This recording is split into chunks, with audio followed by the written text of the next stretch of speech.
Earth is literally on life support. One after another, folks are getting shipped off to alternate dimensions to farm energy. His parents included, leaving him completely solo. Now it is finally his time to shine.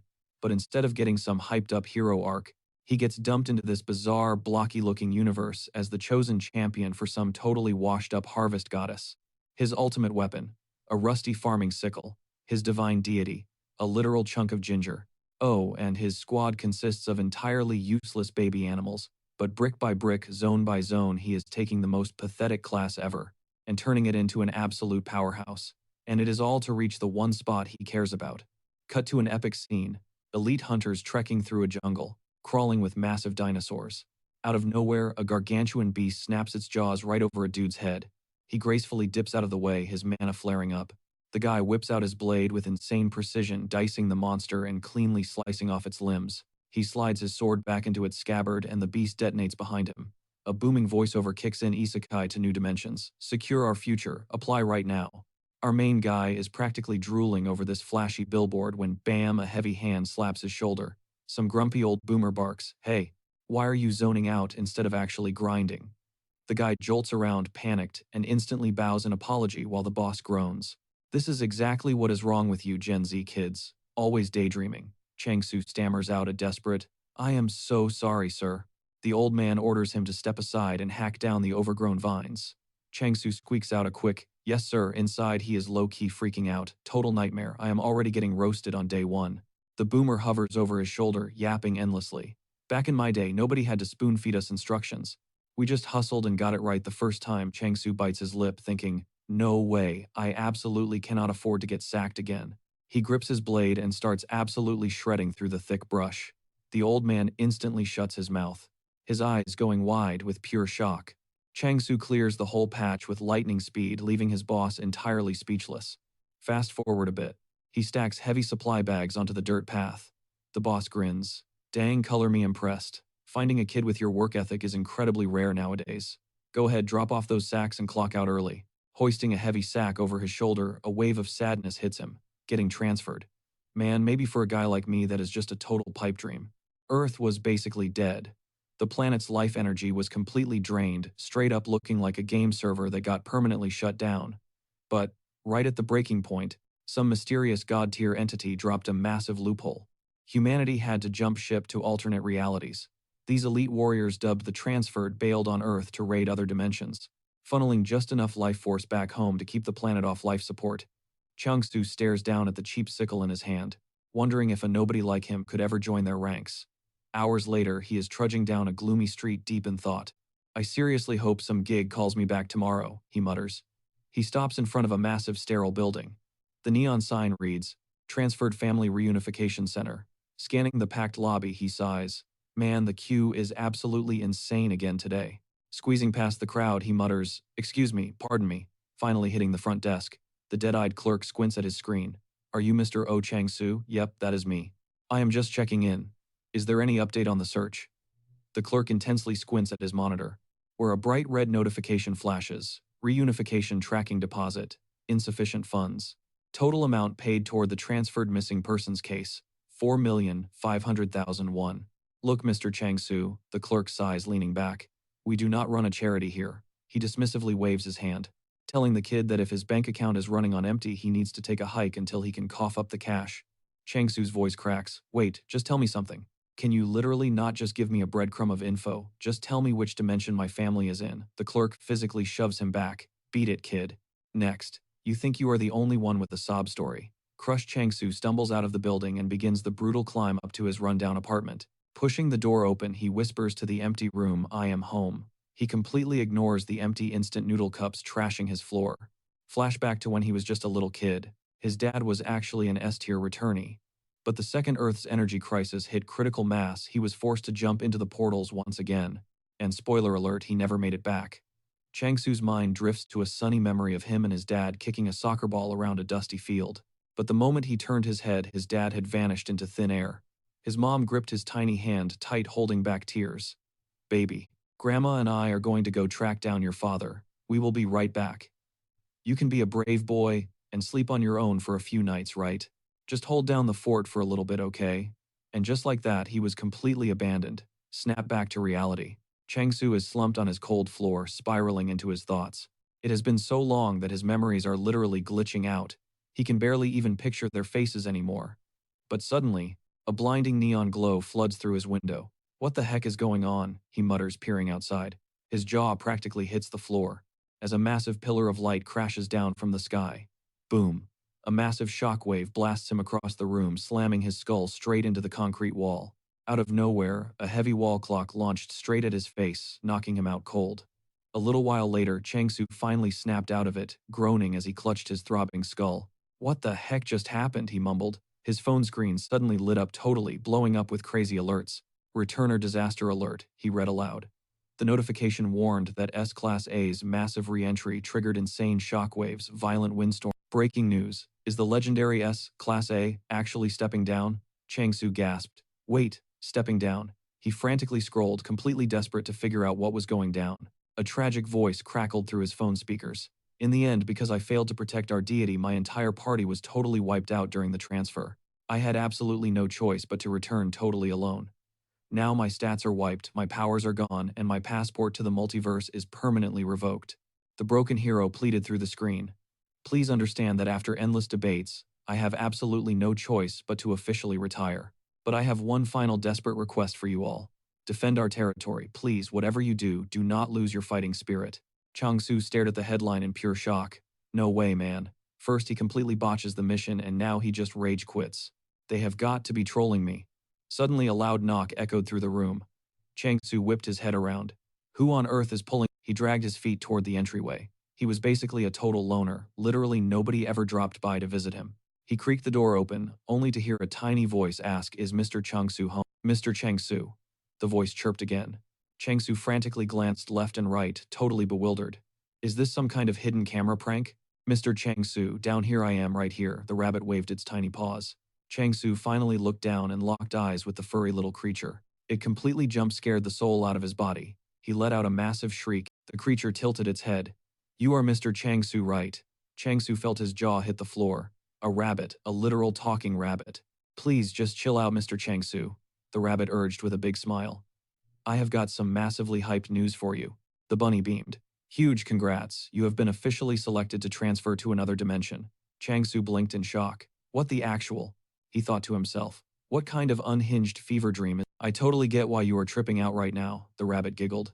"But no cap, you actually got picked, Mr. Changsu." It held up a super sleek transfer support center business card.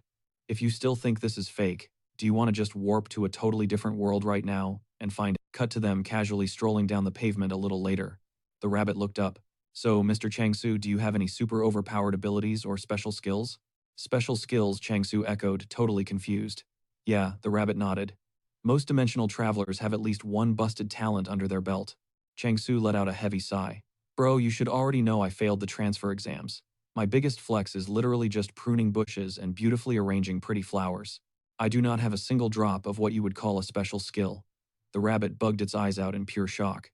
Wow, he legit did not know about my zero stats, Changsu thought. Quickly regaining its cool, the furry guide brushed it off. "It is all good. Everything happens for a reason. The universe still picked you, and that is a hard fact. So absolutely do not sweat it." Changsu muttered a quiet thanks. But deep inside his mind he was thinking, this whole vibe feels so— Flash forward, and he was actually standing right smack in the middle of the massive transfer center. This was it, his ultimate golden ticket. The rabbit gestured forward and asked, "Shall we head inside and hash out all the crazy details?" Changsu stared up, totally awestruck. "Man, that is one insanely massive gate." He gripped the heavy handle proudly, declaring, "My brand new life starts right behind these doors." He yanked on the handle with absolutely all his might. Wait, what? The heavy metal did not budge a single millimeter. The rabbit squinted at him. What exactly are you doing? As if you are ever going to pry that open, the real entrance is down here." Changsu stared right at the back of the rabbit and asked, "Are you seriously telling me that tiny hole is the entrance?" "Yep, got a problem with it," the bunny chirped. Changsu glared down at the literal dog flap-sized door and absolutely lost his mind. "How in the world am I supposed to squeeze through that?" The rabbit shrugged. "Well, I fit through it perfectly fine." Changsu exploded. "No duh, bro, you are a literal freaking rabbit. Why did I even get my hopes up for this garbage?" He turned his back. "Screw this, I am heading out." The rabbit smirked. "Are you absolutely positive you will not regret walking away?" You literally tanked every single exam and got entirely blacklisted from transferring. Do you honestly think a miracle like this is ever going to drop in your lap again? Hey, please do not take it personally. I was just spitting your own harsh facts back at you, Mr. Changsu. But whatever, I am genuinely super bummed to see you walk away. Especially since the system literally hand-picked you completely, defying all the crazy odds. Cut to 2 seconds later. Changsu was pathetically army crawling through the claustrophobic tunnel behind the bunny, deeply questioning all his life choices. His brain was totally fried at this point. The furry guide poked its head around a dark corner. Pick up the pace, Mr. Changsu. Sweat dripping, Changsu grumbled internally. I am slithering as fast as humanly possible, you stupid furball. He finally shimmied out the other end, awkwardly tumbling right into a completely normal, spacious room. Brushing off his knees, he mumbled, "Wow, the inside is way less sketchy than I thought." The rabbit raised a fuzzy eyebrow.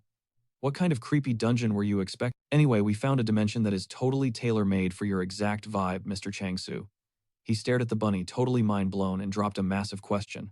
"You mean there are custom dimensions built for specific playstyles?" The rabbit cheered at the top of its lungs. 100%. Your designated server is officially called Block-Type Territory Capture. It whipped out a glowing tablet that flashed with big text, "Epic Summoning Event. Welcome to the world of Block-Type Territory Capture." Changsu practically yelled out loud, "Wait, Block-Type Territory Capture." The rabbit tilted its little head. "Oh, are you already familiar with this crazy meta?" Changsu shook his head. "Nah, never heard of it. This isn't some sketchy back-alley dimension, right?" The rabbit rolled its eyes, groaning internally. Then why the heck was he acting like a know-it-all?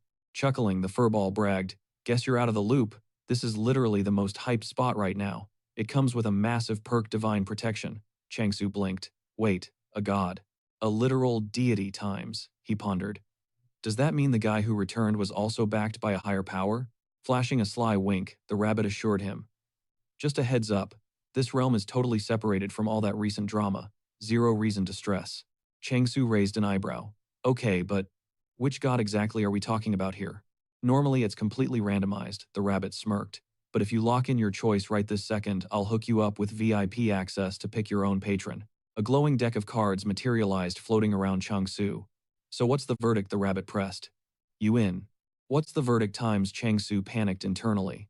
"Dude, I don't even know which ones are top tier." Leaning in, the rabbit urged Mr. Changsu. "This is a once-in-a-lifetime drop. The power to choose. The sheer luck of this moment. You grasp how insane this is, right?" He has a point times, Changsu realized.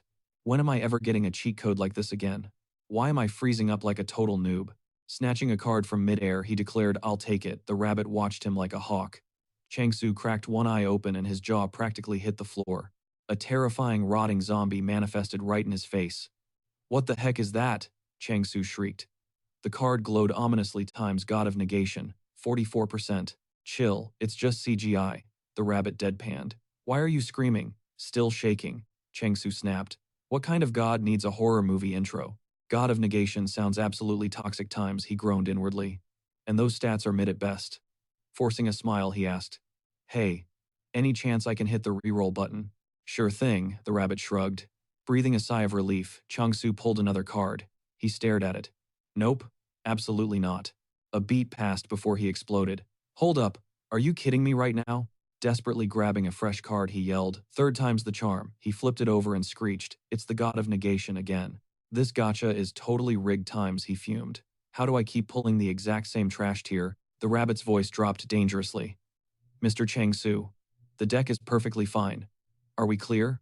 Swallowing hard, Changsu stammered, "Whoa. Why did this furball suddenly go full villain mode times?" A cold sweat dripped down his neck. "This is your final pull," the creature warned flatly. "Choose wisely." Hand trembling, Changsu reached into the glowing deck, begging the universe. "I don't care what I get. Just please anything but the God of Negation, I'm begging times." Suddenly, a shower of radiant flower petals burst into the air. He gasped, "Let's go," but as the dust settled, he squinted at the card. "Wait, that's it. The visual effects are kinda weak." Still, the drop rate was insane. The golden text read times Goddess of Abundance. Drop rate less than 1%. "This is the legendary Goddess of Abundance times." Changsu scrutinized the card. The rabbit scowled in disgust. "What exactly were you expecting to see? Pervert, wipe that gross look off your face." Flashing a sinister grin, the creature offered, "Want me to let you re-roll?" Changsu froze. "Wait, didn't this psycho just say that was my last try? What happens if I just stick with this one?" he asked cautiously. The rabbit's eyes narrowed. Then you transport. Right now. Wait. Like literally right this second, Changsu stuttered. Why stall? The rabbit shot back. This is your golden ticket. Get transported, level up, and come back a legend. People will worship the ground you walk on, Mr. Changsu. They'll hail you as their messiah. Just picture it, a reality totally unlike your current pathetic existence. He's not wrong. Times. Changsu clenched his fists. If I stay here, I'll be stuck as a total loser forever. It's time to man up. A crisp chime echoed as a glowing blue system prompt popped up. Times. Congratulations. You are now a servant of the true form of your chosen deity will now be revealed. Welcome, promising traveler. A breathtaking silhouette bathed in divine light flashed before his eyes. Holy crap, was that her? Times. His heart pounded. With a goddess like that backing me, I could conquer. Fired up, he declared. All right, I'm in. Where are we dropping? A flawless choice, the rabbit smirked wickedly. In that case, let's hit the road. A swirling vortex ripped open in thin air. Before Changsu could react, the rabbit aggressively shoved him toward the edge. Whoa, hold up a sec, Changsu shrieked. What's your problem now? The rabbit snapped, digging his heels in. Changsu stammered. Are we seriously jumping into that? Since when do transdimensional rifts need to look? Inviting, the creature growled, losing all patience. Look at it. It's an absolute masterpiece of magic. Masterpiece times. Changsu quaked with terror. It's a terrifying pitch-black abyss of death. But whatever.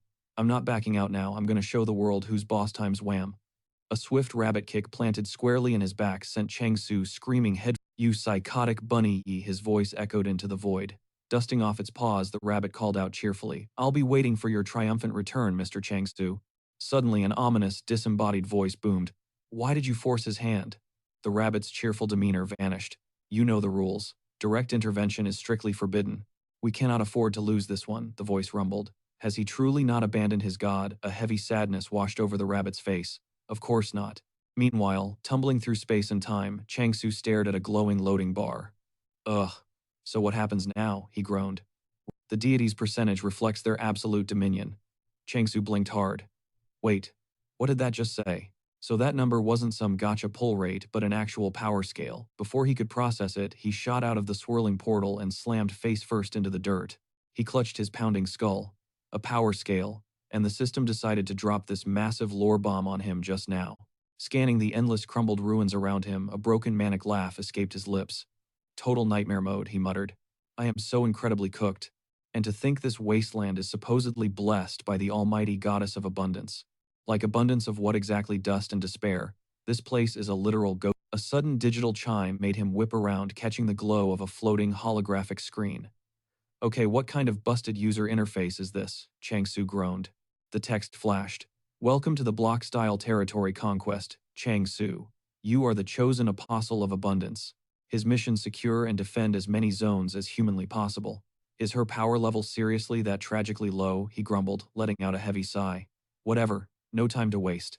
He needed to scout the area and track down this so-called goddess as soon as possible. Suddenly, a metallic clank echoed nearby. Wait, what was that? Glancing down, his eyes locked onto a rusted farming scythe. A scythe, for real. Did some random non-player character just ditch their farming gear here? Thankfully, he knew his way around the tool well enough to survive. But a sudden chilling sensation crept up his spine. Someone was watching him. A mob, a boss. He panicked internally. He hadn't even clocked in his first meeting with the goddess, and he was already getting jumped by the local wildlife. I refuse to get one-shotted like this, he yelled, gripping the weapon tight. Whipping around, Changsu unleashed a desperate blind slash through the air. But instead of a monstrous roar, a tiny high-pitched squeal pierced the silence. A literal pocket-sized hamster stood frozen in the dirt, screaming its lungs out. Bro, is that? A hamster. Changsu squatted down, squinting at the trembling furball. Does this even count as an enemy mob? It had zero aggro vibes. The little guy just stared back with massive teary eyes and let out another pathetic squeak. Still, his gamer brain took over.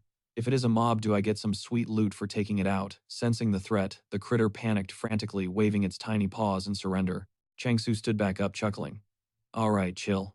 As long as you guys don't swarm me like a Zerg rush, we're cool. The critter instantly darted off to the right. Damn, hitting the sprint button already, Changsu called out. Stopping mid-stride, the hamster spun around and wildly motioned with its arm. Changsu raised an eyebrow. Wait, is this an escort quest?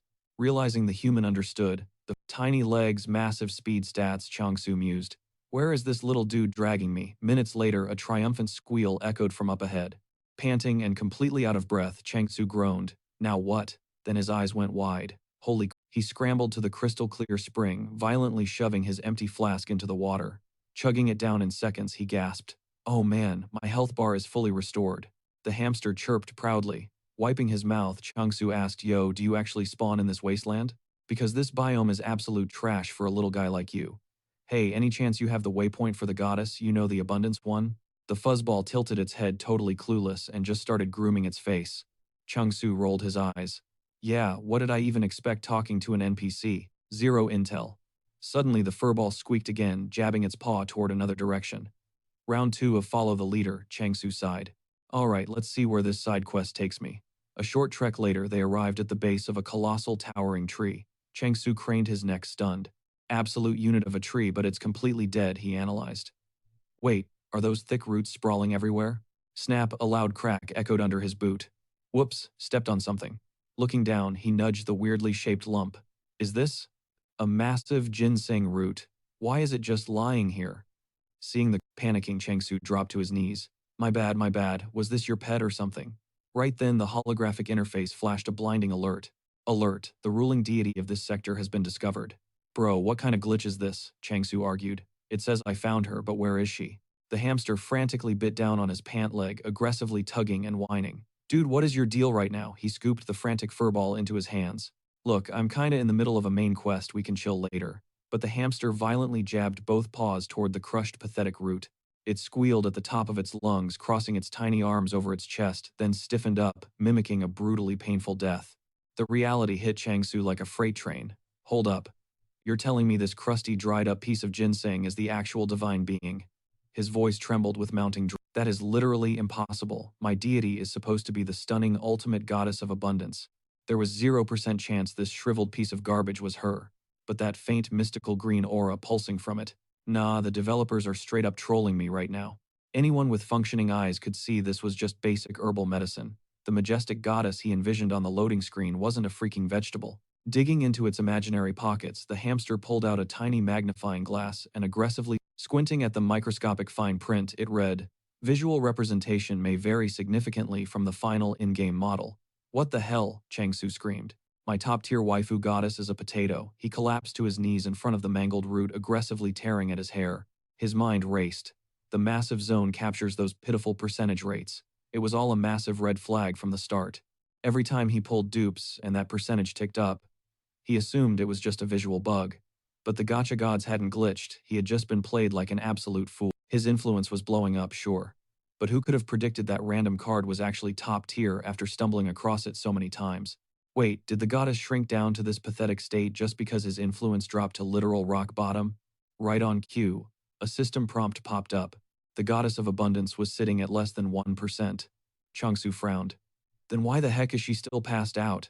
The tiny hamster squeaked, big old tears welling up in its eyes. Panic totally seized Changsu.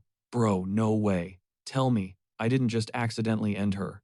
He frantically cracked open a water bottle. Maybe she's just insanely dehydrated. He figured a little hydration couldn't hurt. He splashed the liquid over her shriveled roots. Instantly, a healthy green glow returned. Changsu's eyes lit up. Yo, it's working. Alright, let's keep it coming. While the furball watched in sheer terror, the goddess's consciousness stirred. Oh my gosh, what is this heavenly rain? It feels like centuries since I last tasted water. Ah, so refreshing. Wait, hold up, that's way too much. Stop it right now. I'm literally going to drown and die for real. Her eyes snapped open. She's awake. Changsu cheered, hyped beyond belief.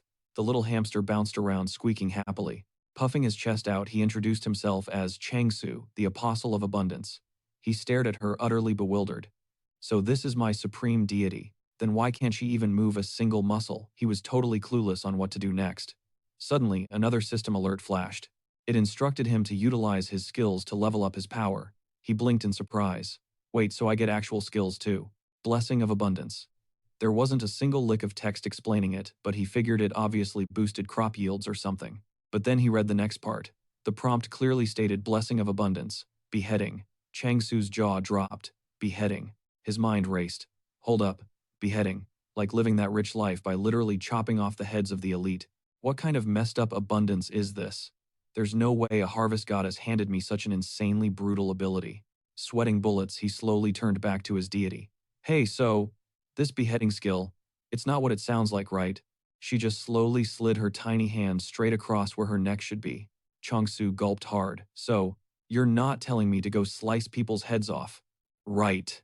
The goddess just sassily crossed her arms. Changsu's gears started turning. Okay, think logically. She's a farming deity, right? So maybe butchering livestock counts towards the harvest. Wait a hot second. His eyes slowly drifted over to the chubby little hamster. Does this little guy count as livestock? The fuzzball stared back. Forgive me, little buddy, Changsu muttered. He gripped his sickle, raising it high. I gotta do my duty as an apostle. The hamster shrieked in pure terror, scrambling frantically to dodge the deadly swipes. The goddess's eyes practically bulged out of her head. She threw her tiny body right over the hamster to shield it. Changsu groaned. Look, I hate this just as much as you do, but it's all for the greater good. Suddenly, both the deity and the furball froze, staring at something directly behind him, and let out blood-curdling screams. Is there something behind me? He slowly turned around. A pitch-black monstrosity was creeping straight toward them. What the heck is that? Without hesitation, the brave little hamster jumped in front of the goddess. Realization hit Changsu like a truck. Oh crap, the fluffball wasn't the target. I totally misread the room. That nightmare fuel over there is the real enemy. But can I actually take that thing down? His knuckles turned white as he gripped his scythe. No backing out now. I have to. Suddenly, a glowing red line appeared, showing him the exact sweet spot to strike. The system flashed, beheading skill activated. Changsu charged in, swinging his blade with everything he had. The two tiny companions watched in sheer awe as the shadowy beast literally vaporized into thin air. Panting, he spun around. You good goddess. Then his gaze landed on the little critter. Man, this little dude threw himself in danger to protect her without a second thought. Overcome with guilt, Changsu dropped to his knees, pressing his face to the dirt. I am so sorry, I was being an absolute idiot, he wailed. The furball just tilted its head, totally confused. Can you ever forgive me, bro? The hamster wildly waved its tiny paws before giving him a dead-ass thumbs up. Wait, we're cool. Thanks a million, Hamdal. The little guy blinked at the weird word. Changsu grinned. Yup, I just gave you a name. He figured since they were officially a squad, now the fluffball needed a proper title. Hamdal nuzzled up against him affectionately. Right then, a holographic screen popped up behind Changsu. It announced that thanks to the skill's passive effect, the severed head was being automatically offered. Target immortal demon, an entity from the great unknown. As the notification faded out, a cocky smirk crossed his face. So that creepy shadow thing was an immortal demon, huh? Talk about an insanely edgy name for something that went down so easily. But then another system bell chimed. It stated that the sacrifice had been successfully absorbed by the deity.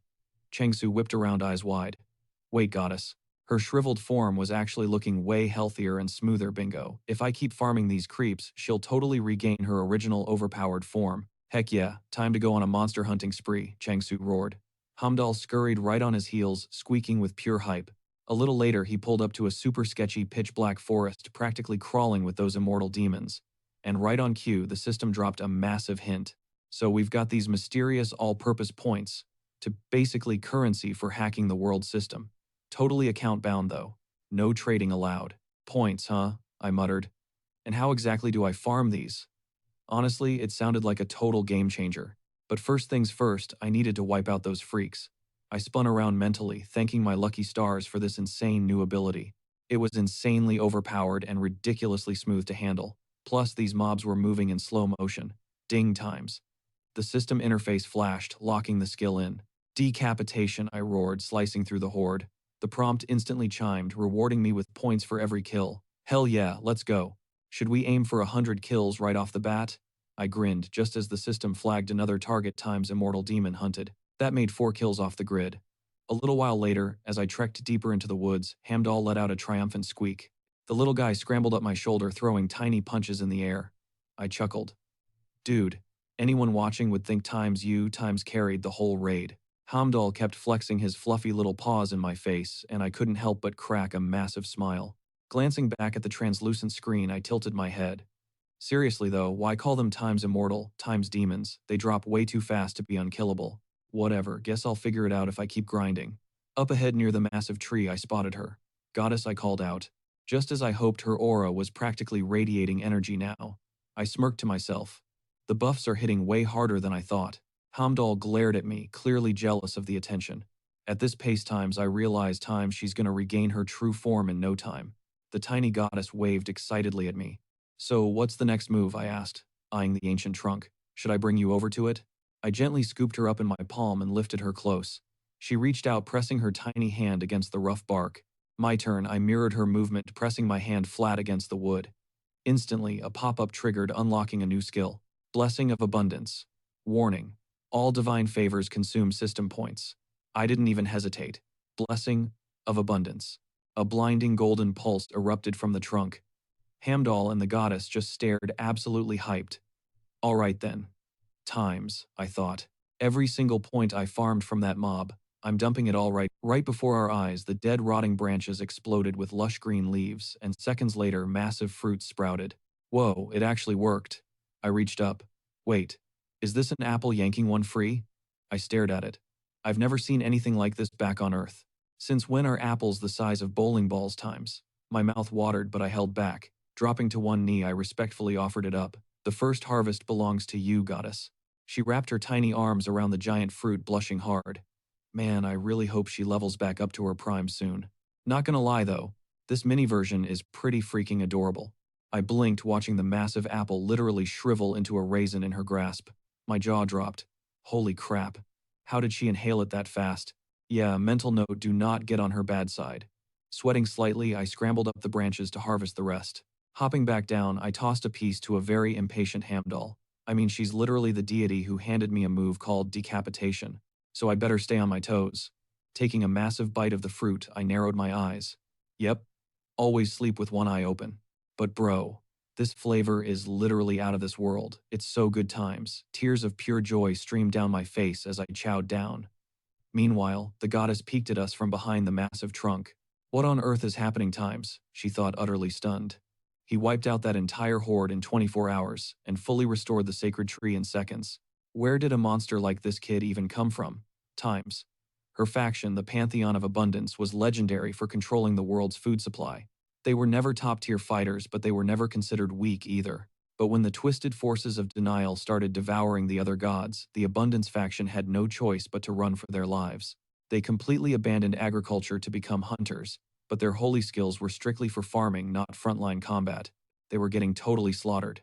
In a desperate final gamble, they corrupted their most basic skill, harvesting into the brutal art of decapitation.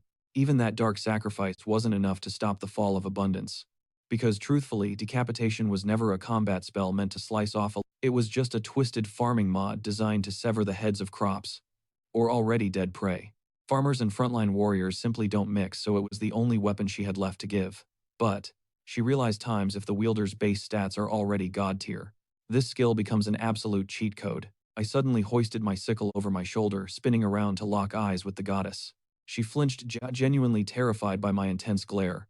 Hey, I asked deadpan, can I bag a few more of these apples? She exhaled, trembling. Seriously, how did this insane kid end up in my domain?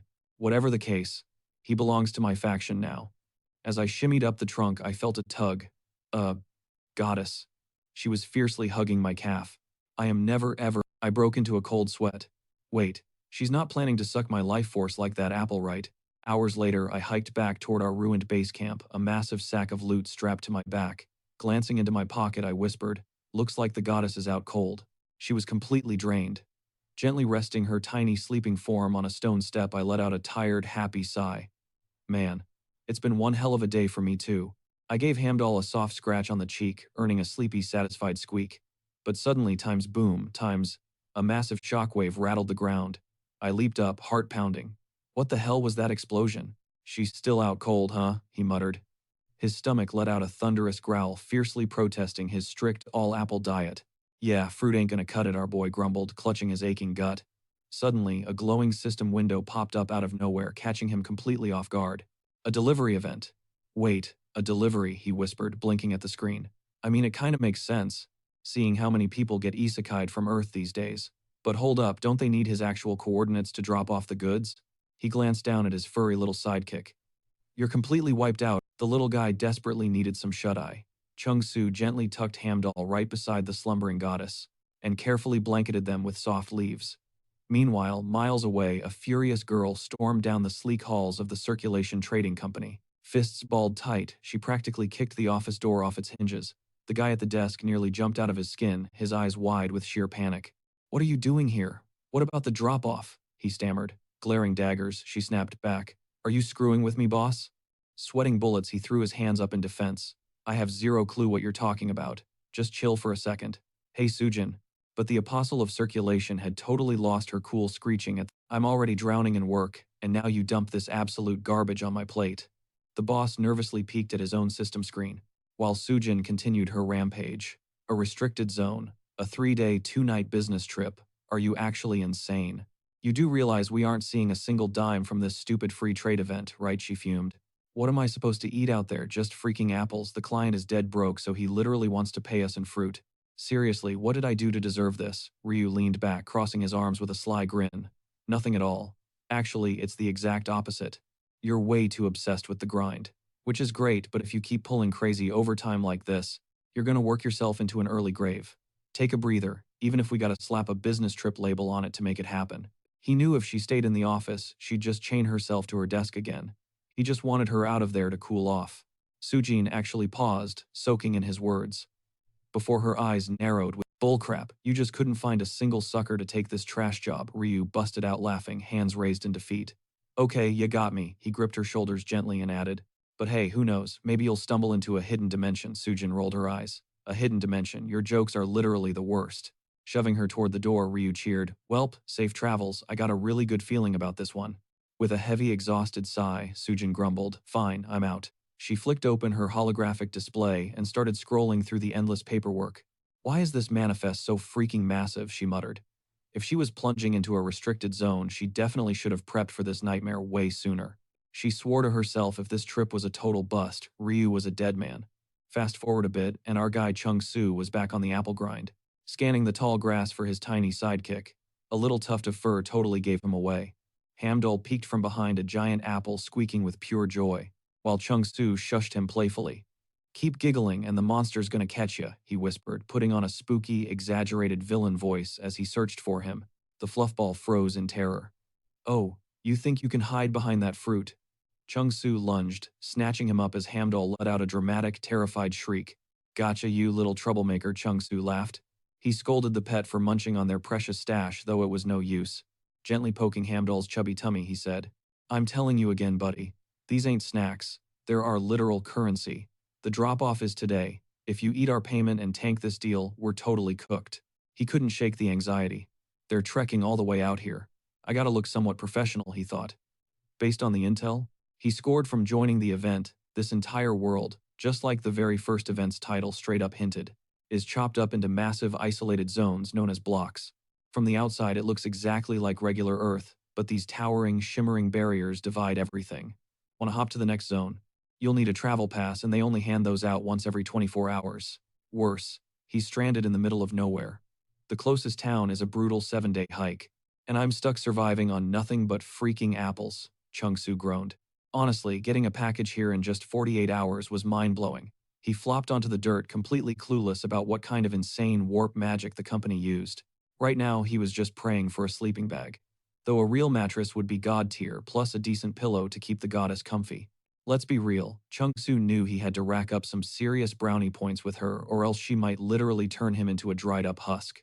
Out of nowhere, a heavy creeping aura washed over him. He whipped around, tightly gripping his scythe. Well. Looks like my monster delivery is right on time. These freaks had been gunning for his head since yesterday. Staring down the massive, terrifying horde, he smirked. They really live up to the immortal hype, huh? Relentless zombies fits way better though. Whatever time to trash these guys. Chung-Soo exploded forward, slicing through the air with brutal force. Suddenly, a colossal, nightmarish hand shadowed him from behind, ready to crush him flat. He swiftly sidestepped the lethal blow, his mind racing. Just as I guessed, they're getting faster. Are these creeps leveling up just like my skills? Still, it barely made a dent. Chang-Su whipped out his sickle and effortlessly slaughtered the entire mob. Right on cue, Sujin pulled up to the coordinates, absolutely stunned by the sheer carnage unfolding before her. This guy is psychotic, she panicked internally. Is he really fighting an undead ghoul? Back in the day, players farmed these freaks relentlessly, since they dropped massive XP. But here is the catch. Every single time you zero out their HP, they respawn. Way more overpowered than before. Plus, players figured out these stalkers will hunt down their killer even across different server blocks. The worst part, they slap a lethal curse on their target that guarantees a game over. These days, everyone dodges undead ghouls like the plague. Yet our MC just kept swinging his sickle, hacking the beast to pieces. Sujin was losing her mind. Who is this lunatic? Does he have a death wish? And he is not even using a debuff purifier. Wait, is he a high-level sword master? But why would a combat elite be farming apples? And he is literally wielding farming tools. She decided to keep her mouth shut. Pissing off a crazy, overpowered player was a terrible survival strategy. A glowing blue system prompt popped up. Changsu skimmed the text and his face lit up. Jackpot. The point drop multiplied. It jumped from 5% straight up to 10. He did some quick mental math. If one apple costs 1,000 points, I can easily secure 100 of them today, zero sweat. He glanced around, questioning why this random temple was even spawned here.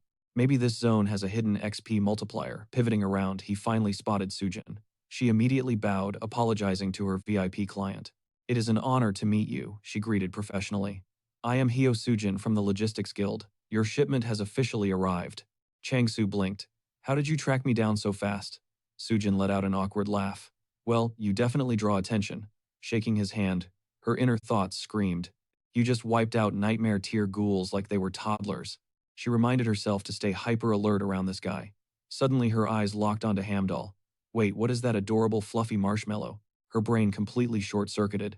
Oh my god, I need to pet it right now. Sensing her intense stare, Hamdall ducked behind Changsu. Are you feeling okay? He asked. Sujin forcefully snapped back to reality.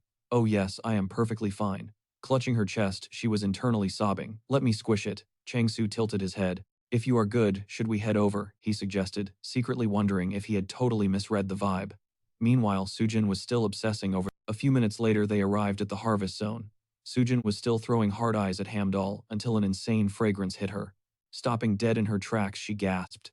Whoa, the scent coming off these apples is unreal. Changsu smirked over his shoulder. Did you expect anything less? They taste even better. He strolled up to the massive trunk and casually started tossing the glowing fruit into a basket. Sujin stared up in pure disbelief. Is that seriously an apple tree? It is an absolute titan, she marveled. Catching her stare, Changsu offered her a sample. Wait, seriously, I can eat one, she stuttered. She cradled the gigantic fruit, her eyes popping out of her skull. This is insane, she analyzed. It is not just the tree. These apples are absolute units. But normally overgrown fruit gets super mushy and loses all its flavor. This has to be pure cosmetic bait. She took a skeptical bite, and her pupils dilated. No freaking way, it is god tier. The flavor profile was mind-blowing. A flawless, crisp sweetness, balanced by the perfect, tangy kick. Quality like this easily goes for 50,000. Scratch that. Hype this up right. And rich players would drop 100,000 gold a pop. Sujin swallowed hard. Mr. Changsu, you initially quoted me. 2,000 gold per apple. Correct. Changsu nodded. Yeah. Sujin shook her head in sheer disbelief. No matter how you slice it, that price is a total joke. Changsu flinched. Wait, was I highballing you? I guess local markets sell them dirt cheap. What is a fair price then? Sujin slowly held up 2 fingers. 200, he guessed. Come on, that is way too steep. Sujin deadpanned. 20,000. You need to charge an absolute minimum of 20,000 gold. Changsu choked on air. 20,000 gold. Beside him, Hamdall aggressively squeaked in shock, totally matching his owner's chaotic energy. Sujin did not back down. Honestly, pitch these to premium grocers and you could demand 30,000. Changsu was completely stunned. Are they seriously that highly valued? They are literally just apples, and you are plotting a massive retail takeover. Sujin knew she could easily scam this clueless guy, but burning a god-tier client was bad for business. Plus, she really enjoyed not being murdered by an overpowered scythe maniac. Looking him dead in the eye, she explained, these are not just regular drops. I have tasted ultra-rare consumables globally, but this is a completely different league of flavor. I guarantee the market value for this single crop blows away. Most high-end luxury artifacts, so let us lock in an introductory rate of 20,000 gold per piece. Whipping a parchment scroll from her inventory, she smoothed it out. I would like to bind this partnership with an official guild contract, she offered confidently. Would he reject it? Without missing a beat, Changsu took the pen, flashing a warm smile. Deal. Once the ink dried, Sujin reviewed the terms and blinked.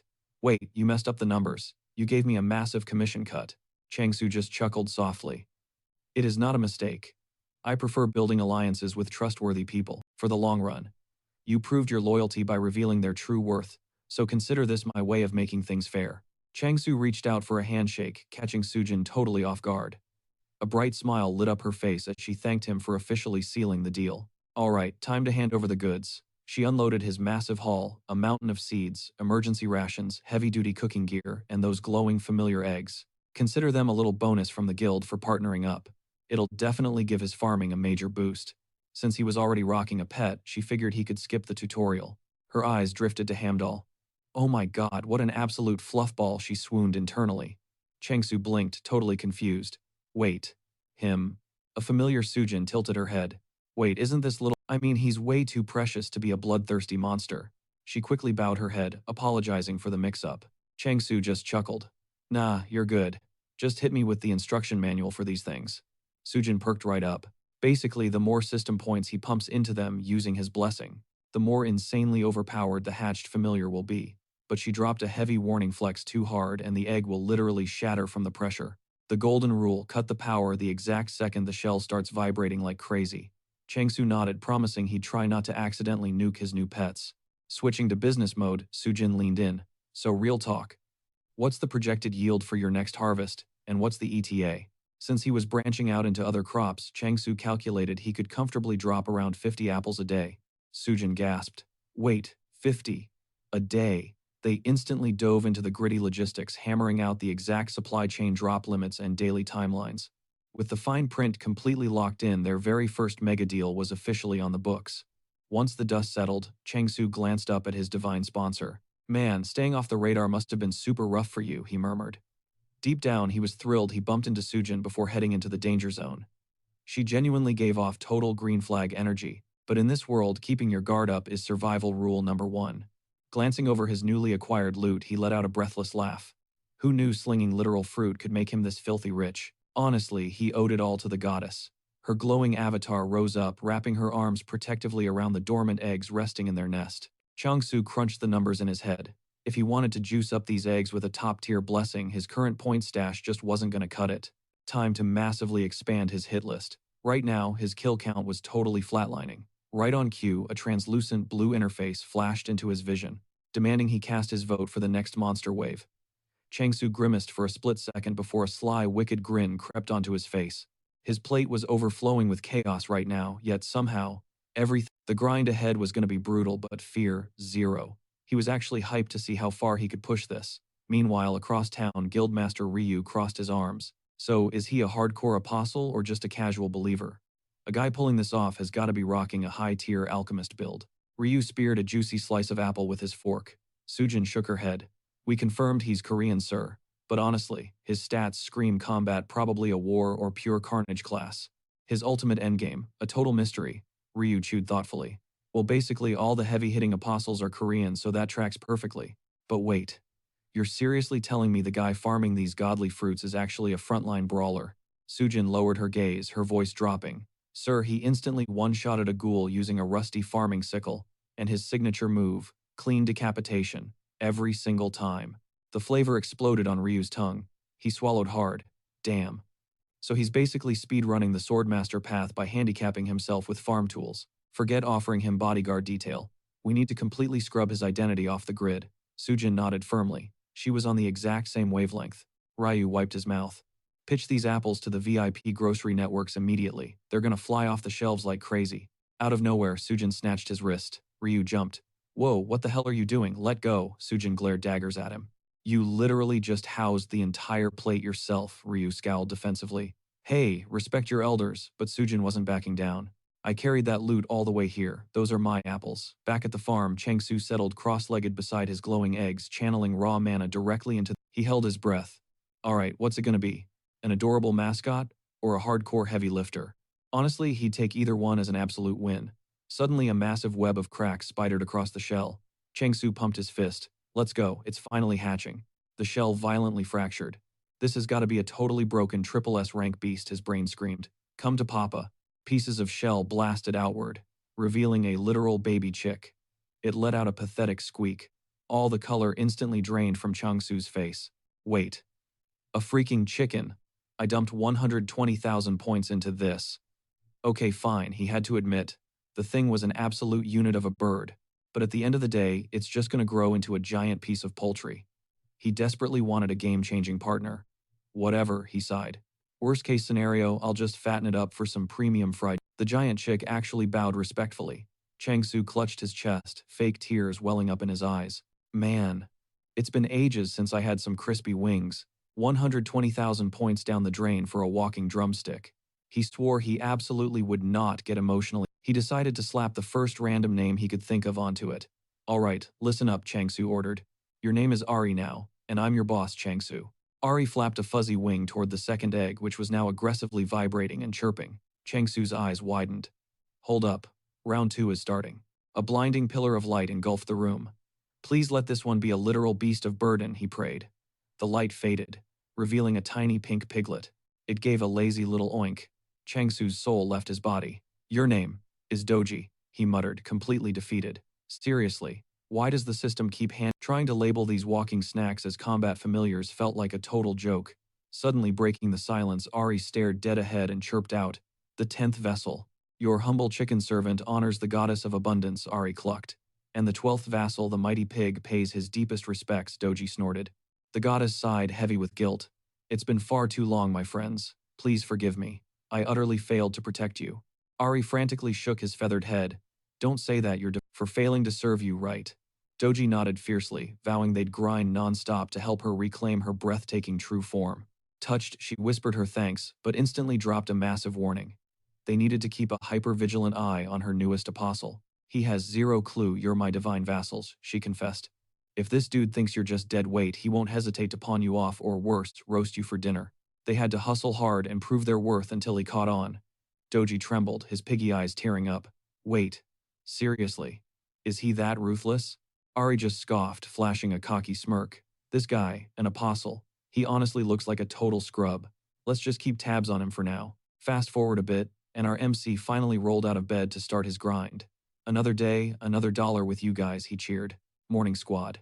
The familiars dashed straight into the battlefield, blitzing the monsters with rapid-fire strikes. Mid-brawl, Ari paused, whispering, Yo, what was that creepy sound earlier today?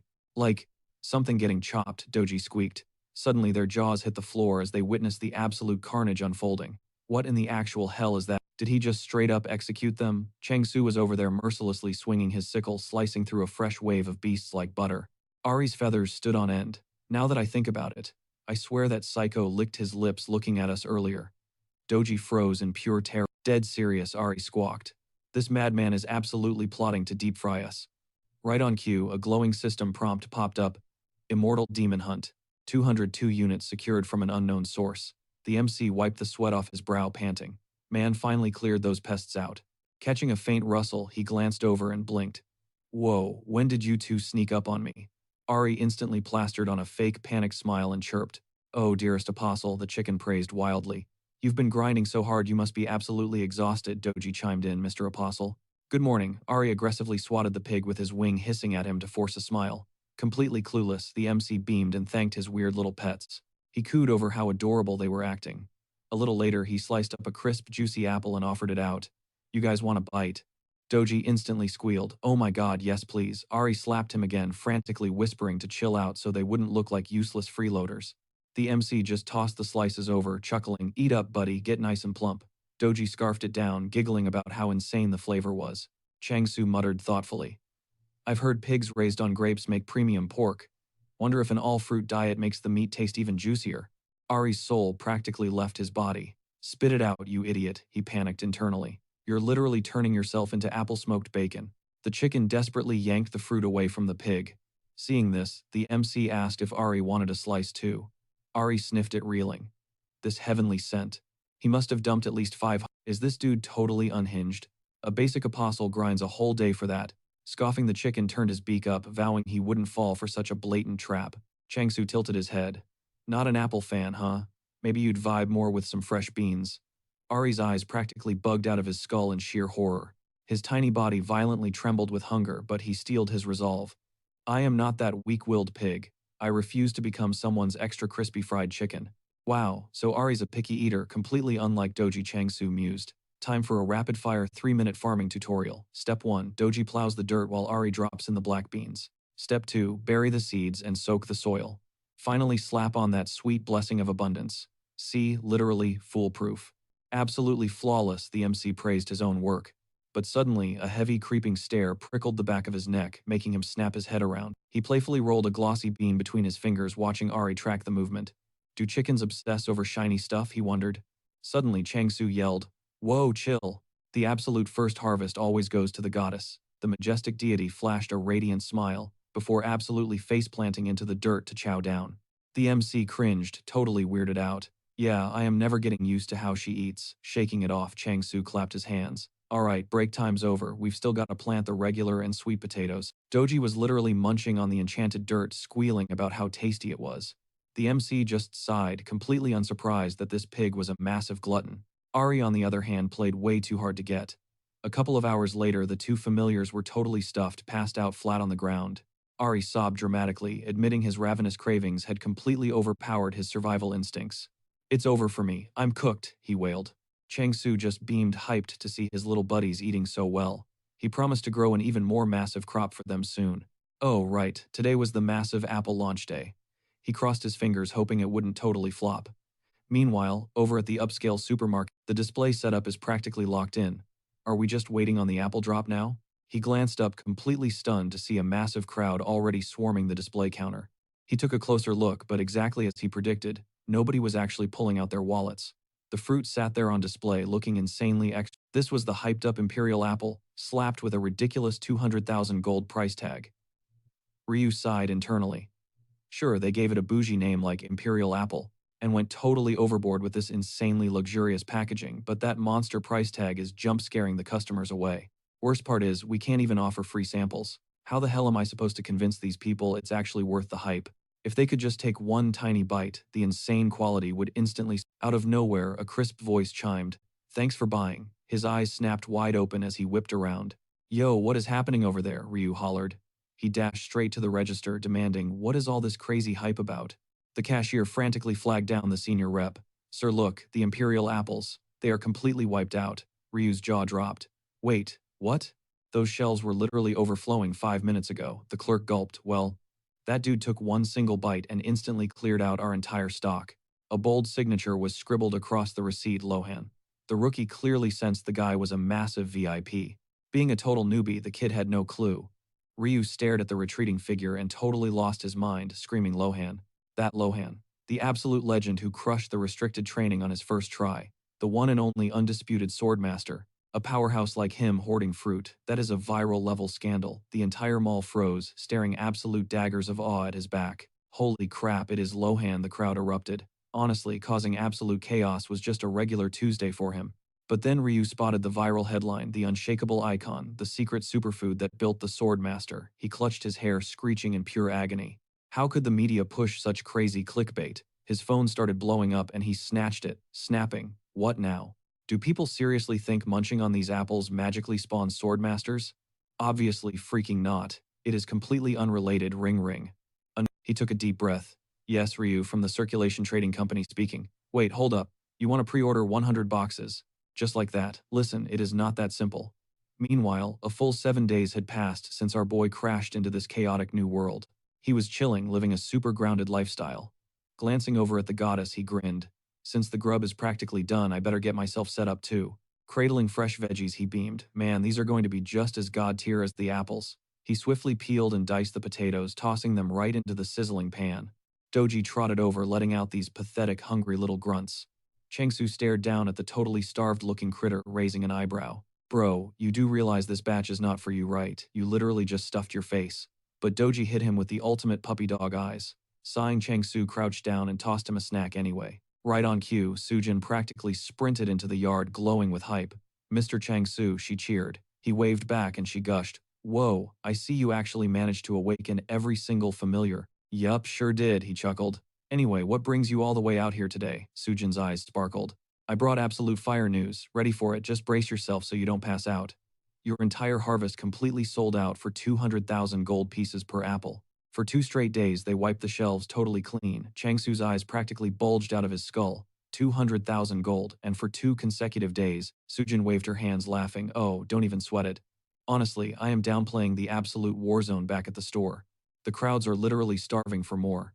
"Wait, hold up," Changsu thought, completely baffled. Since when are basic apples considered premium luxury? Are there really that many filthy rich folks out there? Okay, let's do the math. My cut is 30%, which means I am pocketing a solid 60,000 gold pieces per single apple. If I push 50 of these bad boys, that is an easy 3 million a day, which puts my yearly bag at a staggering 1 billion. Suddenly, he was daydreaming about dripping in designer gear, literally making it rain cash. Man, if I am pulling that kind of wealth, maybe just maybe, I could finally buy the intel to track down what actually happened to my family. His fist tightened with pure determination. Hey, the mall takes an insanely massive cut from the sales, right? He casually asked. Since I am basically handing them a golden goose, it is time to ruthlessly negotiate those fees down. He really hated to kill the hype train, but he had to ask. Realistically, how long do you think this crazy Imperial Apple trend will actually last? I mean, yeah, people are rabidly panic buying them right now, but there is zero chance they keep dropping that kind of insane cash forever. Sujin smiled softly. I completely get why you are stressed. But look at the data. With over 1 million potential mega-rich buyers, it would literally take us 27 years just to meet the current demand. And that is, if we drop 100 apples every single day. Plus, we are guaranteed to lock in a hardcore loyal fanbase. Changsu blinked, totally stunned. Wait, aren't you massively overestimating the amount of buyers out there? Sujin shook her head. By Earth's old standards, sure.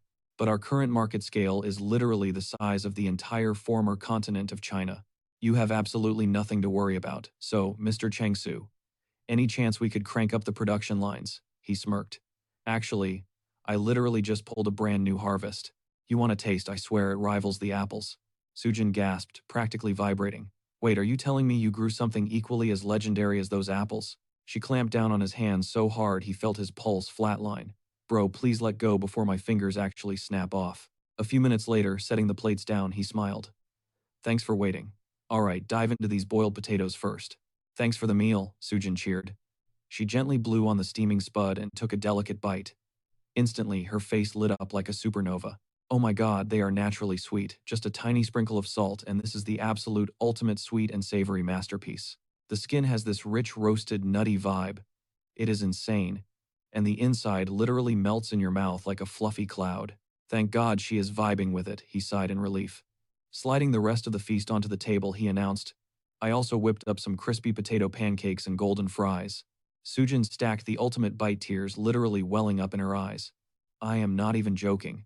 This hits harder than a Michelin star 5-course meal. Fries this insanely good totally steal the spotlight as a main course, forget being just an appetizer. Changsu flashes a warm smile, totally hyped that she's vibing with his cooking. And for the grand finale, a massive plate of golden crispy sweet potatoes, absolute heaven for Doji. Our guy glances over, catching the little dude practically losing his mind, aggressively begging for a bite. He's squealing at the top of his lungs while Ari struggles to even hold him back. Pulling up a chair, Changsu invites the whole crew to dig in. But wait, since when did Ari get so crazy skinny? Hamdul scrambles up onto the table, his tiny paws eagerly booping the crispy fry right out of Sujin's hand. Her heart absolutely melts all over again. How can something be this ridiculously fluffy, she thinks. Seizing the moment, Changsu pitches the idea of dropping these on the market.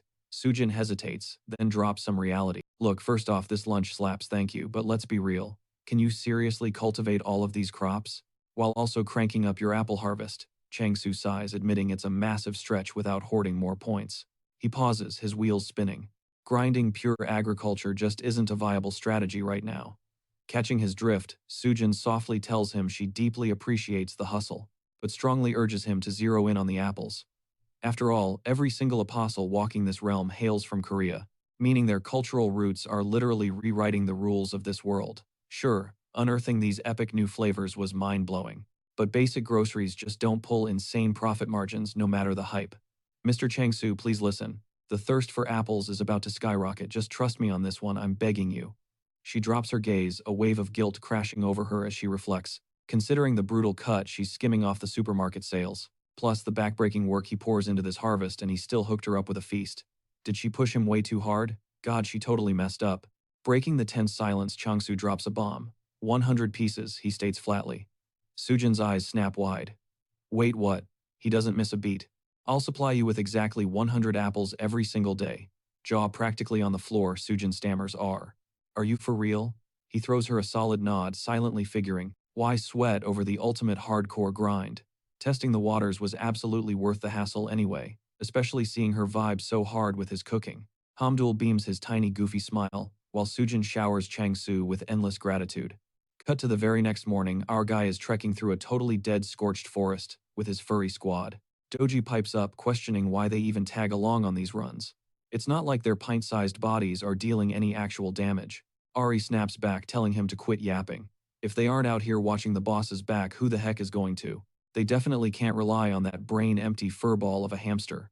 Up ahead, Changsu shakes his head, silently baffled. Why do these little guys insist on shadowing him 20? Wait, are they secretly cracked combat familiars hiding their power levels? There's no way magical companions are just useless dead weight, literally only built to devour his food. But right on cue, a blood-curdling shriek shatters his thoughts. He snaps around to see his squad scrambling for their lives from a hideous monster. Facepalming into another dimension, Changsu groans in pure frustration. He actually let himself hope for a second. At least these ugly immortal freaks move slower than dial-up internet. Suddenly, the beast lunges, stretching a massive rotting claw straight toward Doji. What the hell are you doing? He roars. Run away, you absolute idiot. Panic spikes in his chest. It's a total nightmare. The distance is too wide. Launching himself forward like a missile, he screams at the monster to keep its filthy hands off his pet. Mid-air, the grim realization hits him. His blade is way too short. On the ground, Ari cowers under his trembling wings, sobbing uncontrollably as he braces for impact, until the silence forces him to peek out. He blinks, utterly stunned. Changsu has already shredded the demon to dust. Staring at his own weapon, our hero is totally mind-blown. The reach on his swing just spiked insanely. His skill literally leveled up mid-strike. Whipping around a horde of fresh monsters floods his vision. Time slows down. He calculates the exact angle of his sickle, mapping out the lethal arc and sheer velocity of his blade. With a fierce shout, he blitzes straight into the swarm. A glowing blue screen pops up, mass decapitation activated. The area of effect has just been wildly buffed. Mass decapitation bro, who even names a skill, something that edgy Changsu mutters. Pivoting to face the carnage, he smirks. Whatever, I'll take it. With a massive strike zone like this, I am 100% gonna haul in way more premium loot to lock down my regular customers. He instantly drops back into a brutal dance of death, leaving his trembling pets completely traumatized by the bloodbath. Goddess of abundance, save us. Doji squeals in pure terror. Ari bawls into the sky. Goddess, you gotta hear this. Everything is going terribly wrong. Up in her heavenly domain, she spins around, totally caught off guard. Whoa, what's the panic? What are you guys sprinting for? She asks. Ari frantically stutters out. Oh, our apostle. He's out there casually slicing off 4 or 5 heads in a single swing. I mean, we love a good power-up, but shouldn't he be grinding his communication stats instead of turning into a literal serial killer? The goddess throws up her hands, telling him to chill out for a second. Wait, I definitely did not gift him any skill like that. Ari screeches, completely losing it. I'm so freaked out I can't even digest my food. Doji chimes in, trembling. He literally shouted mass decapitation. Are you telling me that didn't come from you? Her jaw hits the floor. Mass. What? What kind of unhinged power is that? That's utterly terrifying. I've never even heard of it. Is he even human at this point? Or did I accidentally summon a demon straight from the underworld? Pulling herself together, she nervously laughs. Okay guys, I think I finally see what's going on here. Hearing this, Doji shrieks triumphantly. Aha, so you did secretly grant him that psychopath skill. Ari smacked him right on the head. You absolute moron, just zip it for a sec. Seriously, what the heck even happened? The goddess stared back, totally rattled. It looks like our apostle's skill just leveled up. Look, as we all know, decapitation started out as just a basic farming ability. But when a skill hits that evolution spike, it turns into an AoE attack.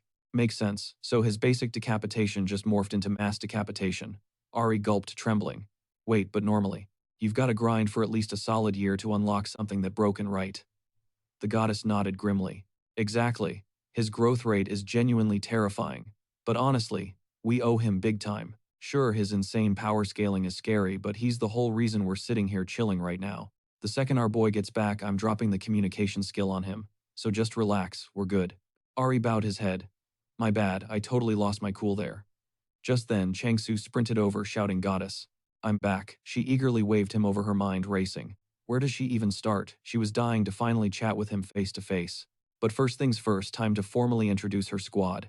Changsu watched his furry little gang eagerly stampeding toward him. Right on cue, a translucent system prompt popped up. Ping times. The goddess of abundance is blessing her apostle with a fresh skill. She figured that forcing his hand would totally violate the world's natural laws. So she tossed him a choice. Let the guy decide his own build. 2 glowing options flashed in front of Changsu's face. Vow of abundance, times or times communication. Pick one. She smirked confidently. Duh, he's my apostle, he's obviously gonna pick communication. But she still needed to give him a heads up. He seriously needs to avoid the front lines. And more than anything, she just wanted to say thanks. Thanks for picking her. Ding times. The system locked in his choice. Skill acquired, vow of abundance. The goddess's jaw dropped. She stared at him, absolutely baffled. Wait, what? Let's rewind a sec. When the prompt first dropped, Changsu scanned the text. A new ability. Vow of abundance.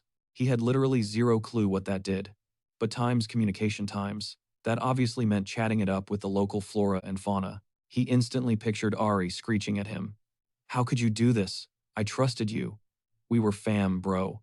I'm gonna wreck you. I'll peck your eyes out till my beak snaps times. And then the apple tree chiming in. Yo Changsu, you try pumping out 100 apples a day. My branches are literally snapping off times, Changsu shuddered. Yeah, that's a hard pass. Just thinking about that non-stop yapping gave him straight-up nightmare fuel. Ignorance really is bliss. Yep, hitting the times communication times button was a fast track to insanity. So he instantly smashed times vow of abundance. Immediately, the entire vibe in the room tanked. He glanced around, wondering why everyone looked so insanely depressed all of a sudden. Whatever, back to the stats.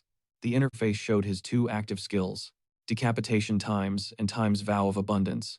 Changsu sighed. Classic. No tooltips, no descriptions, just vibes. A literal pact with the goddess of abundance. He pulled out a fresh apple, figuring he should probably smooth things over. He held it out to her. Hey goddess. Here, catch. A little peace offering. She dramatically turned her back on him. He blinked. Goddess, you good. Suddenly, a system notification popped up, refunding his skill points. Changsu scratched his head. Why was she so salty? He didn't even eat the apple, he literally gave it to her. Did that somehow trigger the skill? Wait, so if he fulfills a self-made promise, he farms points. That's basically an infinite side quest glitch. Alright, he muttered. This time I'm gonna squish Hamdall's cheeks. Boom! Points secured. Okay, let's test the limits, Changsu smirked. Next up, giving Doji some belly rubs. The animals instantly scattered in sheer panic. What is wrong with this dude? Times Changsu ignored them. Let's see if I can get him to talk. He tossed some food to Doji, who started happily snorting. Changsu frowned. What the actual heck? Where are my points? Is the system bugged out? Or is this bottomless pit still hungry? He literally just dropped over 10,000 points on him. Seriously, this pig's appetite was scaling way faster than the payout. He mourned the wasted points, but it was whatever. Nothing he could do now. Out of nowhere, a frantic scream shattered the silence. Mr. Changsu Sujin came sprinting toward him, completely breathless. He blinked. Back already. Didn't you just leave? What's the emergency? No time to explain. Hurry, she shrieked. You have to lock down and defend this entire block right now. Wait, what defend against who? Are we getting raided? Sujin flailed her arms. Probably. The hype around those imperial apples went totally viral. We literally capped the sales to 1 per person and we're still sitting on over 5,000 pre-orders. Changsu's jaw practically hit the dirt. 5,000. Sujin nodded frantically. Yeah, and these people don't even care about the delivery dates. They just want them ASAP. Mark my words, heavily armed scavengers are gonna swarm this place any second to hijack the crop and steal the territory. Since this turf sits outside the safe zone, blocking those thugs is basically impossible. Man, they really needed some backup. Changsu spun around, his mind racing. Backup. He literally only had the goddess's blessing. Taking an L here meant wiping out both the goddess and their entire farming empire. Sujin chimed in, saying they had to lock down the sector and throw up a defensive gate. Changsu nodded. That way we can set up a stealth outpost and sneak right into their backyard, he plotted. Sujin grinned. Solid strat. Securing the grid and building that gate would wipe out the border restrictions entirely. But Changsu furrowed his brow. Why are our orders blowing up out of nowhere? This hype is totally insane. Sujin blinked at him. Wait, did you seriously miss the memo? The whole district is losing its mind over those imperial apples? Changsu tilted his head. Wait, what's so special about them? Sujin's eyes sparked. Word on the street. Scarfing down an imperial apple instantly hard carries your skill progression. They say diseases vanish, your immune system turns bulletproof, your skin clears up, exhaustion vanishes, and even your teeth get instantly bleached. Oh, and it supposedly melts body fat and boosts your brain power. That's the rumor anyway. Changsu practically ripped his hair out. Are you freaking kidding me? Why not just call it a literal magic potion while they're at it? Sujin pouted, her shoulders dropping. So, it's Cap Man. I was really hoping it was real. Bummer. Changsu scowled, his brain short-circuiting. How does anyone actually believe this garbage? He pivoted back to the crew. Look, first we hijack this sector. Then we deal with the fallout. Sujin tugged his sleeve. But Changsu, what if it is legit? Just imagine. He groaned. No. They're literally just normal apples. Meanwhile, a slick-looking dude strutted down a sterile hospital hallway. A sneaky paparazzi poked his lens around the corner and whispered, "Who's the VIP? Am I about to score the ultimate scoop today?" Inside a private room laid Huang Unsu, a legendary retired alchemist. The old man grumbled. Did he actually show up? Lohan swaggered and slamming a premium box onto the nightstand. Brought you a little snack, he smirked. Unsu shot him a glare. You know I'm escaping this prison today, right? Are those the legendary apples? Lohan raised an eyebrow. These specific apples, Unsu scoffed. Yeah, the ones you dug up some classified intel on and hoarded for yourself. The streets are already overflowing with wild theories. Lohan rolled his eyes. Pure garbage. Unsu grabbed a knife, slicing into the fruit. That's what I figured, the alchemist muttered. But the second he took a bite, his pupils dilated to the size of saucers. Lohan jumped back. Whoa, what's wrong with you? The flavor. The pure vitality. It's completely maxed out, Unsu gasped. Are all of them this god tier? Is there even a drop-off in quality? Lohan chuckled. Look at Gordon Ramsay over here. Unsu ignored him, obsessing over the fruit. So even he can't spot a flaw. How on earth are they cultivating these secret steroid fertilizers? Hitting this level of perfect flavor and aroma is scientifically impossible. Suddenly he shrieked, pointing at his guest. You absolute psycho. Why are you eating my welcome back gift? Lohan chewed obnoxiously. Then stop yapping and eat faster, old man. Unsu practically foamed at the mouth. Do you honestly think I'm broken out of time? He yanked out his smartphone, furiously dialing. I'll just buy the whole stock myself. I'm a VIP at the auction house, damn it. But the automated voice on the speaker buzzed. Valued customer, we deeply apologize, but the waitlist is astronomical. Unsu frantically pointed at Lohan. You're hiding a stash, right? Sell them to me right now. I'll drop double, screw it, triple the cash. Lohan just flashed a wicked grin. Sorry, buddy, I've got plenty of cash and all the time in the world. Unsu raged. You petty scumbag. He chucked a hospital pillow straight at his face. I'm supposed to be your friend, you moron. Lohan dodged, mocking him. Come again. You're really not gonna eat your own slice. The paparazzi's camera clicked furiously from the shadows. Hours later, explosive headlines nuked the internet. Legendary alchemist Huang Unsu instantly recovers and dips from the hospital after consuming an imperial apple. The ultimate cure for alchemical side effects is the imperial apple, a literal miracle drug. Back at headquarters, Ryu violently slammed his fists onto his desk, losing his absolute mind. The internet is already losing its mind over this fake news. Are you pulling my leg? He roared. And now they're dumping gasoline on the fire.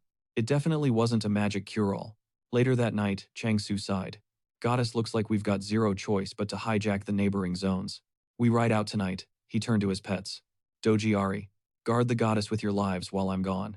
The goddess trembled, her anxiety spiking. He literally just unlocked that new skill and now he's charging into a war zone. But that's a utility perk, not an attack. She desperately clung to his leg, terrified. I can't let him leave. It's a total death trap.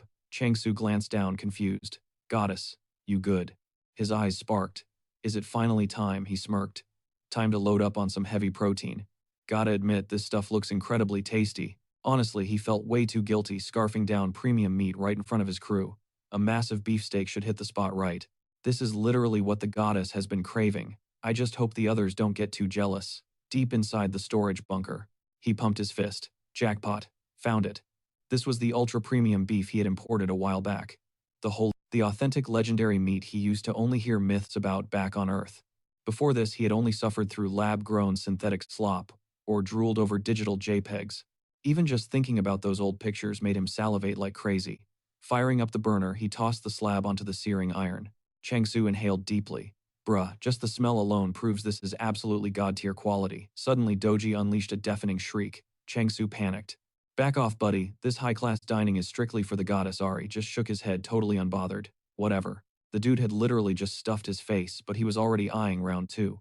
If he doesn't get a bite, what happens to the goddess's share? Changsu spun around. Not enough grub. The goddess must be starving. Time for a taste test. He glanced over his shoulder, calling out.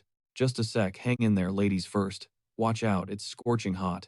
She bounced eagerly around the sizzling steak, her mind racing. No, he can't leave. Confused, he tilted his head. Did the meat spoil already? Wait. Is she mad? I literally just bought this. Snagging a bite with his chopsticks, he chewed slowly.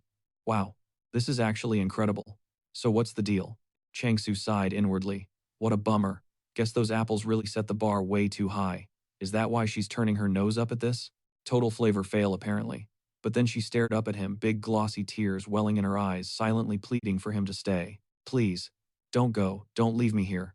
I am begging you. Softening, he dropped down right beside her, flashing a warm smile. I will just go hunt down some tastier meat, okay? Wait right here. Fast forward to 10 p.m. The entire forest had gone dead silent. The goddess sat alone, gazing into the distance.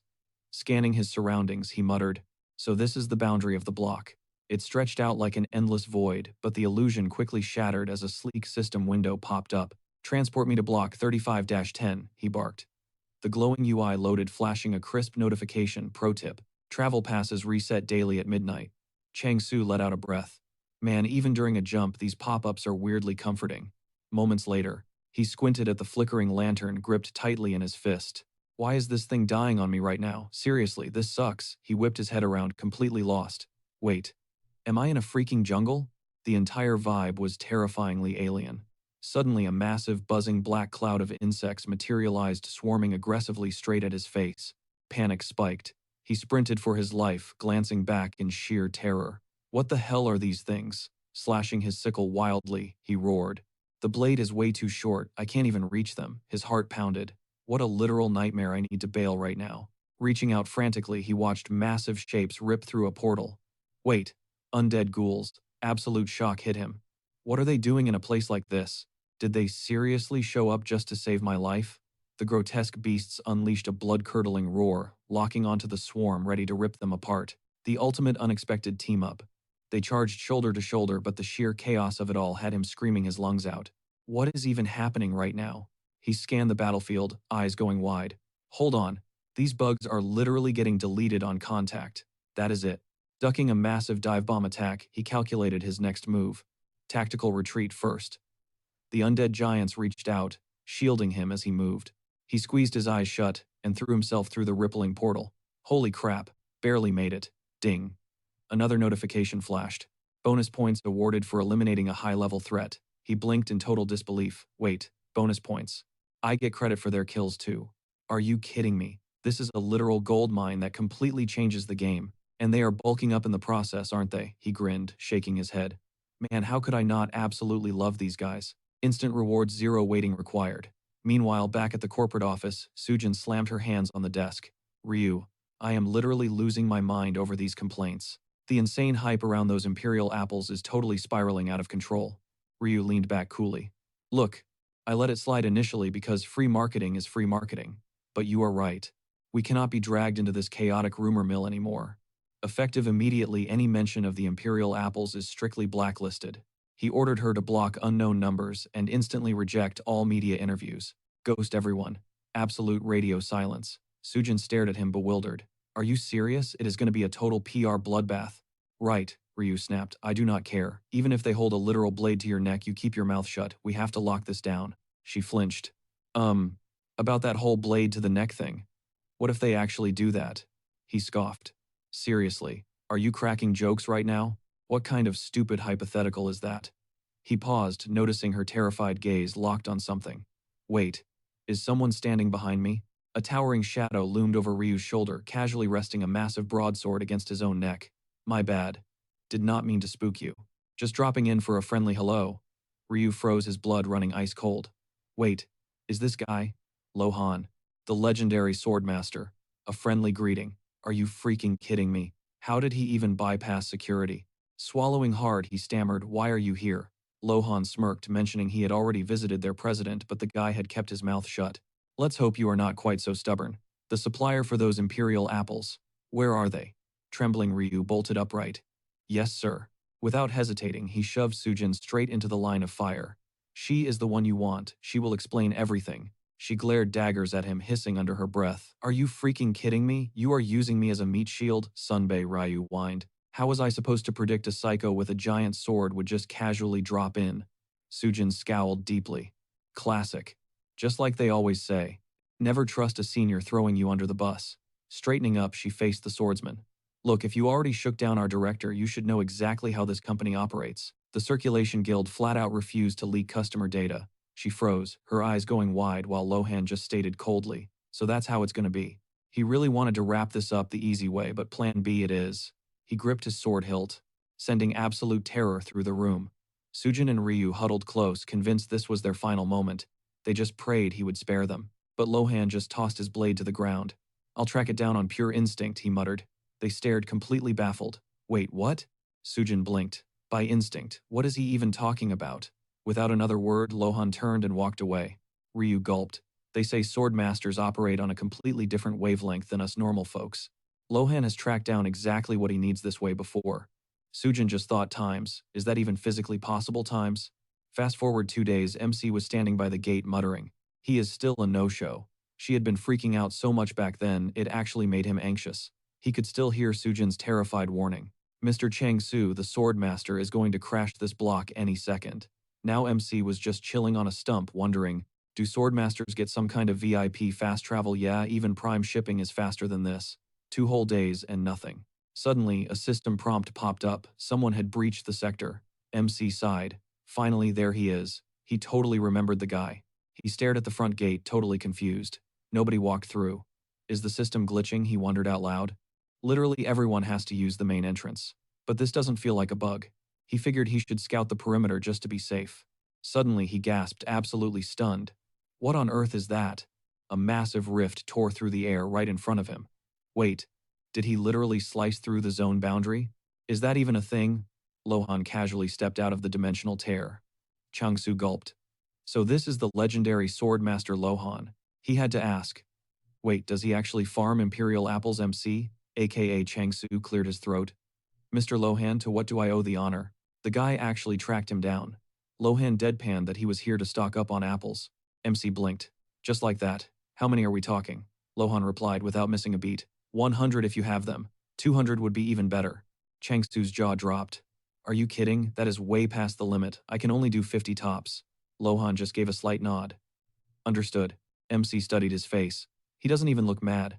Maybe I'm just overthinking it. How much are you dropping for these? He asked. Lohan stated flatly. 20,000 gold per apple. MC winced. I don't have any boxes to pack them in. Lohan shrugged. Not an issue. Chang-Su raised an eyebrow. Wait, isn't that literally retail price? Lohan nodded. MC debated if he should just dump all 100 on him, even if he took a massive loss on the profit. He spun around, and soon they were standing right in front of the legendary apple tree. Chang-Su glanced at him. The dude is a total robot. His expression didn't shift for a single microsecond. The ultimate poker face of a swordmaster, but deep down at that exact moment, Lohan was internally drooling, hyped out of his mind for those apples. They really are insanely delicious times, he thought. MC interrupted. So, 50 works for you? A glowing system window popped up, confirming the blessing of abundance had been triggered. He channeled his aura into the trunk, and plump fruit instantly burst from the branches. Chang-Su sighed. Gonna take a minute to harvest. But the harvest was already happening. Lohan gripped his hilt and barked, "Step aside." MC stumbled back. Whoa, what? In a blur, Lohan dashed forward, his blade flashing in a wild frenzy. He precision sliced every single apple right off the twigs, catching them flawlessly in his inventory pouch. MC watched, totally mind-blown. Bro, no way. This guy is a walking cheat code times, right on cue, the system chimed, notifying him that 10 million gold had just hit his balance. Lohan flashed his payment card, gave a quick nod of thanks, and promised to return. As he turned to leave, Chang-Su desperately reached out and told him to hold up. He paused, gears turning in his head. He had just completely wiped out those nasty parasites in the last sector using nothing but some toxic flora. Stepping into the next block was an absolute blind drop. Having Lohan tag along would be insanely clutch, especially since the guy was rocking a VIP free pass. The system alert flashed again, confirming the fat 10 million gold deposit. Chang-Su quickly asked if the master was craving any other fresh produce. He cultivated it all from scratch. You would totally vibe with them, he promised. Lohan paused, glancing over his shoulder. Like what? MC hyped it up, some seriously mouth-watering potatoes. Lohan's eyes went dead. Pass. Chang-Su sweated. Sweet potatoes maybe. Lohan shook his head. Still pass. MC panicked. What about beans? Lohan fully turned his back. Hard pass. He was totally about to bounce. Chang-Su's mind raced. I absolutely cannot let this carry walk away. MC screamed, apples. I will literally grow you more apples, he muttered to himself times. This dude is so weird. Weird, sure, but he doesn't seem toxic. He cleared his throat and pitched his offer, to lock in an endless stash of Imperial apples. They needed to conquer the neighboring territory, so he was officially requesting Mr. Lohan's muscle strictly paying in premium apples. Lohan stopped dead in his tracks and froze. MC swallowed hard. Crap, did I push my luck too far times? Then Lohan whispered, an endless stash. He slowly raised 2 fingers. MC squinted. You want 20 apples for the job, right? Lohan gave a firm nod. He stepped right back into his dimensional tier, vanishing from the block. Well, that was fast, MC muttered. I honestly never expected him to agree that easily. Just how insanely overpowered is he when nothing's holding him back? A little later, the duo was trekking deep through the lush jungle, with Chang-Su taking in the crazy scenery. Man, this place is absolutely stunning, he breathed out in awe. Why couldn't our Earth look even half this gorgeous? Splash. Ugh, definitely should have worn my heavy boots, he muttered. Hey Mr. Lohan, you holding up okay? But the second he glanced back, a blood-curdling scream. What the heck is that thing? Lohan instantly snatched him by the collar, violently yanking him out of the danger zone. Shoving Chang-Su aside, he barked, Watch your 6, it's right on your tail. Chang-Su's mind raced. Honestly, nobody's a bigger menace than Lohan himself. He squinted at the creeping horror. Wait, is that even a monster? It literally looks like some freaky overgrown weed. Gripping his scythe tight, Chang-Su cracked a confidence. A glowing blue system prompt flashed in his vision, decapitation skill ready to pop off. Just leave this trash to me, he shouted, aggressively whipping the massive blade through the air. And another notification chimed in, blessing of abundance successfully triggered. Fast forward a bit, the heavy canopy finally parted, letting golden sunlight flood the humid woods, while Sujin was having an absolute meltdown. Ugh, literal nightmare. Look at me, I'm completely soaked again, she groaned, wringing out her clothes. It's the exact same garbage, and I can't even do a single thing about it. Suddenly, her face instantly lit up as she eagerly waved back. But a second later, she completely froze, tilting her head in pure confusion. Wait, did you bring a customer? Her eyes locked onto the towering, intimidating figure of Lohan looming right beside him.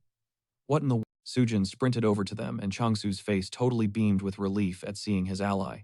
Standing tall, he quickly laid down the game plan, saying, We're gearing up to completely conquer the neighboring zones. Don't tell me you forgot, he teased.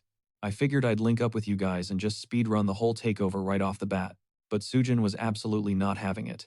She completely snapped loudly, yelling out of pure frustration that things had totally gone off the rail. She leaned in, her voice dropping to an anxious whisper. Something was seriously off. Why on earth was he hanging out with that guy? Chang-Su's mind flashed back to how this whole mess had started. While Lohan completely tuned them out, trying to process the pure chaos unfolding around them, Chang-Su vividly recalled that insane moment a while back when Lohan had unleashed another. Our guy had just strolled up and casually dropped, so, this is it. Did I keep you waiting? Lohan did not even blink. He just stared dead ahead and muttered a single word. Apples. Chang-Su shot him a thoroughly bewildered look. Lohan doubled down, wondering out loud what the apples in this bizarre place actually tasted like. Waving it off with a clueless smile, Chang-Su pointed out the obvious. Dude, there is literally zero space to plant trees here. It is just muddy puddles as far as the eye can see. That instantly set Lohan off. He snapped, swinging his massive blade right at him. The impact obliterated the ground, ripping open a massive, jagged pathway out of thin air. Gripping his chest, heart hammering against his ribs, Chang-Su realized he had almost just gotten completely deleted by that 0 to 100 outburst. Crouching down next to a glowing, magically conjured flower, all thanks to him flexing his abundance blessing skill, he stammered out, his voice practically shaking. Okay. I guess we will be seeing a whole lot more, so he told him to drop the stiff, formal vibe. Scratching the back of his neck awkwardly, Chang-Su mumbled, Wait, what just happened? Sujina crossed her arms, clearly annoyed. Seriously, what is the vibe here? She was utterly lost, struggling to process the insane absurdity of the situation. As she cautiously stepped close, she tilted her head back, squinting up at the canopy. Wait, is this literally that same apple tree? She immediately pinched her nose shut, gagging slightly. Ugh, the smell is just so weird. Like genuinely foul. Chang-Su cringed a bit and asked, Yeah, it is pretty rough, right? Turns out the alien environment practically turbocharged the apple's flavor and scent profile. He is basically running a live experiment right now, tweaking where the energy hits, which drastically alters the taste. Want a bite? He casually offered her a vibrant red apple that was practically radiating a toxic stench. Looking visibly nauseous, Sujina quickly backed away. Yeah, absolutely not. Hard pass, she rejected. Averting her gaze, she suddenly gasped. Hold up. Is this that legendary ostrich butt herb he kept hyping up? Chang-Su's jaw dropped as he yelled, Wait, it is actually called that. This specific ostrich butt monstrosity is strictly a nocturnal beast, and let me tell you, it is notoriously impossible to hunt down.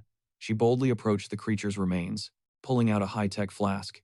She carefully harvested the beast's vital fluid, her eyes lighting up as she declared it to be in absolute prime condition. Wait, how is this even possible? She closely inspected the glowing liquid, then snapped her head toward Chung Su. Did you seriously solo this thing? He casually nodded. Yep. But wait, what exactly is this stuff? She pressed further, her eyes narrowing. So Lohan did not carry you through this at all? Brimming with confidence, Chung Su smirked. Did I mess something up? Before he could even blink, she aggressively snatched his hand, her voice spiking an octave. You are definitely selling this right. Look, I am no hardcore appraiser, but I know one undeniable fact. This stuff is crazy expensive. She kept aggressively shaking his arm up and down.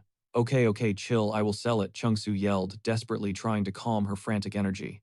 When Su Jina finally released her, he slowly lifted his trembling hand, staring at his aching fingers in utter disbelief. He internally panicked. Wait, she did not literally just fracture my wrist, did she? Meanwhile, Su Jina threw her hands in the air, practically vibrating with Glancing over at our boy, she was completely blown away. This dude was not just a god-tier fighter, he was a literal farming prodigy. And on top of that, he had a freakishly overpowered swordmaster practically acting as his shadow. From day one, she knew this guy was built entirely different. Thank God they ended up on the same team. Su Jina clapped her cheeks in pure excitement, instantly rambling non-stop about mutant apples, carnivorous plant extracts, and hardcore dungeon agriculture. Right in the middle of her manic rant, he repeatedly called her name. Realizing she was completely zoning out, she flushed deep red. Suddenly shrieking, yes, what? What do you need? He deadpanned. We need to place an order. We are desperately going to need to cultivate some heavy-duty bug-repelling crops. And we actually need a legit base camp to survive the night. Su Jina screamed that she had him covered and would spawn it all in a heartbeat. She fiercely rummaged through her massive inventory bag, leaving Chung Su utterly bewildered as she yanked out multiple glowing pouches. The premium seeds are locked and loaded, and check this out, a full-blown instant shelter kit, she proudly announced. Chung Su flashed a wide grin. Perfect. That is insanely clutch. Just sit back and let me cook. He rolled up his sleeves, getting straight to work. Before long, an epic, sturdy adventurer's lodge stood tall in the clearing. It was a gorgeous, masterfully crafted wooden cabin. To lock down their perimeter, they quickly surrounded the base with tactical, bug-repelling flora. We are talking high-grade chrysanthemums, potent peppermint, and creeping mint. Walking through the fragrant barrier, Su Jina nodded to herself. Using the instant shelter kit totally made sense. But being able to instantly force grow a whole defensive garden in literal seconds, that was straight up hacking. Seriously, what kind of cheat skill was he running? She just stood there totally paralyzed, staring at his back in absolute awe. Chung Su caught her staring, turned around, and froze, completely speechless. Looming in the background, the ancient temple was still utterly wrecked and crumbling. But today was not just any day. Today was huge.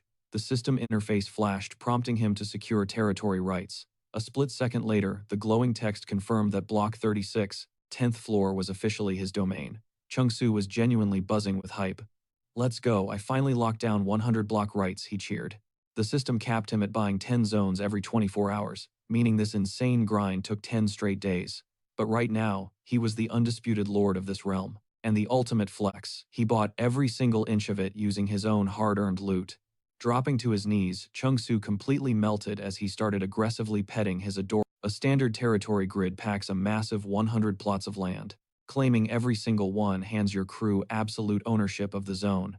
Out in the real world, our boy struggles to afford even a cramped closet, so hitting this milestone feels like an absolute flex. Plus, bagging this real estate cracked open a goldmine of wild new features. But the ultimate prize, slapping custom buffs right onto the territory. The interface flashed a major notification. The available territory traits lock entirely onto whichever divine being the player worships, or the baseline raw stats of the dirt itself. Scanning the holographic text, Chung Su figured, this specific buff vibed perfectly with his patron deity. The massive glowing prompt demanded a final choice for the zone's primary attribute. His options: evolution or annihilation. A sly grin spread across Chung Su's face as everything fell perfectly into his master plan. Dealing with their chaotic deity meant staying constantly on edge. Still, leveling up naturally sounded way less toxic than pure destruction, right? This buff would totally skyrocket their goddess's power levels. The interface blared evolution attributes locked onto Sector 36 North 10 East. Seconds later, Chung Su scanned the dirt, squinting to see if the grass looked just a shade more vibrant. Aside from that, the vibe remained completely unchanged. Maybe the Tier 1 effects were just super subtle. Hey, at least an upgrade tree existed. Right then, he called out System Dashboard. The glowing text instantly revealed massive boosts to crop yields, wildlife expansion, ability scaling, environmental evolution, and hyper-buffed hostile mobs. Changsu's jaw hit the floor as he shrieked. Accelerated monster spawns. Absolute panic gripped his chest as a brutal reality check hit him. There was a major upside and a terrifying downside. The nightmare scenario. That insane evolution buff had already turbocharged the undying freaks roaming nearby. The silver lining, his crew wasn't actually struggling to slaughter them. Yet. Thanks to the stat boost, his point drops were absolutely skyrocketing.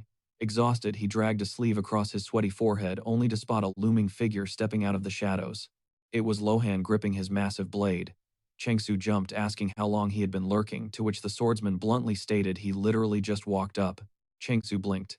Wait, were they dropping the formalities already? Lohan casually brushed it off, admitting it still felt a little awkward. Brushing past the tension, Changsu raised an eyebrow. Bro, during your first visit, did you literally wipe out my entire apple harvest? Lohan deadpanned. Not entirely. Changsu's mind spun. It had not even been 7 days since the guy hauled away batch number 2. Was this dude trying to speedrun a sugar coma? Still chasing the bag, Changsu asked for today's quota.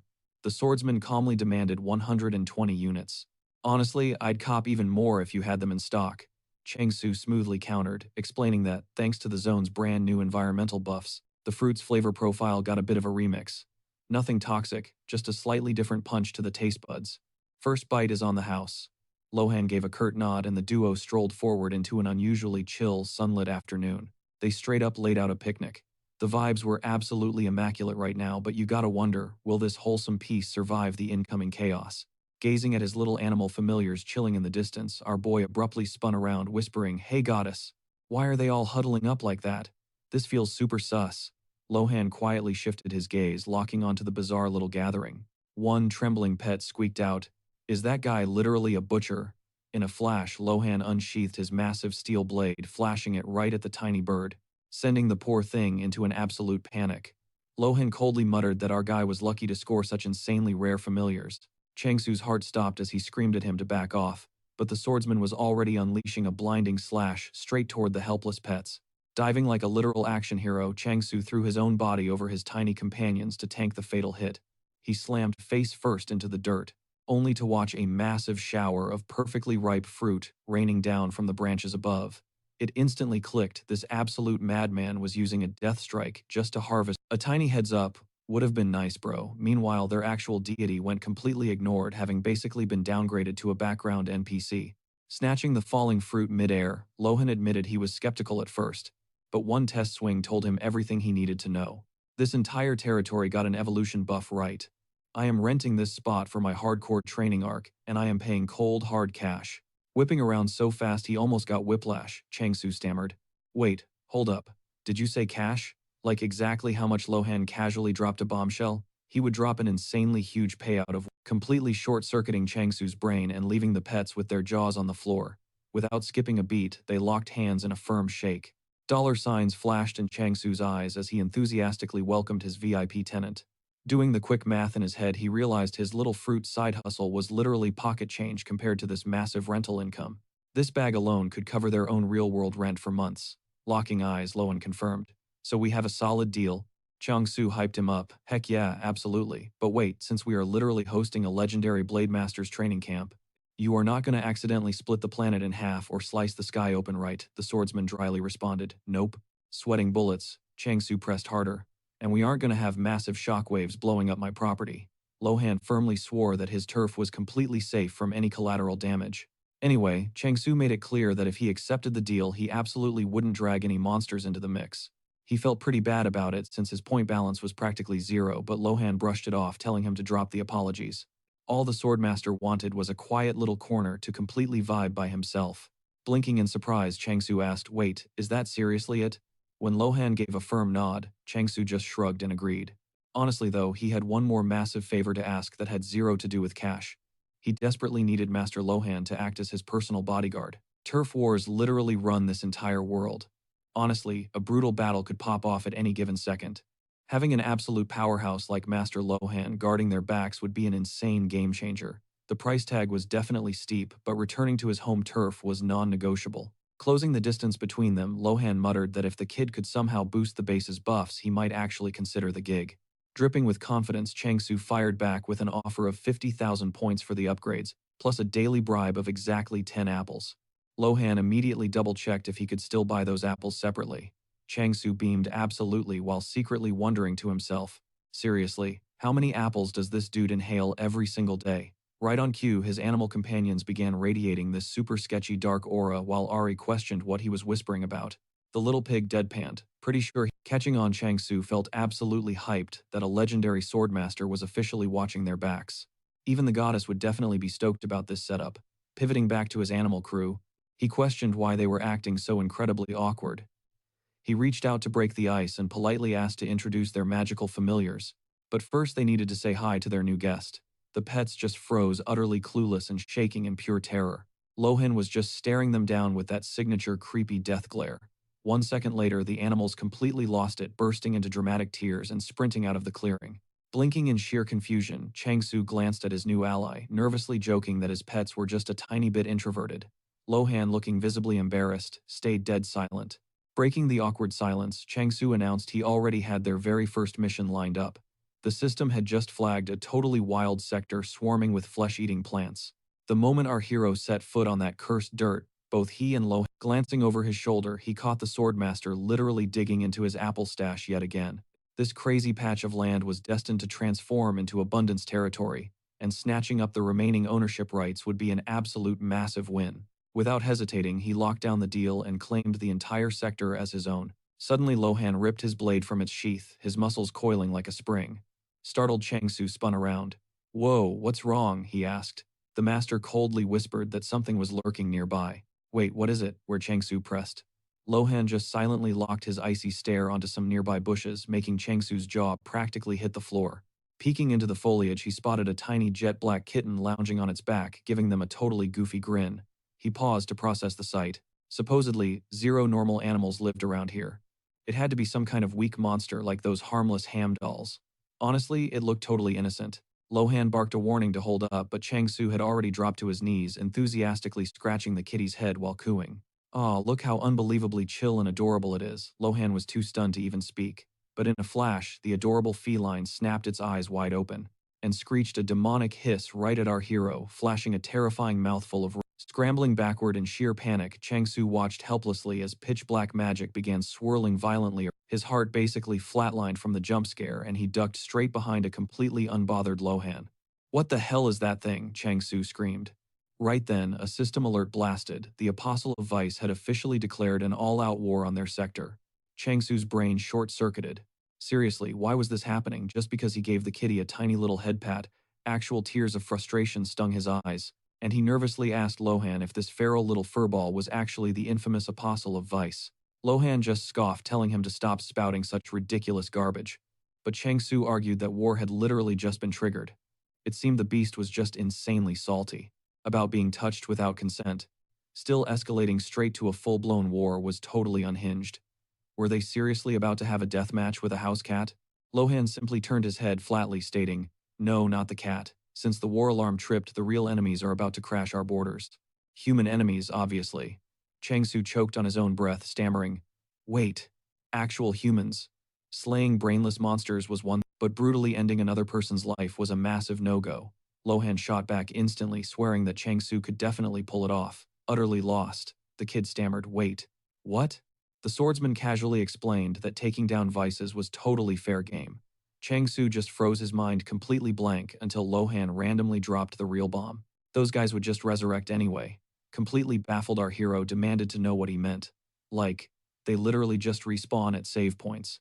Lohan gave a single grim nod. Yep. A heavy, suffocating silence dropped between the two. Changsu's mind started racing. They really get to just pop back to life. That was seriously so broken. How is it fair that some people get permanently wiped out while others can literally get slashed to pieces 100 times over? Gritting his teeth in pure, unfiltered frustration, Changsu couldn't help but question this messed up since these guys can just respawn, I guess they think they can run their bet. Let's see who actually comes out on top. Pure, unfiltered vengeance totally hijacked his brain. He shot a look at Lohan, asking for backup if things went sideways. Lohan just shrugged. "Only if you actually need it." They charged straight into the fray. Seconds later, a glowing portal ripped through the forest fabric, spitting out absolute nightmares. Raggedy skeletons started swarming their position, backed up by a massive chaotic mob of humans. The squad leader whipped out a megaphone, blasting his voice through the trees. Whoever grows those imperial apples better show your face right this second. Cut to the main alchemy hub. Sujina slumped back onto the couch, muttering. Those were his exact words.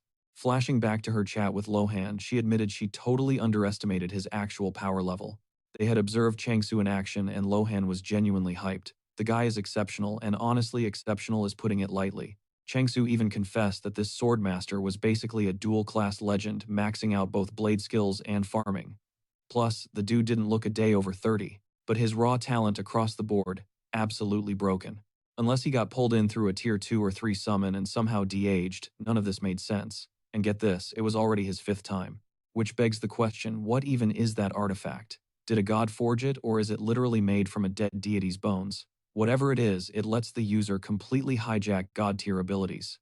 But wouldn't an item like that violently reject an incompatible user? Her brain was practically spinning with a million questions. Sinking deeper into the cushions, she sighed. Who knows what kind of insane stuff is coming next? It is not like he would casually announce he resurrected. Before the words even left her mouth, a blinding flash detonated across the room. As the smoke cleared, Yunko literally spawned right in the middle of the debris. Gripping his head in pure panic, his wild eyes locked onto a thoroughly confused Sujina. Did he just glare at her? Why crash her spot? Yunko stormed over, aggressively shoving a mysterious liquid vial right in her face. She shrank back, totally terrified. He totally lost his mind, screaming, "Where the heck did you find this?" Paralyzed by the outburst, Sujina just broke down into heavy, anxious tears.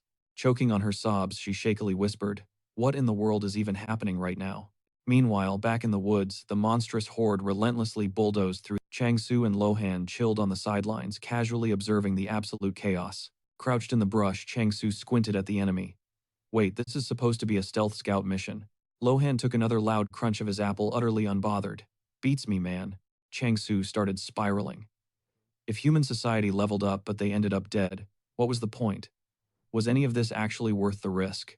Their deep thoughts were interrupted by an obnoxious holler. "Show yourself, you imperial." The duo blinked in surprise, and right on cue, the so-called scout team stumbled blindly into a massive pit of slippery, gross slime.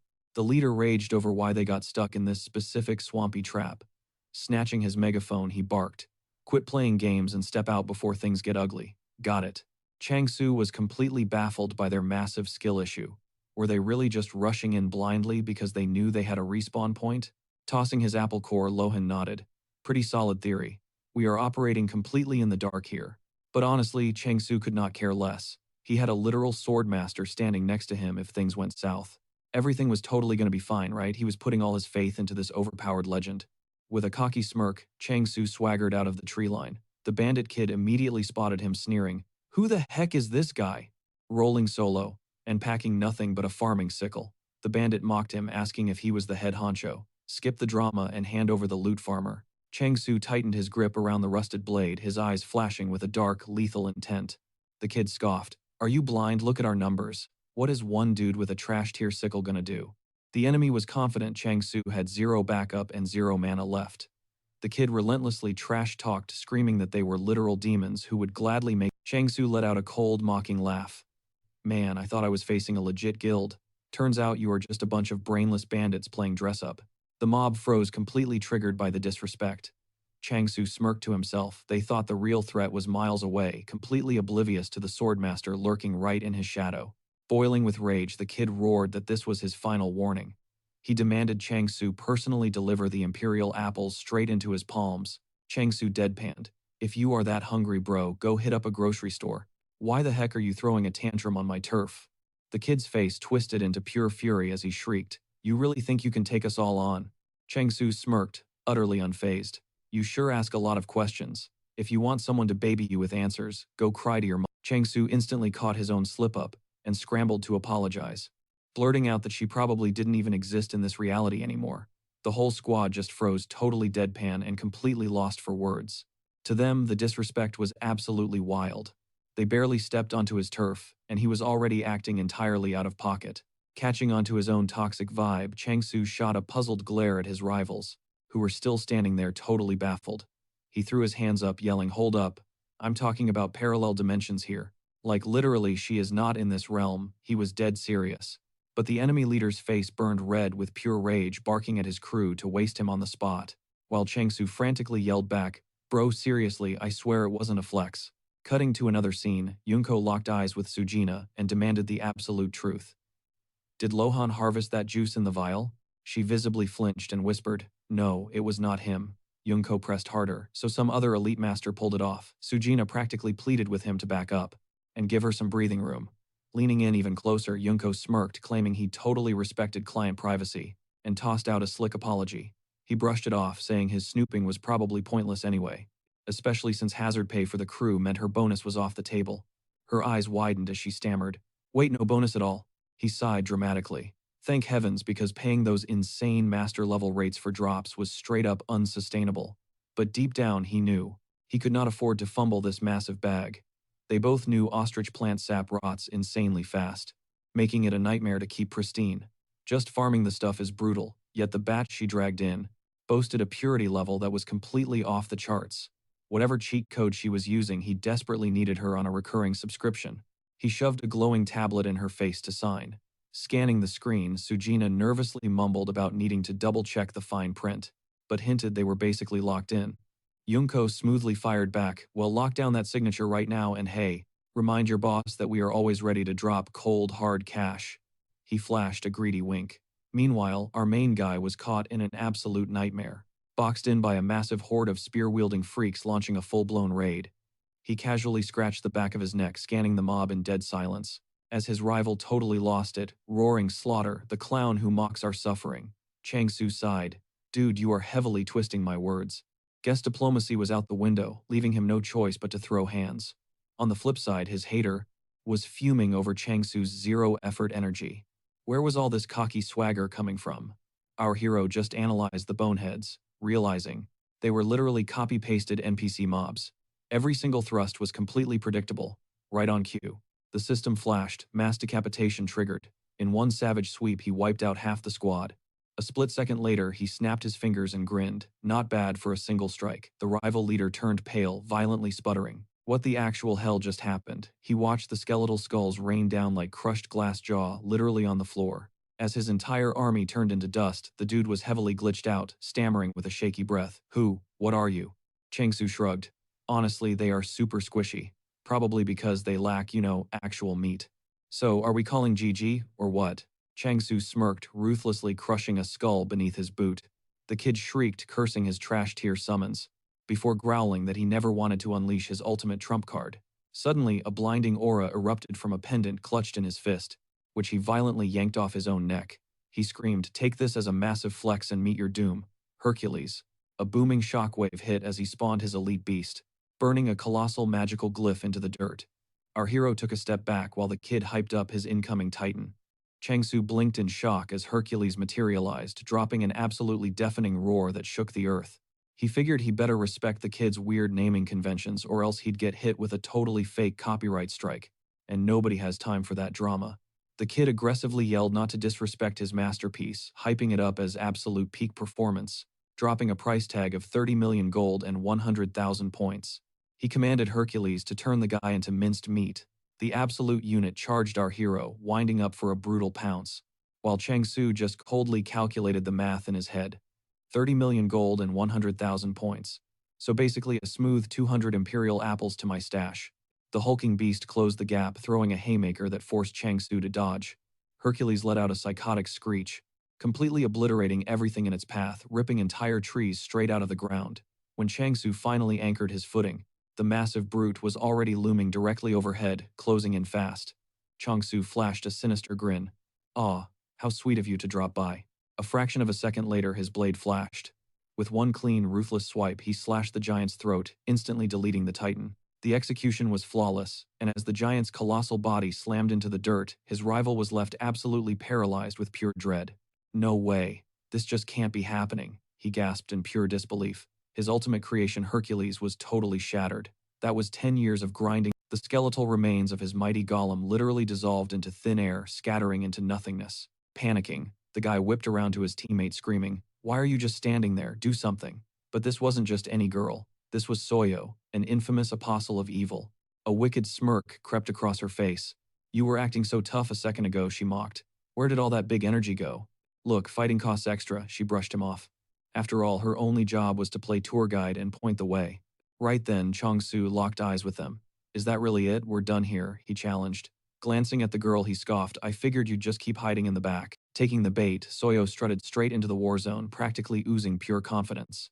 But the second a sinister neon red glow flashed in her eyes, Chong-Su instantly froze, a cold sweat breaking out on his neck. A system alert popped up, giving him a massive hint. The enemy activated the Curse of Life, unleashing a deadly shockwave straight at the target. Soyo kept channeling her dark magic, while her sidekick sneered, bragging that this meant they'd definitely be seeing him suffer again later. A danger notification blared from the system. Without warning, our MC's legs gave out, crashing to his knees as violent shivers racked his entire body. He fought like hell to stay conscious, but a suffocating shadow kept wrapping around him. Seeing this, the golem summoner cheered. Oh, so that's her trick, that is insane. He wanted to study the curse up close before attacking, knowing this was his final chance to mess with the evil spirit. Meanwhile, Chong-Su was utterly paralyzed, completely locked in shock. Soyo shot a glare over her shoulder. Did you forget why we're even here? She snapped. Pick up the pace. The guy muttered a string of curses, begging her to just hold on a second so he could get payback for his destroyed Hercules. Whining, he finally dashed deep into the woods. Sprinting through the trees, he caught a super faint whiff of something sweet. Apples. They've got to be close, he thought, convinced that tracking them down was a guaranteed win. But out of nowhere, an icy chill crept down his spine. He hit the brakes, whipping his head around in panic. Standing right behind him, blade fully drawn, was Lohan. The guy flinched hard, barking out, "Who the hell is that?" He couldn't believe someone else had been lurking in the shadows. But in a flash, Lohan vanished into the brush, leaving the guy totally clueless.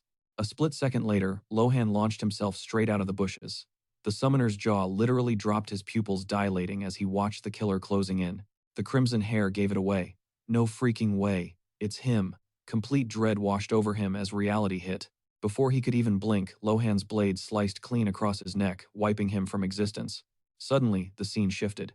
Chong-Su snapped awake, sitting surrounded by rushing pedestrians on a city street. He looked around, totally lost. Clutching his skull, he groaned, "Ugh, my head is splitting." His mind was a total blur. Wait, what just happened? His last solid memory was being locked in a brutal deathmatch with the evil spirit. Feeling the rough asphalt beneath his hands, it finally clicked.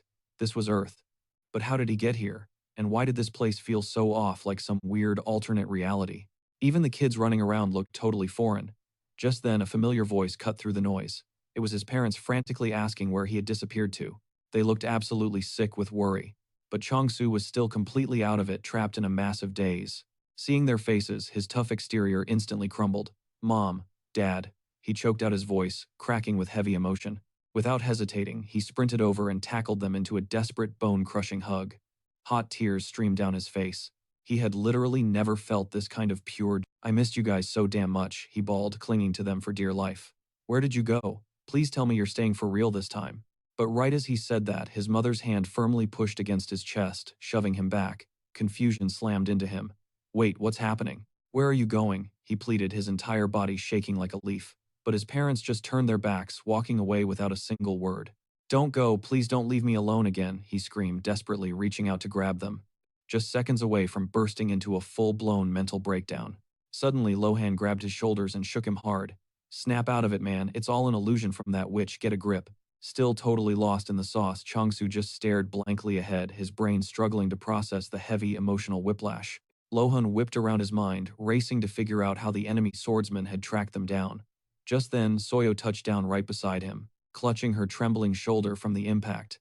Meanwhile, our MC charged forward, gripping his deadly sickle tight. His body was still trembling, tears streaming down his face, but he glared at her with pure rage. In a flash, Lohan blasted forward to act as Chong-Su's human shield. Launching a brutal counterattack straight at Soyo, genuinely terrified, she screamed out for him to wait. Chong-Su braced for impact, squeezing his eyes shut in terror. But in the blink of an eye, the illusion broke, and Soyo found herself dumped straight into a filthy swamp. Lohan glanced back, asking if he shouldn't go after her. Scrubbing the tears from his face, Chong-Su firmly said nah. Taking a deep breath, he gave Lohan a genuine thank you for pulling him out of it. "Let's just head back for now. We can handle the fallout later," he suggested. As for their next big move, they were going to build the most overpowered guild on the planet, starting with completely taking over the surrounding blocks. "Can I count on you going forward?" he asked. Lohan smirked, replying that he'd totally accept a bonus paid in apples. Chong-Su thanked him for having his back. and promised, just say the word bro. Whenever you need a favor, I'll do whatever it takes. He promised to drop off a massive restock down the line. As twilight completely swallowed the sky, Cheng-Su and Lohan crept down the dirt trail only to stop dead in their tracks. Staring right back at them was a cat. Cheng-Su blinked. Wait, hold up. He completely blanked on the vibe this feline was giving off. Like, what even is this thing? Lohan casually dropped a bomb that Fluffball was actually one of the 7 plagues, an apex territorial devourer. Yet there it was, flopped in the dirt, adorably munching on some leaves like a harmless kitten. Both guys just completely froze. Clang Cheng-Su's sickle slipped right out of his sweaty grip, hitting the dirt. Jaw hitting the floor, he stammered. Are you kidding me? What a total nightmare. Meanwhile, cut to their enemy already rotting inside a cold, dark dungeon cell. A glowing system prompt relentlessly mocked him, blaring that he had officially lost the turf war. The financial penalty for his massive L was being calculated in real time, because the power gap between the two sides was literally astronomical. The system slapped him with an insane penalty fee. Total damage, 1 billion gold coins. He violently convulsed with absolute rage, screaming his lungs out. Bullcrap. What do you mean power gap? The freaking Swordmaster was on the battlefield, but the ruthless system just flashed. Defendant is totally broke. And now, bloodthirsty evil spirits were stepping in to collect the debt. His face drained of all color as he stared at the holographic screen. Wait, what? No, he swore he'd pay up no matter the cost. He was going to settle this damn score. Roaring like a maniac, he aggressively swiped the system window away into nothingness. But then, a freezing, downright sinister aura crept up his spine. He slowly turned only to find towering skeletal monstrosities stalking toward him, their hollow eye sockets glowing with a lethal, piercing light. Pure, unadulterated panic took over. Before he could even brace himself, the bony freaks violently yanked his shaking body right out of the iron cage. Get your filthy hands off me, the guy shrieked, kicking and thrashing wildly. Why the hell weren't they dropping him, right as he was losing his mind? Click, clack, click. A girl strutting in killer heels approached coldly, mocking him. She snickered, whispering that if he wanted to play hardball, he needed to grow up and act like a real man. Like, what kind of twisted joke was she? Veins bulging on his forehead, he lashed out. What the hell are you doing here? It was none other than Tanha, the terrifying apostle of the undead. She leaned in dangerously close, warning him that he better spit out exactly what went down. Unless, of course, he actually wanted to experience a slow, agonizing torture way worse than just dying.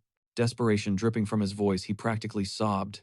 Imperial apples. I swear I found a massive imperial apple plantation. Tanha tilted her head, pressing him harder. She dared him to pull a fast one just to save his own skin. He frantically screamed that he wasn't capping Lohan, that total psycho obsessed with those legendary fruits. Was literally right there. Tanha just scoffed, pointing out that if the almighty Swordmaster had actually backed him up in combat, his insanely high penalty debt wouldn't be ruining his— I'm telling the truth, he wailed. Apparently Lohan's cracked student absolutely decimated the undead army, which totally triggered the whole disastrous situation with Soyo. Tanha's eyes went wide. Wait! Soyo was caught up in this mess too. She figured the girl was just tagging along as some random mercenary guide. The prisoner stuttered in pure panic. What? What are you doing? Why was she creeping closer? He begged her to stay back.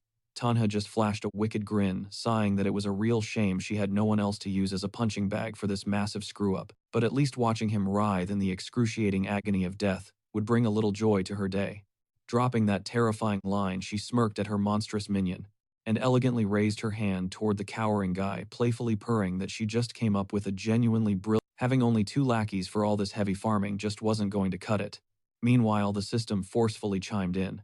The demonic spirits were aggressively demanding a hostage negotiation, and honestly, he was absolutely ready to enslave every single one of them as twisted payback. Until those high-stakes talks wrapped up, the defeated losers were staying chained up. Yunue completely lost his mind, hyperventilating as he shrieked. What the hell is going on here? Absolutely no randoms are allowed to set foot on the sacred imperial apple plantations. Unbothered, Tanha just taunted him, leaning in. But come on, aren't you dying to know what it feels like to physically twist a living human into a monstrous, corrupted spirit? She added that if he really didn't want to become her personal science experiment, he better hustle and infiltrate that plantation by any means necessary. Cutting back to the forest, Cheng-Su was still absolutely terrified, practically gluing himself Lohan's back as he nervously whispered, Dude, are we actually going to survive this? Lohan didn't even break a sweat. He chilly replied that they were golden. If this apocalyptic furball actually wanted, they'd already be dead meat. Cheng-Su gulped. Yeah, but what if it flips a switch and decides we look tasty right now? Lohan shrugged. If it snaps, it won't just eat us, it'll literally devour your entire right of possession. Cheng Su's eyes practically popped out of his skull. Wait, what? How the hell does something eat a metaphysical ownership right? Is that even a real thing? Trembling like a leaf, he shakily poked his finger at his hovering system interface, thanking the heavens that this demonic kitten hadn't decided to snack on his inventory yet. Letting out a massive breath he didn't know he was holding, he muttered that the cat didn't seem to care about his digital real estate. So, why the heck is it even crashing our party? Lohan took another loud, crunchy bite of his apple and casually dropped the answer the little beast was just fiending for some magical catnip. But bro, that thing is an apocalyptic monster, not a pet, Cheng Su hissed under his breath. He squinted. Wait, did its actual size shrink?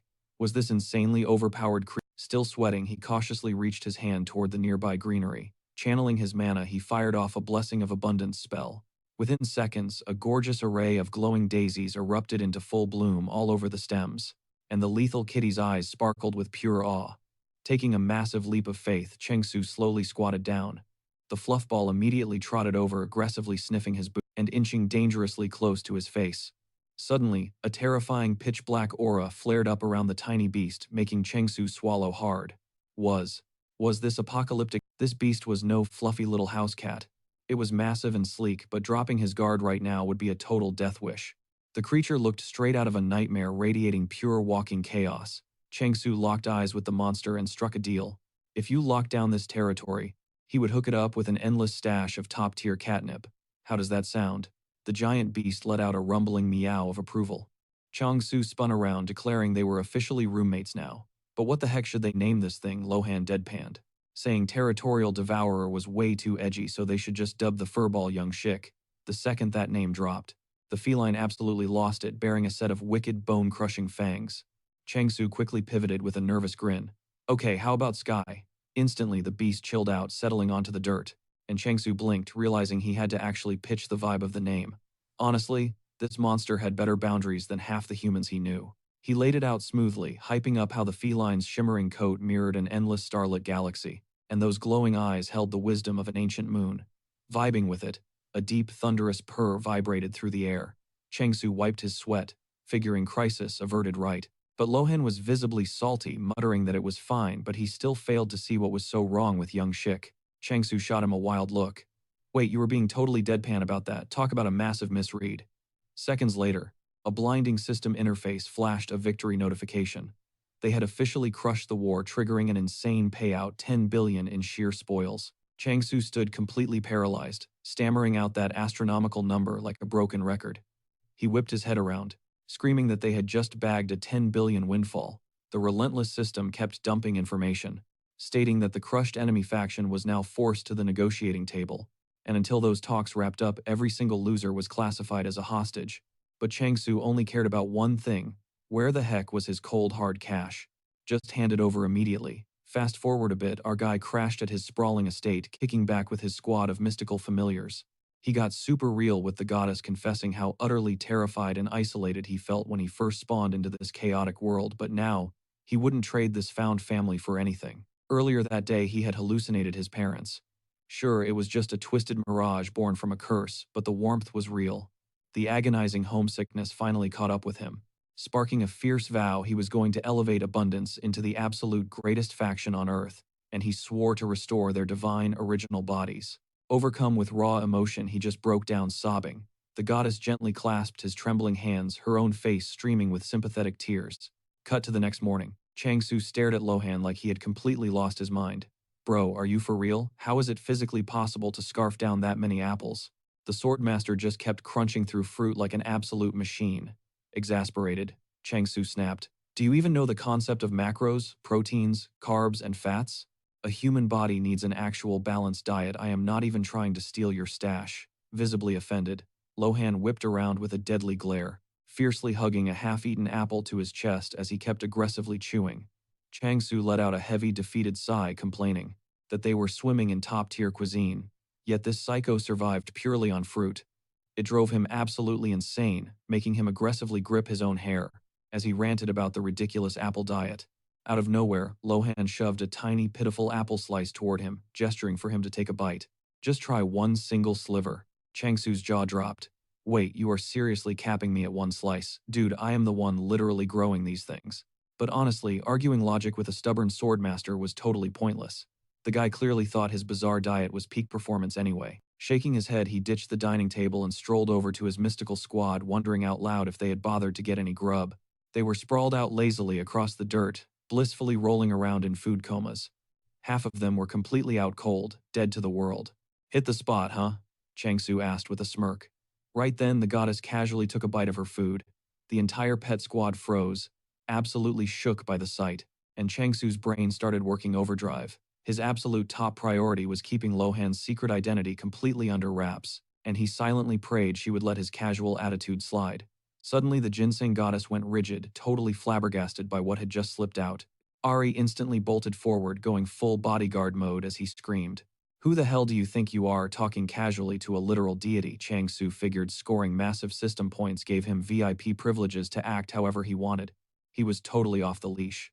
The spirits ruthlessly chewed him out, while Changsu internally stressed over explaining this mess to Lohan. The swordsman, however, was just chilling in the background, entirely unbothered, and practically vibrating with the energy of a 100% premium imperial apple. Breaking the tension, the spectacled pig Doji cut in, telling Ari to chill for a second, hinting that maybe the apostle was pulling this disrespectful stunt intentionally. Ari was not having it, barking back points. Since when did he score any points? Doji scoffed. You clueless idiot, this guy clearly has no idea who her divine highness actually is, though typically an apostle would definitely use formal speech.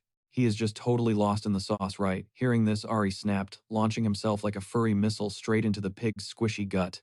Pinning him down, Ari dropped a sinister threat, one more sarcastic grunt, and he was dead meat. Doji panicked, desperately squeaking out that he just wanted a damn apple. The chaotic duo suddenly froze, shooting each other deeply confused side eyes. Still pinning him into the dirt, Ari growled. How about you tap out and we can hash this out like civilized men, push to the limit. Doji dramatically whipped off his glasses, declaring. Ari completely loses it, shattering her glasses on the floor in pure rage. When Changsu glances back, he awkwardly asks, well, I guess it's time to hit the road. The goddess stares at him, eyes practically overflowing with tears. And our boy casually drops that Sujina is on her way. Just hold down the fort while I'm gone. At that moment, he watches the goddess openly, sobbing, frantically waving her little paws. He kept the war a total secret, terrified she'd actually lock him up to keep him safe. But honestly, she already caught on. That skull definitely spilled the tea by now. Don't sweat it, I'll be back in a flash. Gently patting the goddess's head, he leans in close, which instantly catches Lohan's eye. Yo, hold up, I need to tell you something. Changsu jumps up, totally caught off guard. Asking, wait, what? Lohan sharply turns his back and replies, time doesn't tick the same way across dimensions, kid. Even this place runs on its own vibe, totally separate from Earth. So stop rushing. Changsu's face turns beet red as he stammers out a thank you, saying, all right, seriously. Are we finally doing this? He spins around, catching one last look at his heartbroken pets waving their sad little goodbyes. He locks eyes with Hamdall. You're rolling with me, right? I didn't drop cash on this for nothing. He unzips his backpack, and Hamdall's eyes literally sparkle with pure awe. Tucked right inside is a custom spherical hamster crib. It's the ultimate flex for anyone who wants their tiny bro attached to the hip, 24/7. Thanks to this slick carrier, taking your hamster everywhere is completely stress-free. Hamdall dives right into his new mobile mansion, and Changsu smirks. All right, time to roll. The three of them march out, totally ready to level up and expand their turf. Fast forward a bit, our main character steps right through the portal door and absolutely freezes mind, totally blown. It hits him even without Lohan holding his hand or needing a major portal. Traveling is a total breeze now. This door is low-key overpowered. Stepping into the lush forest, a familiar voice calls out, you finally made it, it's Sujina. Looking at him like she can't believe it. Wait. Did you seriously just throw down with evil? Changsu points out she actually made it back pretty early, and Sujina breathes a massive sigh of relief, seeing him in one piece. Hey, Lohan totally carried me through it, so it was light work, Changsu admits. He even signed on to be my bodyguard for a bit. Sujina spots. The guy freezes dead in her tracks, and aggressively whispers, why the heck are you two trauma bonded now? Lohan is just standing there, aggressively munching on, looking completely over it. Changsu just shrugs. You mean my guy Lohan? Yeah, we're basically roommates now. Sujina violently facepalms. I literally knew this was gonna happen. You are so unpredictable and… Wait, who is that? Sky is chilling right at Changsu's feet, demanding pets. Oh, he just kind of invited himself. This is Sky, Changsu says. Sujina is completely shook, blushing a bit. obsessing over how ridiculously smart the fella looks. Then she spots Hamdall and absolutely loses her mind over the cuteness. Yeah, he's basically a genius, Changsu brags, quietly wondering if the little guy realizes that snagging this territory would literally nuke the mint garden. Listen, Sujina says monsters this stunning and high IQ are insanely rare. If someone managed to bag them, they'd sell for an insane bag. Too bad catching them is practically impossible. Meanwhile, Hamdall is busy chasing the cat in an epic game of tag. Hey, if we can't catch them, what if we just spawn a dungeon right behind them, she pitches. Monsters literally flock to dungeons like moths to a flame. Changsu's eyes widen. Hold up. We can actually do that. Right now they're sitting on 443 loyal regulars. But honestly, he wants more traffic. Might actually be a game changer down the line. At that moment, he turns back to Sujina, casually dropping. Oh, by the way, he's from a totally different block, so this won't be a walk in the park. She blinks. Wait, another block. Which one? No clue, he shrugs. Bro just showed up out of nowhere. Sujina squints at the cat. Are you absolutely sure that's not just some dude shapeshifted into a cat? Well, according to Lohan, Sky is literally a territorial devourer. Sujina's jaw hits the floor as she stammers out. Wait, are you for real right now? Dead serious, he nods. She's completely mind-blown that a creature like that even exists. Changsu casually corrects her. Oh, he's not just a monster. He's literally one of the 7 disasters. Hearing that, Hamdall absolutely panics as the cat casually saunters over to him. Sujina's eyes light up with unhinged excitement. Wait, that is the territorial devourer. She aggressively snatches Changsu's arm, screeching. Why the heck is a literal walking disaster chilling in our yard? She violently shakes him, actual tears in her eyes, scaring the absolute life out of him. She practically yeets him straight into the bushes. Changsu eats dirt, screaming his lungs out. The lore says this thing doesn't just steal land. It literally nukes entire blocks into dead zones. Why on earth is he crashing here, massaging his fresh bruises? Changsu groans. Honestly, I'm pretty sure he's just here for the catnip. Sujina stares at him like he's insane. You're telling me a world-ending beast pulled up for some catnip? Look, I don't know the exact math, he argues, but my gut says yes. Claiming a whole block takes a minimum of 200,000 points. But blessing a field with catnip, that's barely 10,000. On paper, it's a 20-fold difference, but what if the buff scales way differently? If the exchange rate locks in at 1 to 90, he calculated, then for Sky, a single block cashes out at 2,000 points. But that catnip, it's sitting at a staggering 9,000. We're talking more than triple the value. He stayed totally silent, but honestly, the chosen one was out of options anyway. Sujina shot him, an anxious look. Are you sure about this? It's gonna suck if I come back and this whole place is absolutely trashed. He just brushed it off casually, dropping that cats are hardcore about their territory. If anything, he'll actually guard this zone, he insisted. But right on cue, the vibe shifted. He whipped around, his eyes going wide. Yo, drop it, chill out, he screamed. Too late, Sky launched himself straight at poor Hamdall. He is not a snack, Changsu shrieked, but the absolute menace of a cat already had the little guy clamped in his jaws, flashing his owner this goofy, innocent grin. So much for them being besties. Something definitely snapped between those two. Hamdall literally hurled himself into our hero's arms, sobbing that he was completely done with this nonsense. Fuming, Changsu snapped his head toward Rohan. Dude, why are you just standing there spectating? Rohan didn't even blink. I was totally on standby to jump in, he deadpanned, still raging that his little buddy almost became lunch. Changsu gently stroked the trembling Hamdall. You good little guy, he whispered. We seriously need to keep them separated until they vibe better, she muttered before shifting gears. She clearly had tea to spill. Changsu glanced back. What's the drama now? Are we talking about that ostrich grass juice? He sighed. Already read the notification. Sujina shook her head. Nope. Some absolute con artist just rolled up, flexing that he's the rightful owner of the imperial apples. Changsu let out a dry laugh. Oh, perfect. An apple scammer is exactly what we needed today. Sujina nodded furiously. I know. But get this, he's claiming the apple holds the blessing of abundance. So since he's apparently the apostle of abundance, he says it legally belongs to him. The color literally drained from Changsu's face. He froze, utterly shook. Wait, say that again. He even dragged in his own apple to back it up, but honestly it looked like hot garbage next to the imperial one. Word on the street is he faked a contract using some random abundance artifact, so now he can mass produce them. Catching her friend's blank stare, Sujina waved a hand in front of his face. Earth to Changsu. Why do you look like you just saw a ghost? Rage flared in his chest as his hands curled into tight fists. His mind was racing. Another apostle, seriously. Had this guy been lurking in the shadows this whole time, only to pop up now and try to steal his thunder? or was he just totally faking it? His eyes locked onto Sujina, burning with sudden intensity. We need to track this dude down, right now. She blinked, totally confused. Wait, do you guys have beef? Nah, Changsu fired back, his voice deadly serious. It's just, I'm the actual apostle of abundance. The bombshell dropped. Sujina gasped, stumbling back a step. Bro, what did you just say? He didn't even flinch. You know how they say cash can make the devil do your put a massive bounty on his head. We'll drop a fat payout for that artifact plus 100 imperial apples to whoever drags that scammer to me, alive. Lurking nearby, Rohan caught every single word. He whipped around dollar signs, practically flashing in his eyes. This was his golden ticket. Fast forward, and we deep in thought. To actually bait Rohan and his student, he absolutely needed undead mobs. A dungeon without skeletons is like a pizza with no cheese. Just sad and completely pointless. In short, a total joke. Sure, he could probably solo the hostile undead, but his 5 rusty old summons, they'd just botch the whole operation. Pushing open a heavy door, a slick-looking guy flashed a greasy smirk. Well, if it isn't our favorite broke boss. Eunhyuk rolled his eyes. I'm a paying customer, actually. Cut the small talk and hand it over. He slapped a document onto the table. The dealer raised an eyebrow. Is this supposed to be cash? Eunhyuk's gaze darkened.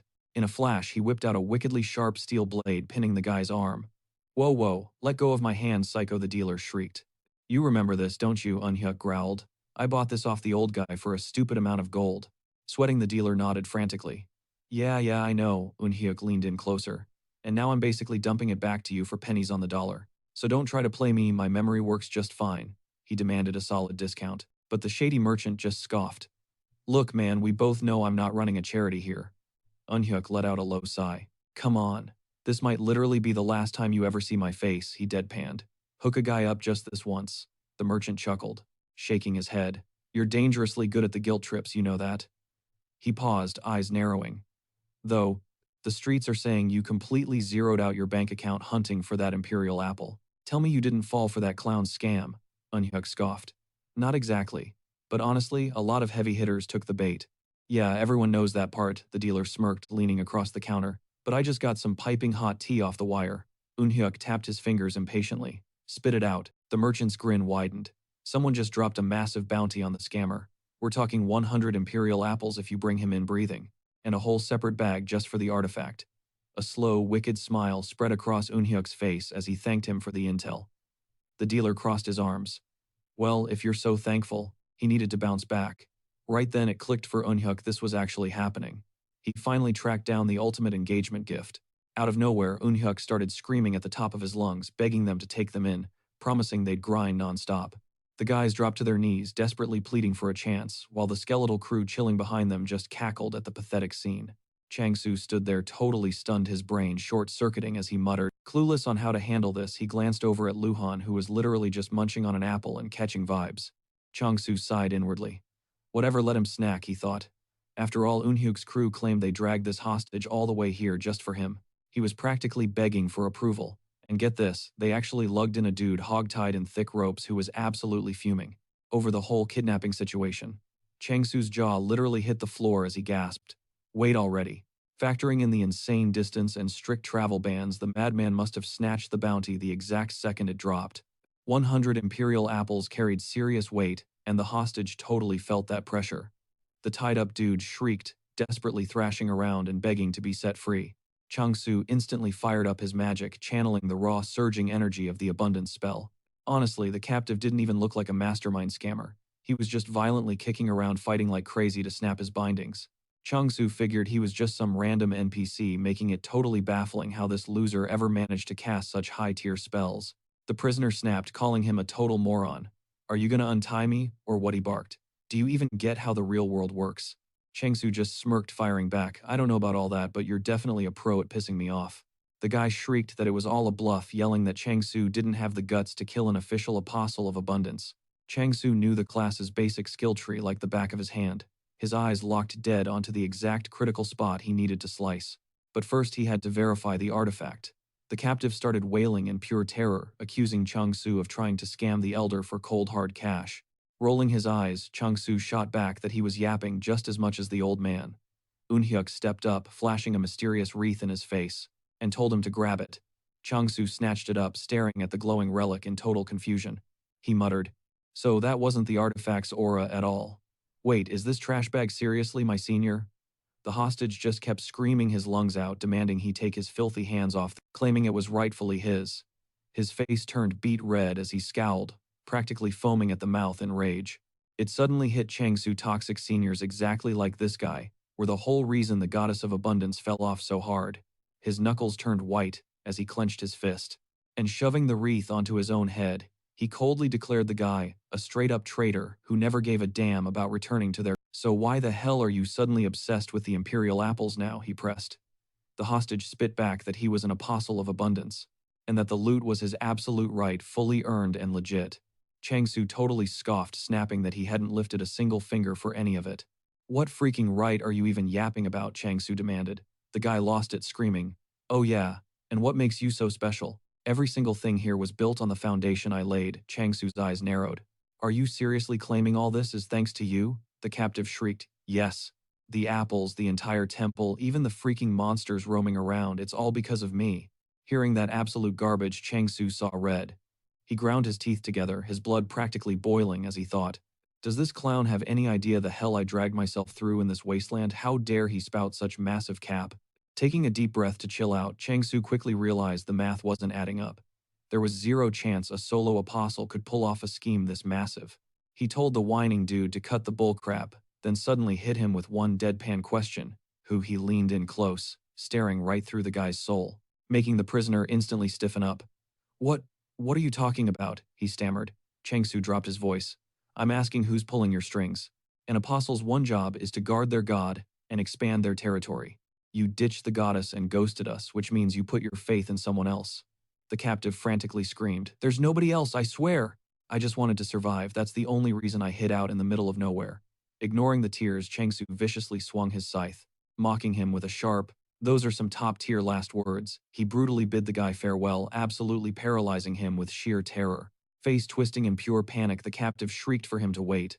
As the razor-sharp blade stopped millimeters from his throat, the guy started vibrating violently, wailing that he literally had zero choices left. Unlike Changsu, he was just some basic guy who had never even swung a scythe in battle. Changsu ordered him to shut up and just drop the names of his backers. Voice shaking like a leaf, the pathetic senior sobbed that he honestly didn't know a damn thing. Changsu instantly whipped the scythe back up for a fatal strike, making the dude scream that he really was clueless that someone had just promised him a massive bag of cash for an easy life. But he hadn't even seen a single dime of it yet. "I got scammed too, man, I'm a victim," he cried. Staring him down, Changsu coldly replied, "Then you're completely useless to me." The guy just stared back, eyes welling. The dude was literally bawling for his life, swearing on everything he'd never pull a stunt like that again. But Changsu just coldly muttered, "Way too late for that," and brought the sickle slashing down. The heavy blow sent the kid crashing headfirst into the dirt, screeching in pure agony. Honestly, Changsu was itching to just blow the guy's head clean off. But even inside this insane game reality, crossing that line and flat-out flatlining a real human felt way too heavy. Right then, he glanced up at the clouds. A glowing system window suddenly popped up. The god of injustice was literally sliding into his screen, offering him a total faith swap. The deal become its new champion, and he could slaughter this trash without a second thought. So what was the move? Changsu just scoffed. Seriously, another deity. What kind of desperate stalker was this system? It wasn't like he was dead set on murder anyway, almost feeling like some weird curse was holding his blade back. Pivoting around, Changsu tossed a question at Lohan. "Yo, what actually goes down if I catch a body here?" He let out a heavy sigh, remembering Lohan wasn't even a chosen apostle. Suddenly a voice called out to him. Yun Yue, chilling off to the side, stepped up with the lore drop. They explained that the respawning injustice apostles had a weird loophole. But rule of thumb, murder was a massive red flag, and brutal punishments were handed out daily. They could straight up banish you from the faith. Changsu's eyes widened. So there actually were legit consequences. If he was truly feeling ruthless, he could have just fed this scumbag to the system. The glowing text flashed again, pushing him to become an apostle of injustice. But our boy just rolled his eyes and turned his back. Classic. Here we go again. Hard pass, all right. The system wasn't taking no for an answer, spamming him with promises of insane god-tier power that would make his current stats look like a joke. That actually gave Changsu the creeps. "I said I don't need it," he barked back. The system then hit him with the most ridiculous offer, yet a 1-month free trial with the god of injustice. Changsu literally screamed, "Bro, no, I already told you. Was this seriously how divine faith worked?"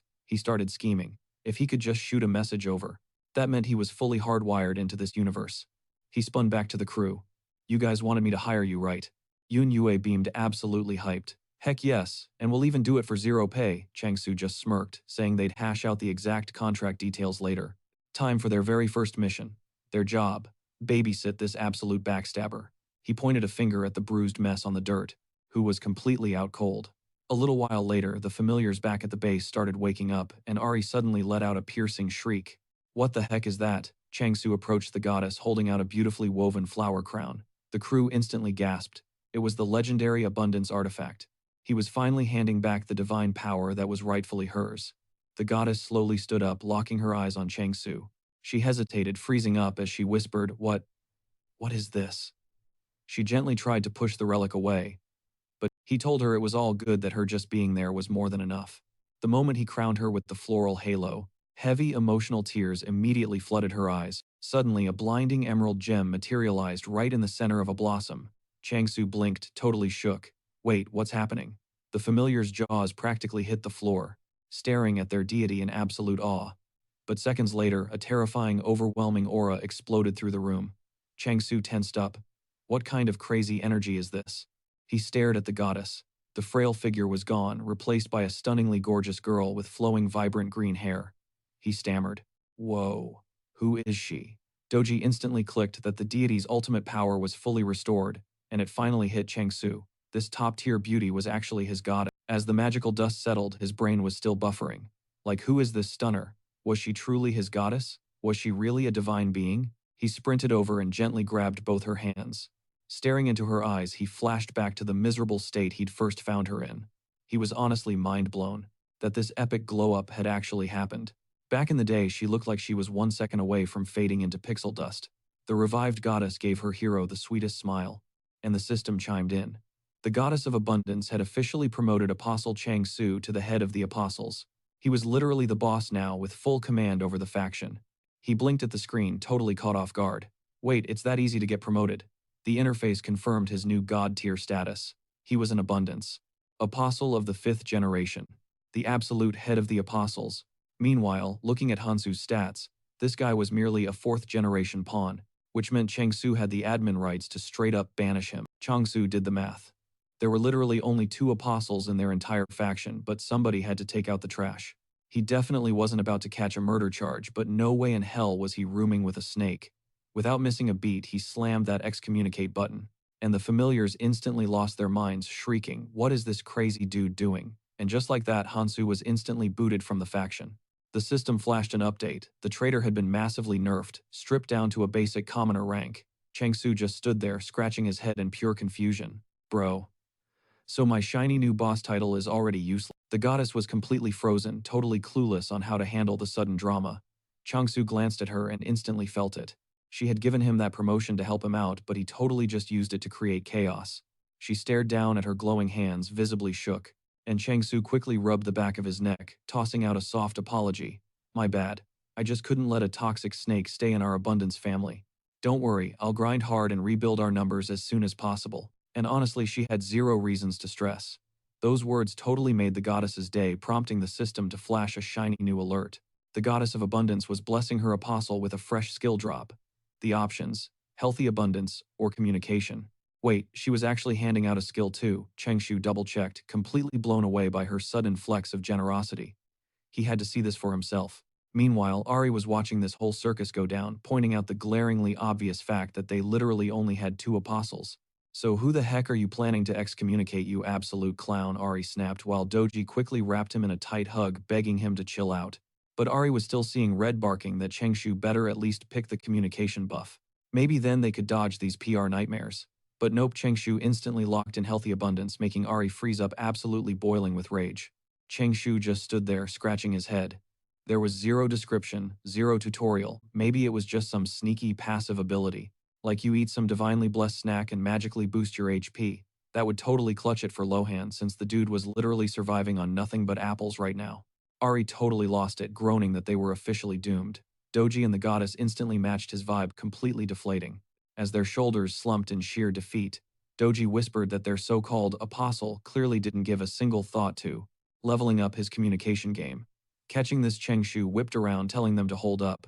He locked eyes with the goddess and practically barked, "Your legs." The second she peeked her legs out from under that skirt, a brutally foul stench and a massive cloud of dust exploded into the room. Everyone instantly pinched their noses, choking out goddess seriously. In a flash, she poofed right back into a giant ginseng root, leaving the whole crew absolutely speechless. She just nervously scratched her leafy head with a sheepish grin. Chengshu let out a long breath, a soft smirk tugging at his lips. He just prayed she stayed healthy, and that this whole abundance thing wasn't a total bust. Fast forward a bit, a delivery guy dropped off a mystery box right by the entryway of an apartment building.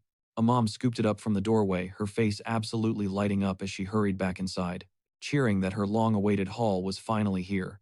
Her kid rolled his eyes, asking if she'd been online shopping again. The loot. One of those legendary imperial apples. Tucked inside the box was an apology note addressed to the honored victims of the scam. The original growers of the imperial brand. We're super sorry about the fake fruit fiasco, tossing in one genuine apple to make things right. It came with a massive warning to dodge the knockoffs. The real deal was apparently locked exclusively behind private haggling. Both mom and kid were totally hyped. She breathed in the crazy good aroma, admitting it totally made sense why these things were going insanely viral. The smell alone was heavenly. The boy threw his hands up in the air, begging to get a taste of the hype. She chuckled at his sudden hyperfixation. Slicing off a tiny wedge, she handed it over on a fork, sighing, "Fine. You can try it, but just one bite deal. Apples are the ultimate healthy boost for your morning anyway." The kid stared at the slice like it was pure gold before eagerly chomping down. Instantly his fork clattered to the floor. He shrieked, totally losing his mind over how ridiculously fire it tasted. His mom gasped, horrified by the slang spilling out of his mouth. "Where did you even learn that trash talk?" she scolded, but he just quivered, whispering that if she actually tasted it, she'd be spitting the exact same words. Skeptical, she waved the fruit near the cat, lecturing him that no matter how top-tier the flavor was, that kind of language was an instant ban. Then she took a bite herself. Dead silence. Her brain totally short-circuited at the god-tier taste. She internally cursed, immediately realizing she needed to flex this on her socials. A couple of days later, she was blasting a free forum with her review of the super trendy imperial apples. She admitted the crazy price tag almost made her ghost the checkout, but zero regrets now. Even without her morning iced latte, she was waking up totally refreshed. Her body felt completely reset and energized. And the craziest part, her husband now wakes up at attention every single morning right on cue. She was living her best life. The post absolutely blew up, with comments turning imperial apples into the most hyped product on the planet. The constant spam of glowing reviews just dumped gasoline on the hype train. Dropping an aesthetic pic of the apple became the ultimate internet flex. But in classic internet fashion, the lore started getting twisted. Anonymous trolls began whispering that the fruit was a secret cheat code for spicy stuff we can't even say out loud. Basically, wild rumors about endless nighttime stamina. Last time they claimed some bloody goblin dust did the trick. Honestly, Koreans never do anything halfway, it's always 0 to 100. And this chaotic virality, all thanks to the healthy abundance buff. Hengel, lurking the online drama, smirked and muttered, "So this is the legendary imperial apple." A while later, our main guy was finally chilling back at his pad. He crashed on his mattress, flipping through a manual, brainstorming his next explosive launch to break the internet again. His whole squad of pets snuggled up around him, as he deeply sighed. Scoring the actual building materials for his temple was only half the headache. The real nightmare was the creepy factions keeping tabs on him, forcing him to hit pause on the project. But hey, things were actually panning out pretty smoothly. They finally shook hands on the alchemy deal, reporting that the drop rate of that crazy ostrich essence, 98%. The eggheads were literally losing their minds with hype. They had already locked down every single block surrounding the upcoming temple. Having Lohan around definitely dialed down the danger. Honestly, the zone was practically cracked wide open anyway. Chengsu just prayed. The guy wasn't plotting to pull a vanishing act. Lohan bro just sat there in dead silence, aggressively crunching on an apple. Ignoring him, Changsu pivoted toward the bookshelf until a voice barked his name. He whipped around. Sujina was standing right in his blind spot. Startled, he immediately demanded to know what was going on. She wasn't scheduled to show up until tomorrow. Dropping into a deep bow, Sujina desperately gasped for air. Brushing off his concern, she dropped the bomb. A wild new rumor about the imperial apples was blowing up. Changsu scoffed. They were already being treated like some miraculous cure-all. What else could they possibly do? He muttered. Sujina warned him not to freak out, then whispered the crazy truth: people were claiming the apples seriously boosted stamina. Changsu blinked, totally dumbfounded. Wait, stamina. Perched on his shoulder, Hamdal let out a tiny mocking snicker at the sheer absurdity. Watching the drama unfold from a distance, the pets tilted their heads in sheer confusion. What the heck was stamina? Was it edible? Because they definitely weren't eating it. Then it clicked. On this broken, life-drained planet, a libido boost was no joke. Dudes were literally swallowing raw snake bile just to get an edge. 23 guys had already tried the bile stunt, and a few actually kicked the bucket. If these apples turned out to be a scam, an angry mob would absolutely throw hands. With that chaotic reality checking in, he desperately needed a backup plan. Sujina leaned in, her voice dripping with doubt. Wait, are they seriously dud apples? Apparently a ton of guys were actually experiencing major power spikes in bed. Suddenly Lohan paused, his apple crunching stood up and glared at them with intense curiosity. Changsu sighed. Those rumors were just massive placebo effects because people were finally getting healthy. He definitely hadn't pumped the apples full of natural enhancers. Sujina nodded slowly. The picture was completely crystal clear now. Rubbing his temples, Changsu pitched an idea to dodge the inevitable backlash. Why not farm a crop that actually fixed their problem? Sujina's eyes lit up. That was a major brain play. She was already plotting the marketing campaign, assuming he knew exactly what magic fruits to grow. Changsu cringed, admitting he was absolutely clueless about that kind of stuff. Out of nowhere, Lohan rattled off a list: walnuts, carrots, asparagus, and tomatoes. The entire room froze, snapping their necks toward him in absolute shock. They just stared at the stoic warrior, completely paralyzed. Unfazed, Lohan casually dropped another bombshell. Goji berries hit the hardest though. Changsu was mind blown. He thought this dude only cared about apples, but hey, Lohan was a guy with needs too. Catching the stare, Lohan frowned. What? Why are you glaring at me? Nothing, never mind, Changsu stammered. So, which one packs the biggest punch? Goji berries, Lohan stated flawlessly. Changsu smirked. All right then. Time to recruit some field hands. Cut to a bit later. Yoonhyuk was literally on his knees, kissing up to the boss with a disgustingly eager grin. He practically begged to know if they were finally getting a gig. Changsu casually mentioned they were testing out a brand new crop, stamina-boosting berries. Yoonhyuk practically squealed, praising the idea like it was the holy grail. But Changsu laid down the catch: they needed guinea pigs to prove the berries actually worked. The thug desperately swore his crew would handle all the dirty work. Changsu crossed his arms, warning him that this wasn't some joke, it was a heavy commitment. They were basically test subjects, and he wasn't about to force anyone into this sketchy experiment against their will. Trembling, one of the goons slowly raised his hand. His voice shook as he asked the million-dollar question, "Boss, what exactly are we farming?" "We're kicking things off with goji berries," Changsu declared. The goon's jaw hit the floor. Instantly, he dropped to the dirt, groveling and screaming, "Please, let me do it." Literal tears streamed down the dude's face as his entire body quaked with desperate energy. He practically demanded to join the squad. Changsu watched, utterly baffled by this insane thirst. Were these guys actually dead serious right now? Flashing a wicked smirk, Changsu threw out the bait. "Since you're all foaming at the mouth for this, who else wants a piece of the action?" Instantly, every single thug shot their hand into the sky, ready to risk it all. Changsu's jaw dropped. Seriously, did literally every single guy in this crew suffer from performance issues? Fast forward. Changsu rolled up to the world tree, dumping a massive, overflowing basket of freshly harvested berries right in front of Sujina. He explained the crazy mechanics: brewing and chugging the juice would trigger a massive bodily overdrive. And the wildest part, the weaker a guy's condition was, the faster the magic kicked in. Sujina's eyes practically turned into dollar signs as she snatched up the stash with pure awe. Pinching a single glowing red berry, he warned her that just one would spark a violently strong reaction in under 30 minutes. Sujina gasped, totally shocked. "How on earth did you speedrun this crop?" she demanded. Changsu instantly rubbed the back of his neck, feeling super cringe about the truth. But seeing her brain already calculating profit margins, he exhaled a massive sigh of relief. He confessed they got lucky. They had a specialist in the camp who was weirdly obsessed with the topic. Honestly, the guy was practically bordering on becoming the apostle of lust, or just, we get a flashback. One of the harvesters popped a few berries in his mouth, and boom, his entire physique violently bulked up with raw muscle. The dude had screamed in pure ecstasy, "It's growing, boss, please, can we crank up the power?" Changsu realized this guy didn't just keep a diary back on Earth. He had literally penned an entire deranged scientific manifesto on the subject. This was the very first time Changsu weaponized the blessing of abundance to supercharge a specific bodily function, and thanks to that weirdo's obsession, the farming was a speedrun success. At this rate, they were bound to mutate a bunch of crazy new crop variants. But he strictly ordered her to run brutal safety protocols first. "Leave it to me," Sujina cheered, her voice dripping with hype. She was about to spin these goji berries into pure, unfiltered gold. Her eyes blazed with the thrill of $1 million scheme. "I'm counting on you," Changsu muttered. He stared blankly as she walked away, totally clueless about what kind of wild update she'd drop on him next. To actually get customers pulling out their wallets for this, they needed to let their primal urges do the talking, not their brains. If they overthink it, they'll just invent reasons to save their cash. Plus, boiling this stuff at home is a massive headache. Why even go through all that effort? It just screams insecurity, right? These kinds of doubts constantly lived rent-free in the average guy's head. That's exactly why a ready-to-drink bottle is going to fly off the shelves. And since it's a finished product, they can absolutely jack up the price tag. Susina's eyes lit up as she took a sip. Her underling nervously asked for the verdict. It's super smooth, she noted. A little sweet. Honestly, it goes down just like water. Here, you take a sip. The poor guy flinched, his eyes darting.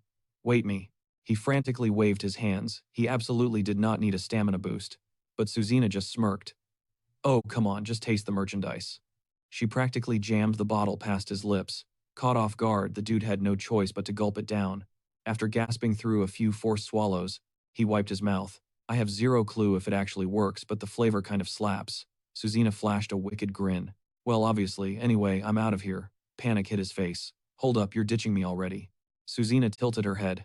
What's the big deal, blushing, he muttered, that maybe he should tag along. She waved him off, telling him to just chill out. Besides, when would she ever score another excuse to drop by a shady spot like this?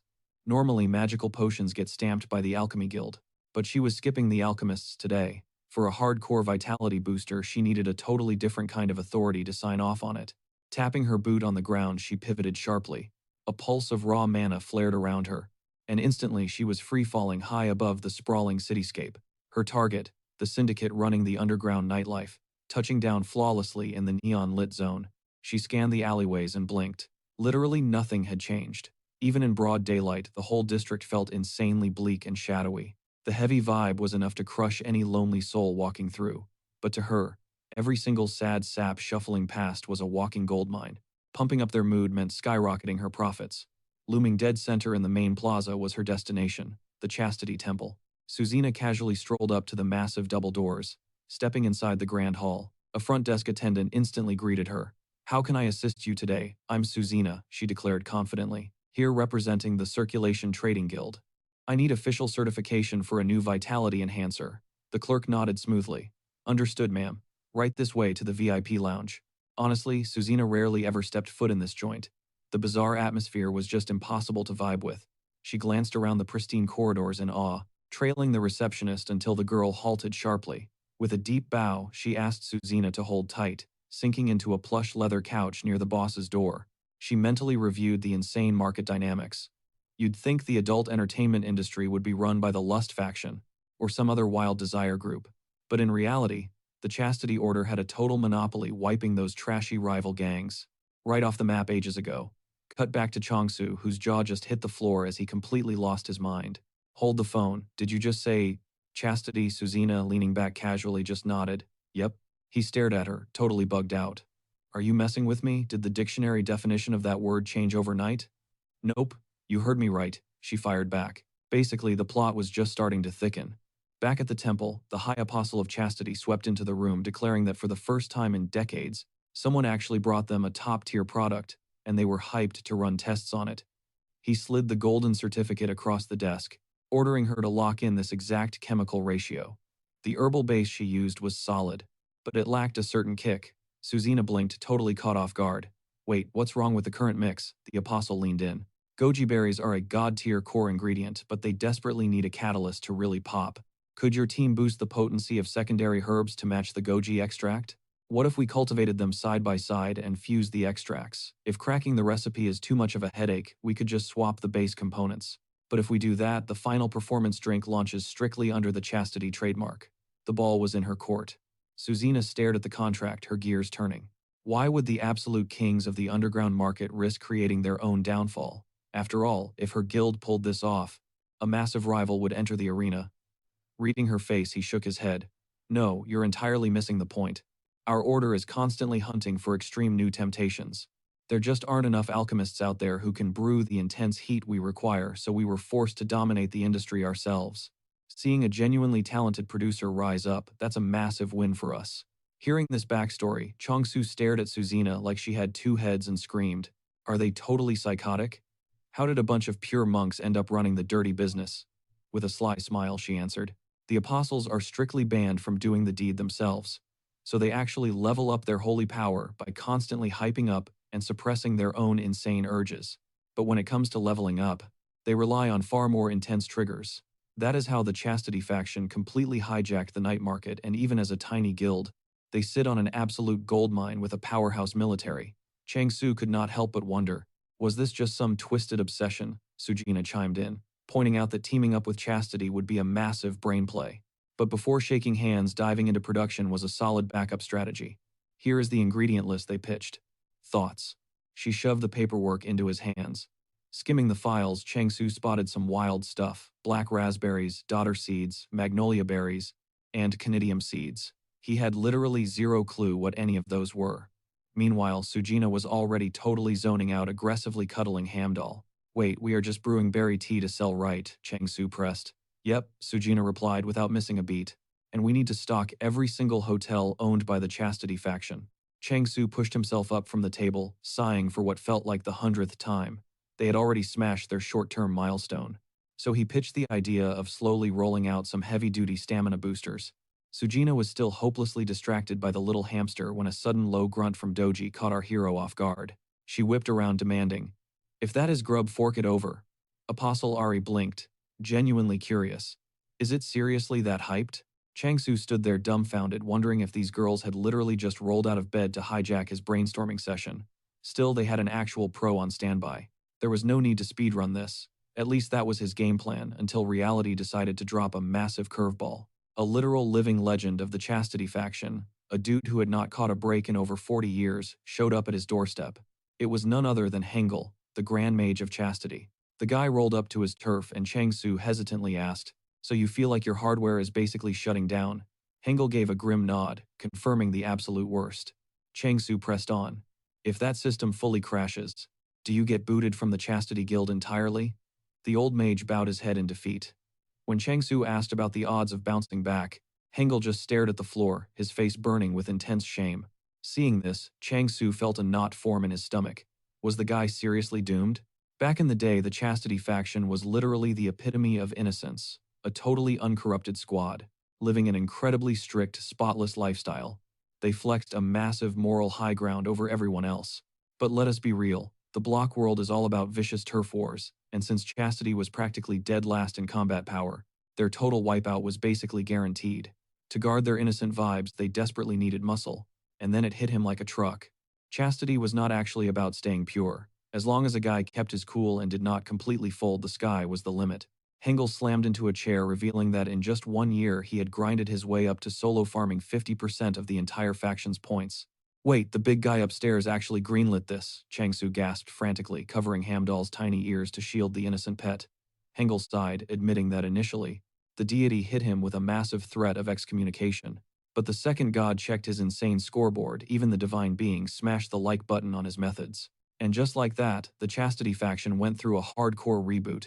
Chang Su stood there, shook, wondering if both sides were just wildly addicted and deeply corrupt. Hengel chimed in, explaining that, because their holy aura scales up every time they crush a dirty thought, the whole process is basically mental weightlifting. The problem, he maxed out his skills way too fast. He hit a god-tier level where his worldly urges just vanished into thin air, before they could even trigger. But here is the catch. Chastity's entire brand is about suppressing fiery urges, so if the drive itself flatlines, he gets instantly stripped of his legendary rank. He desperately latched onto our hero's hands, practically crying that those goji berries were his last shot at survival. Chang Su blinked, totally lost. "Dude, you have been grinding for 30 years. How am I supposed to fix this?" Hengel reassured him that luckily the absolute point of no return was still a bit off. It was not like he was kicking the bucket tomorrow so Chang Su could chill. He just needed him to go all in on crafting the ultimate booster, sliding a mysterious item across the table. Chang Su stared at it, completely mind-blown. Hengel locked eyes with him, promising to bankroll the entire operation while he cooked up the formula. Staring at the thick envelope, Chang Su wondered, what could this guy possibly drop in here? After all, he was literally an apostle of pure abundance. Lowen, who had been creeping on this whole dramatic exchange from the corner, suddenly yelled, "Yo, that is the success bonus," he threw into the pot. The second Chang Su peeked at the insane mountain of cash. His jaw hit the floor. It clicked immediately. This was the absolute madman who bribed a literal deity with points. You do not just walk away from a bag like that. I am betting everything on you, Hengel declared, sealing the deal with a firm handshake. Flash forward a bit, and the entire Chastity Guild was buzzing hard over the leaked intel. Maybe it was finally time to spill some major secrets. Hitting the 30-day milestone, the crowd was absolutely hyped, totally geeking out over this wildly overpowered new generation of archmages. Nearby, a group of girls was shamelessly gossiping about whether they should literally upgrade their front assets. Slipping right through this chaotic crowd, the apostle kept his hood pulled low, moving like a total. He internally cringed. These recruits were acting so unhinged. Like, how could they even whisper such trashy nonsense right in the middle of a sacred trial? Mind you, this guy didn't mess around. He had fiercely guarded his title as the Apostle of Chastity ever since the legendary 17th Convocation. Pushing open the heavy office doors, he stepped into a dimly lit room already packed with several shadowy cloaked figures. He dramatically threw back his hood, thanking the crew for rallying together. It was finally time to brutally exorcise this pesky returnee. Playing it safe was no longer an option. Another heavy hitter, Apostle 18, broke the silence, fiercely declaring that mere containment wasn't enough. They craved absolute flawless purity.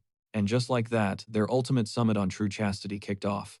One of the cloaked figures leaned in, asking if they should drop the intel reports first. He gave a sharp nod. Absolutely, it was time to lay out every single piece of data they had dug up. Stacks of documents were slapped onto the table, highlighting some absolutely wild consumer reviews for Abundance Go GT. The room knew the drill.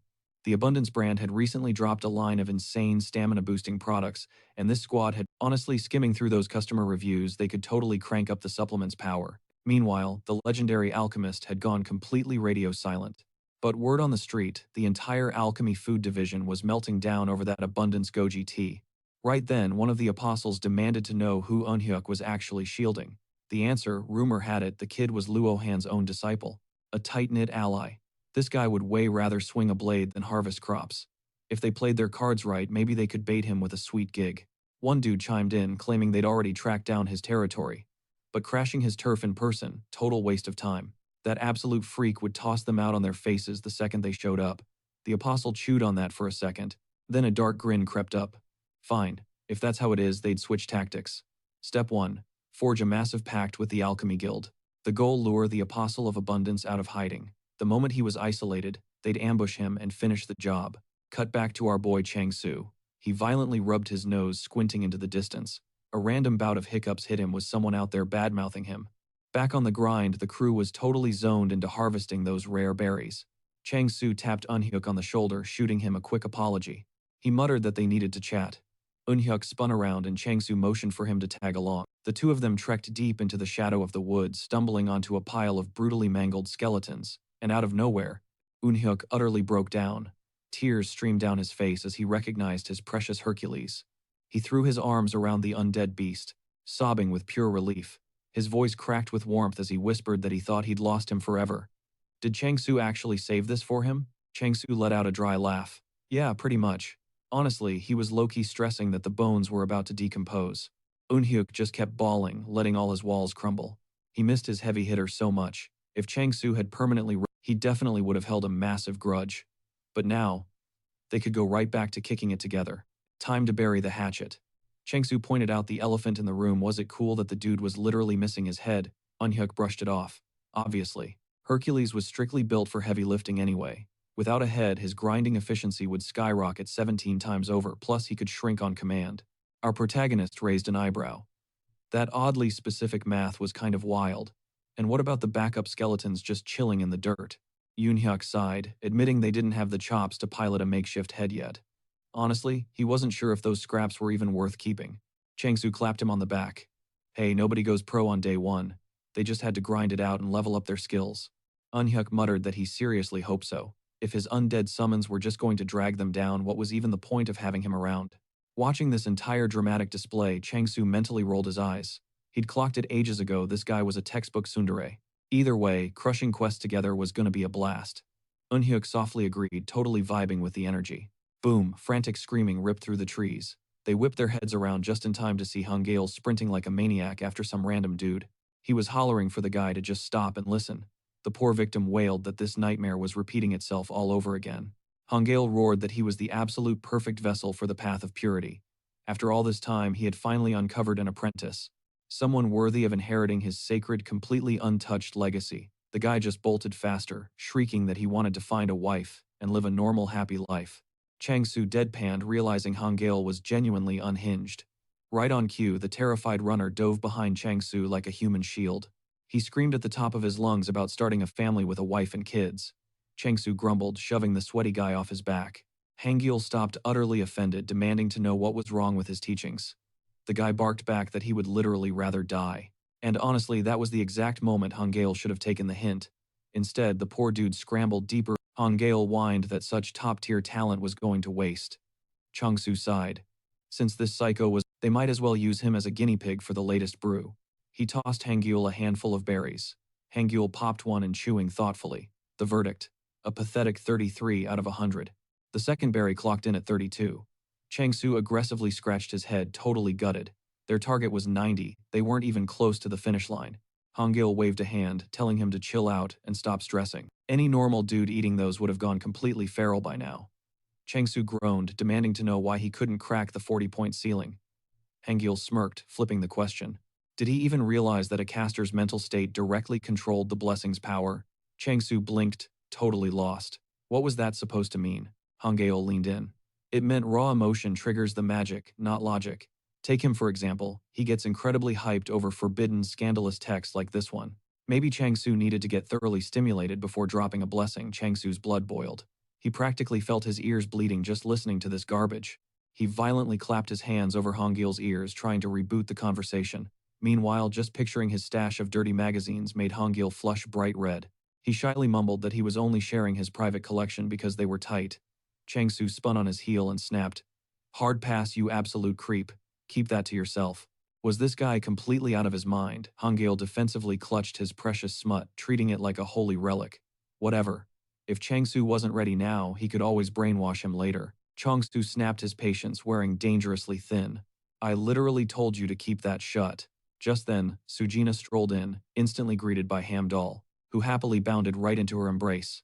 Changsu raised an eyebrow. What brings you here? Her expression turned serious. She had massive news. Before anyone could process, Changsu awkwardly whipped around to Hangale, blurting out, It's nothing. Seriously, what's the big deal? But Sujina barked at him to stop stalling. The alchemy faction was demanding a dungeon raid. Changsu froze, completely thrown off guard. Wait, what? A dungeon? What kind? How did this even happen? The protagonist dead stopped in his tracks. Bro, what kind of absolute nonsense is this?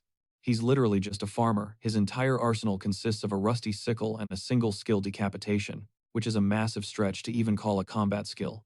Sure, against the right target, it's an absolute game changer. It slices through thick necks like butter in no time. But inside a hardcore dungeon, it wouldn't even leave a dent. I mean, look at the guy, pure farmer energy. He's out here pushing apples and tea, not slaying bosses. Sujina gave him a totally baffled look, clarifying that they weren't asking for a full-blown raid. This was strictly a harvest run to rip materials straight off the monsters. Hangale shifted uncomfortably, and after awkwardly clearing his throat, muttered that he'd better head out first.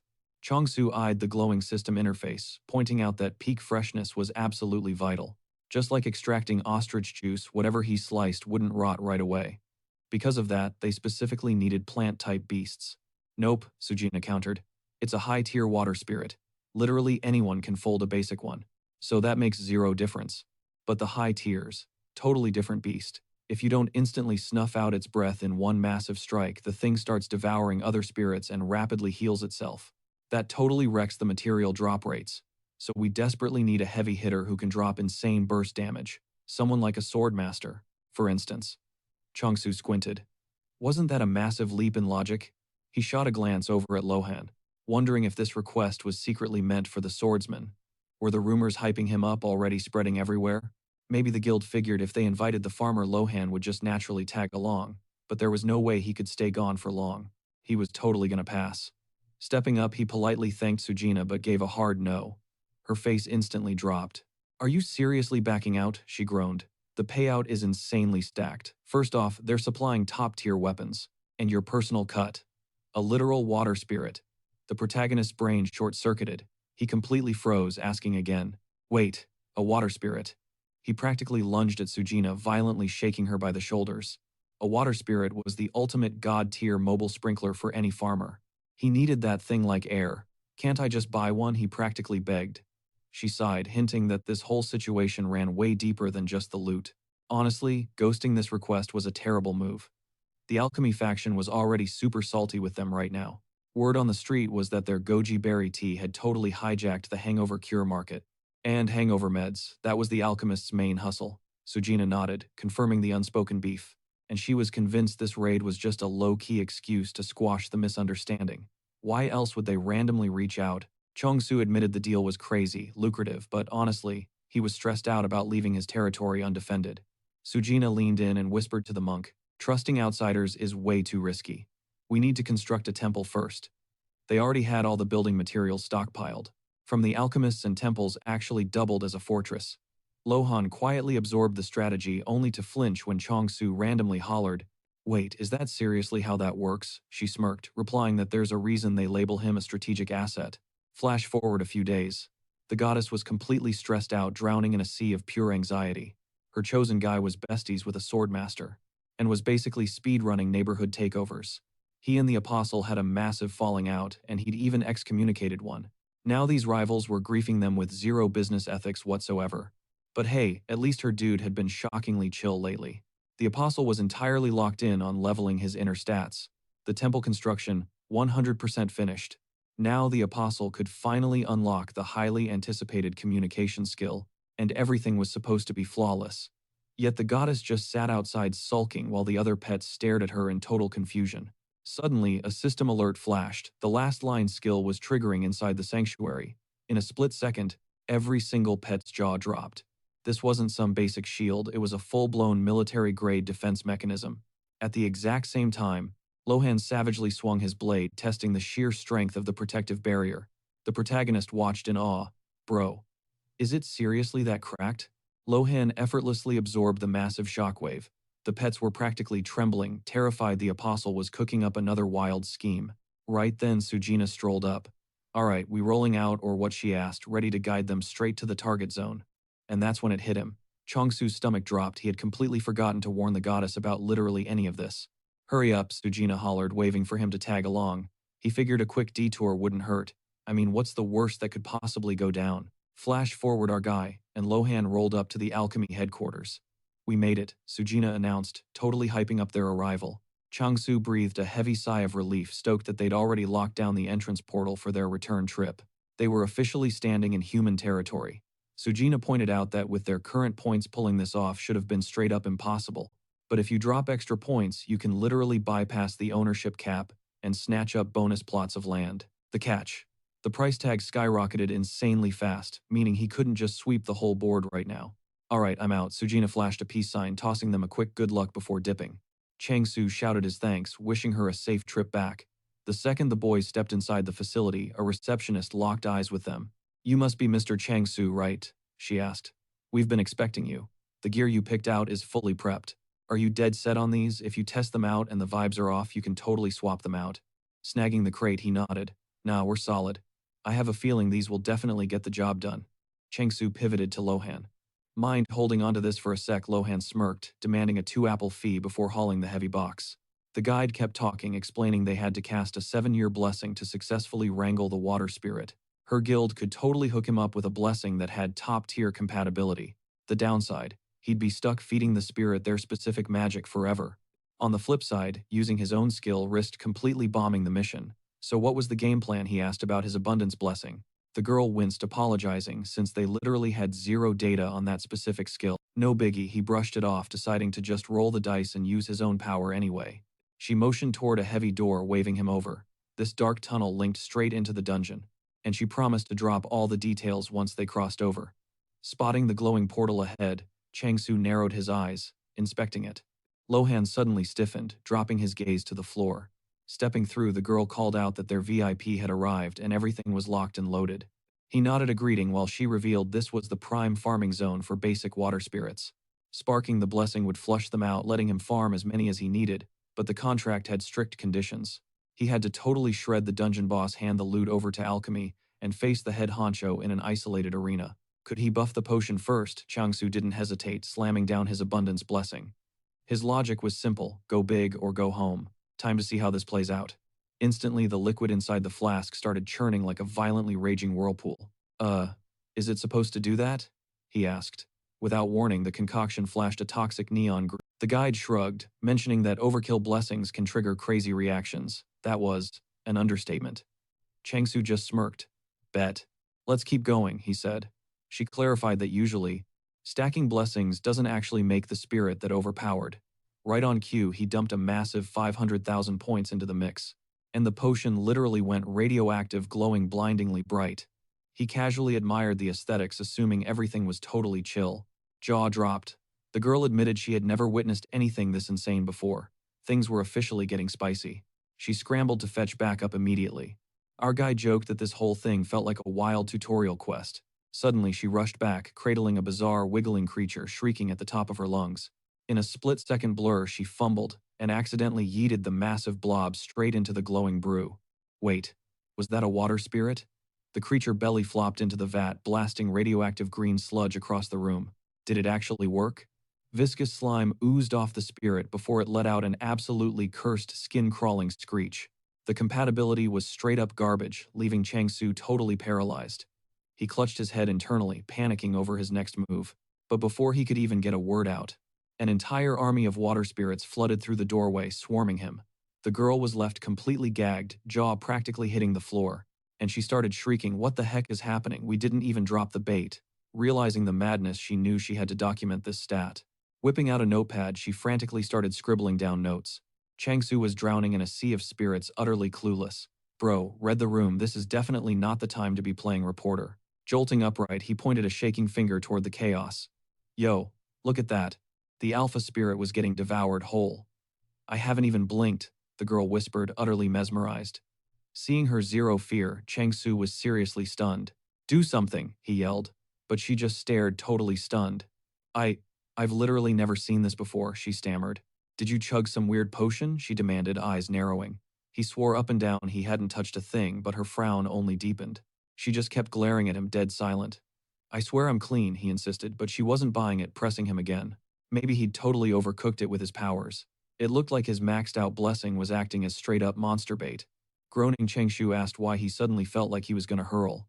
The guide brushed it off, guessing he just stuffed his face too much. Luckily, they were staring down the very last batch of water spirits.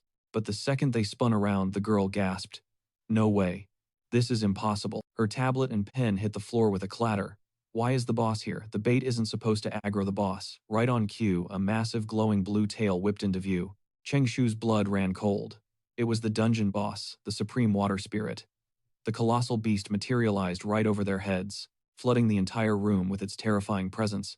Chengshu and the guild worker were paralyzed, staring up in absolute awe as he screamed at it to back off. Out of nowhere, the spirit erupted in a blinding flash of light. Thousands of floating water droplets materialized in midair and merged into one ridiculously massive drop, perfectly mirroring the spirit's shape. "Holy crap, it got even bigger," Chengshu yelled in pure panic. The guide was losing her mind. "Wait, did it just absorb the actual boss?" She collapsed to her knees, totally defeated. Meanwhile, the giant spirit started whimpering. It let out these tragic, pathetic cries as Chengshu grabbed his hair in frustration, asking the universe why a high-stakes raid was ever handed to a literal farmer. Completely out of his depth, he just watched the wild scene play out. As the giant blob wailed, massive amounts of water gushed from its mouth. Lohan just stood there, totally baffled by the chaos, casually munching on his apple like he was watching a movie. Chengshu realized he was backed into a corner. "Dude, what is actually wrong with this thing?" he groaned. Deep down, he knew. He messed up big time. Acting on pure instinct, he shoved the potion forward. Reaching out to touch the trembling water blob, he softly asked, "Hey, feeling a little heavy there? It's cool, just puke it all out and you'll feel way better." Suddenly, a massive wave of energy pulsed through his veins, and he decided to channel it using his blessing of abundance to fix the mess. Brilliant magical sparks started popping from his fingertips, and he locked his eyes forward, totally locked in. Almost instantly, the massive spirit started shrinking down. Chengshu smirked, noticing it was way smaller now. Okay, crisis averted. But then, the tiny spirit started trembling, and without warning, it blasted a massive geyser of water right into Chengshu's face. He didn't even get the chance to call it cute. The little blob wiggled back and forth, launched itself into the air, and started glowing like crazy.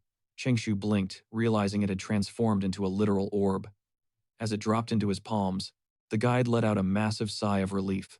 "Wow. Congrats on taming it," she cheered. But there was a catch. he technically bombed the main quest. Since he didn't secure the supreme boss, he had totally breached his contract. Changshu just shrugged. Yeah, figured that was coming. But the guide had his back. She smirked, saying if the higher-ups tried to drag him for this, he had 2 massive wildcards to play. First up, that shady potion the alchemists handed over. That garbage was the whole reason this disaster even happened. Second, claiming the rights to all this pure water was a massive flex for him. Changshu stepped into a puddle and cringed. Wait, is this monster puke? Honestly, it was crystal clear, but it still grossed him out. The guide quickly chimed in with one last demand: he better not forget to drop a review. And it had to be 5 stars. Changshu raised an eyebrow. Are you seriously telling me this was just a tutorial? She explained that once the spirit recharged its mana, it would wake back up so he could chill. It might look totally different when it pops out, so he shouldn't freak out. But suddenly the doors kicked open. A guy stormed in, screaming that Apostle Changshu, the Lord of Abundance, was an absolute fraud. He took the payout and still completely choked the mission. You know the penalty for failing, right? The guy barked. The alchemists hooked you up and you still managed to screw this up. Did you even use it right? That water spirit and every piece of gear we gave you, handed over, now. But right at that second, Lohan gripped his hilt. In a blur of motion, he launched his massive sword straight at the loudmouth. The dude practically peed himself as the blade slammed into the wall inches from his face, obliterating the concrete. The guy shrieked like a total coward. Lohan just scowled. Man, your voice is annoying. Just then, Unku swaggered into the room, shoving the trembling guy out of the way. Whoa, whoa. Is that really how you greet a buddy you haven't seen in forever? Unku smirked. Not even a hey, how've you been? He was talking straight to Lohan, but the swordsman didn't even care. Without missing a beat, Lohan casually strolled up and ripped his blade right out of the rubble. Unku smoothly dropped that they were actually here representing the Ministry of Food. This has absolutely nothing to do with your guild, Unku warned. Are you seriously starting a turf war over a broken display case? And a busted cart? Because if you push this stripping, your apostle rank is just the warm-up. We'll bury you in lawsuits. Am I wrong? I'd like to think you're not that dumb. The obnoxious guy instantly folded, bowing deeply. No, nothing like that, sir. Cool, then get out of my sight, Unku ordered. The guy spun on his heels and bolted for the exit. With the trash taken out, Unku finally turned to Changshu and asked, Is that the guy? He grinned, clearly hyped for the intro, and dropped his name. Honestly, the vibe had been straight up cringe since minute 1, but he smoothly pivoted, pushing to lock down a deal. Chill out, he urged, brushing off the tension. Yeah, the whole cleanup op was a total bust. On the flip side, they just scored that freaky glowing water. The big boss was obsessed, and the alchemists were about to lose their minds over it. No cap. It was giving major ostrich essence energy. Since our guy had zero use for the stuff, flipping it to them for a quick payout was an absolute no-brainer. Changsu blinked, completely shook. Wait. You're literally paying cash for puke. Yunkul barely flinched smoothly, adding that if they closed the deal, the mission was officially a wrap. And if he backed out, before Yunkul could even drop a threat, Changsu practically yelled sold. Yunkul flashed a sharp smile. Now that's what I call a massive win. Now they just had to iron out the price tag. How about scoring some heavy-duty potion crafting gear? Changsu raised an eyebrow, totally thrown. Wait, you mean actual machines? Yunkul nodded, hyping up their tech. These bad boys basically ran themselves, 0 alchemy skills required. It would completely level up his current grind. Changsu rubbed his chin. Okay, not gonna lie, that sounds insanely clutch. Still, could he actually pull off brewing? He was low-key dreading another disaster like that whole wind cart mess. Yunkul fired back, asking if he was sleeping on the true power of alchemy. Even if things went south, it was a zero-risk play for him. Besides, the guild was always hunting for raw talent, specifically prodigies like Changsu. Fast forward a bit, and the chat took a detour. Hold up, so you're actually not Lohan's student? Yunkul asked. Our boy nodded, confirming the facts. Then threw out a quick question. Are things cool between you and Lohan? Yunkul looked utterly baffled. Bro, what are you even on about? Changsu pointed out that it was literally his fault, that Lohan had just ambushed him. Yunkul shrugged it off casually, dropping that he purposely provoked the guy just to spike his adrenaline. It was all good. He couldn't care less. Spotting the dude spiraling into another apology loop, Changsu turned back and asked if there was a fix. The guy survived on nothing but apples. He'd tried every trick in the book to force-feed him normal grub. Lohan smirked, flexing that he was actually a top-tier chef, which just made Changsu snap. Then start eating a balanced meal, you lunatic. But honestly, he might as well wave the white flag. Arguing with him was pointless. The guy was stubborn to the core. Just as they hit the pavement, a sleek black ride rolled up. The driver popped the window asking for Mr. Changsu and firmly told him to hop in. Changsu whipped around startled by the VIP treatment. Wait, you're here for me. What for? Off to the side, Lohan squinted, seriously confused as to why the driver was dropping first names but acting so incredibly formal with Yunkel. Changsu just chuckled, noting that their bond was way tighter now. The slick ride cruised straight through the heart of the Golden City. Staring out the tinted glass, our MC was mind blown. Getting summoned by the Chastity faction, never saw that coming. Chastity was a heavy-hitter ally. They threw around serious support. Naturally, they were itching for updates on Apostle Park Hanyul, so the sudden invite totally tracked. Even in broad daylight, the turf looked exactly like Heisujin's crazy stories. Brakes screeched, the doors popped open, and our boy locked eyes with the towering, insanely epic Chastity Temple. That architecture, absolute main character energy. The handler gestured forward, escorting him toward the VIP lounge. Stepping into the grand halls, Changsu couldn't stop. His guide pushed open a set of heavy doors, revealing a shadowy room where the high-ranking elders were already posted up. A top-tier apostle stepped up, offering a smooth greeting and dropping a quick apology for the impromptu ambush meeting. Acknowledging the rough commute, he offered our MC a seat to chill out and spill the tea, literally and figuratively. Wasting zero time, the elder instantly grilled him on Park Hanyul's health status. Changsu let his eyes drop, the vibe shifting. Choosing to keep it 100% real instead of selling fake hope, he hit them with the grim truth. The situation was totally tragic, with zero signs of recovery. A female elder leaned in, demanding to know if the cure was ready. He sighed, admitting the grind was agonizingly slow. Though they were inching closer, she cut right to the chase. What were the actual odds of survival? We're sweating blood to make it happen, he deflected. Suddenly an elder slammed his teacup down, shattering the quiet. Stop trying, he barked, his voice dripping with malice. Chengsu's brain short-circuited. Wait, you want me to drop the cure? The elder's eyes gleamed as he doubled down. Actually, he wanted him to stall the production indefinitely. Completely mind-boggled, Chengsu stammered out a fake agreement. But wait, wasn't Park Hanyul the absolute backbone of chastity? The old man told him to stop overthinking it. If the cure was a gamble, maybe it was time for Changsu to jump ship and switch teams. The apostles slid a devilish offer across the table. They'd match whatever Park Hanyul promised. Hell, they'd double the bag. Our MC's eyes narrowed into a deep scowl. This was a giant red flag. Flashing the most uncomfortable fake smile imaginable, he backed away with a quick apology. Look, I'll just act like this conversation never happened, he muttered smoothly. His mind was racing. These snakes were literally backstabbing their own boss, and they acted. Without missing a beat, he spun on his heels, marching straight for the door, as he declared that he expected them to hash out their own drama, but the elder practically tackled him. The old man was buzzing, swearing up and down that he'd witnessed the whole thing unfold. Pitch black 24/7. You honestly think the Chastity faction can survive in this endless gloom, he pressed. Even the most devoted apostles were losing their minds and tapping out. He admitted he didn't have all the facts, but maybe this whole nightmare was exactly what their god wanted. The apostle's jaw tightened, and he fired back a sharp warning, snapping that some random dirt scratcher had absolutely zero business sticking his nose into divine matters. Then the guy dropped a massive bomb. They were pulling his certification.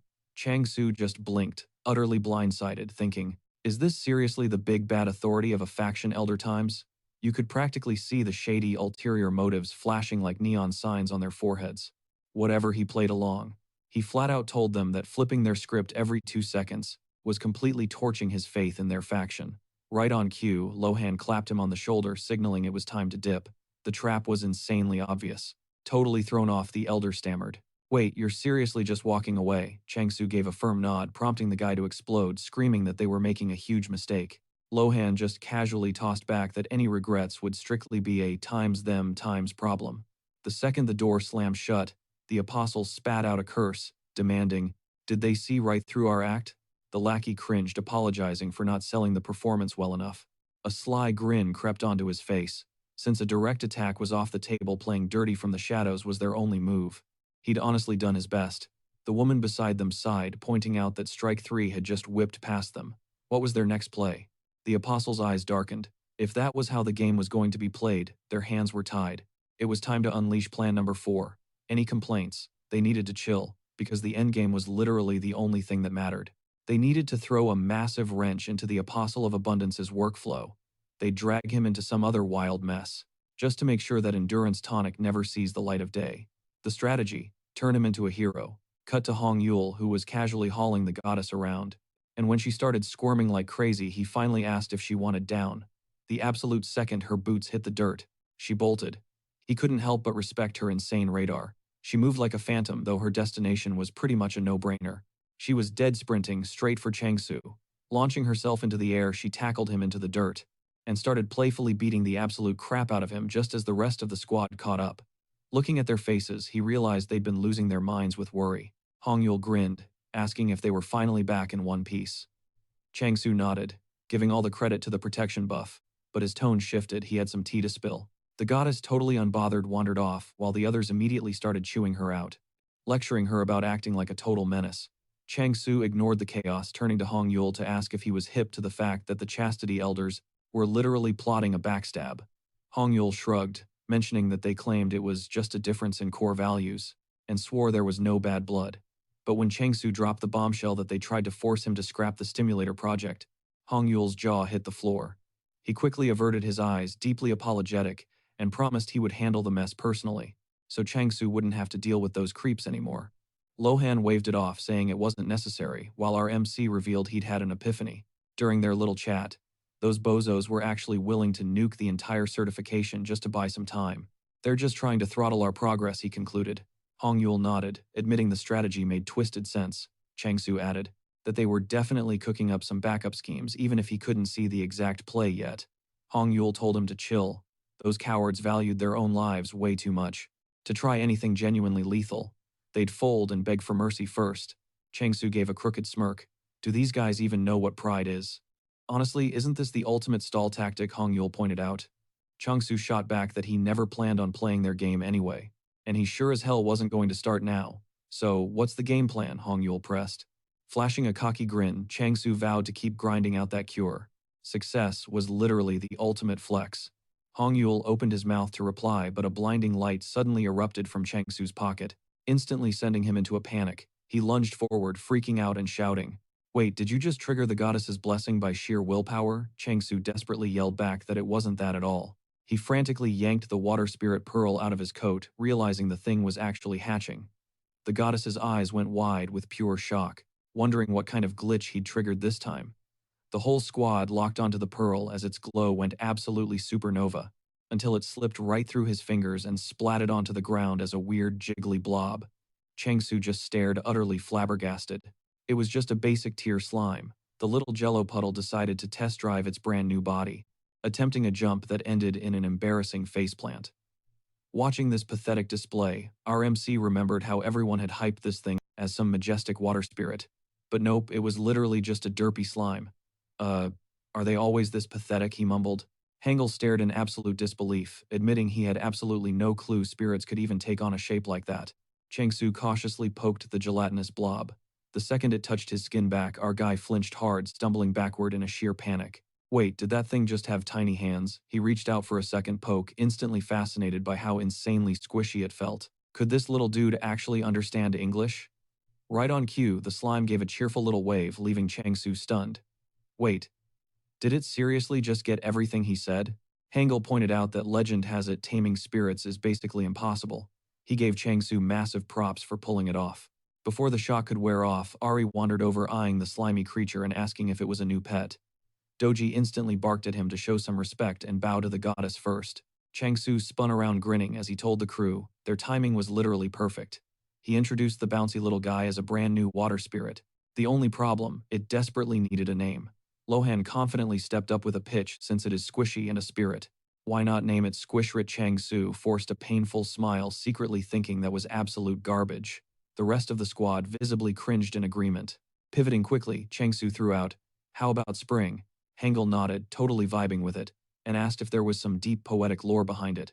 In his head, Changsu was just thinking of a lawn sprinkler, but he absolutely was not going to expose himself like that. Playing it cool, he claimed spring represents rebirth and blossoming nature. Pretty flawless vibe for a water entity, right? The squad instantly hyped it up, though Lohan still low-key mourned his terrible pun, scooping little spring up in his arms. Changsu was itching to test out its powers, but checking out his crew, he noticed they were completely wiped out and practically starving from all the chaotic rushing around.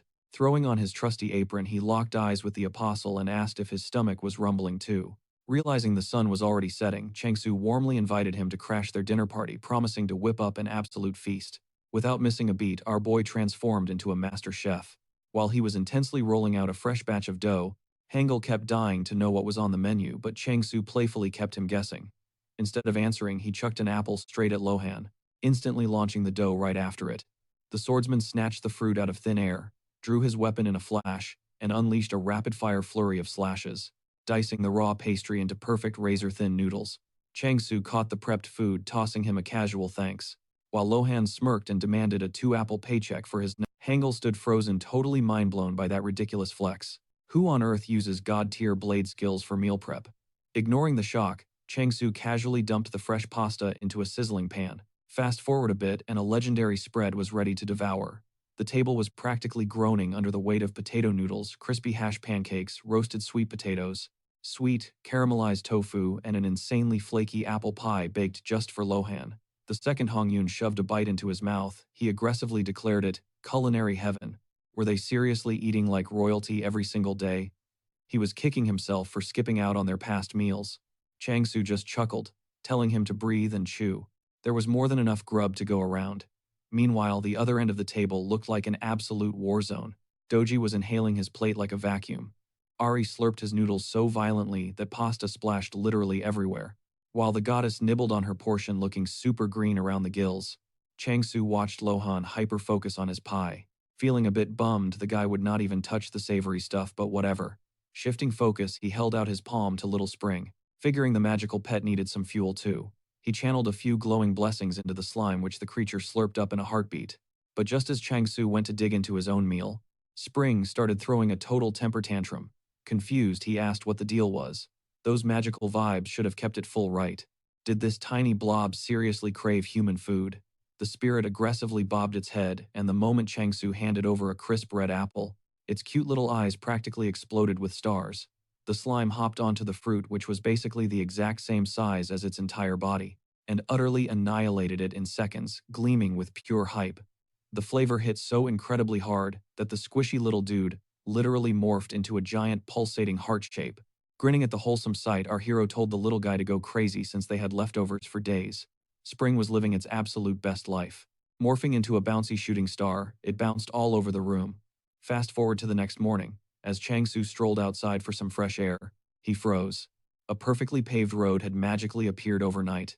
Eunhyuk sprinted up, grinning ear to ear, proudly announcing they built the pathway just so the boss would not trip, and that their camp's workflow was totally maxed out now. It was insanely obvious these guys were grinding non-stop. Changsu flashed a highly uncomfortable smile. Sure, the luxury treatment was a major flex, but was not this a bit too try-hard for literal war prisoners? He tossed them a polite thanks just as Eunhyuk spotted the squishy blob chilling in his arms, and demanded to know what on earth it was.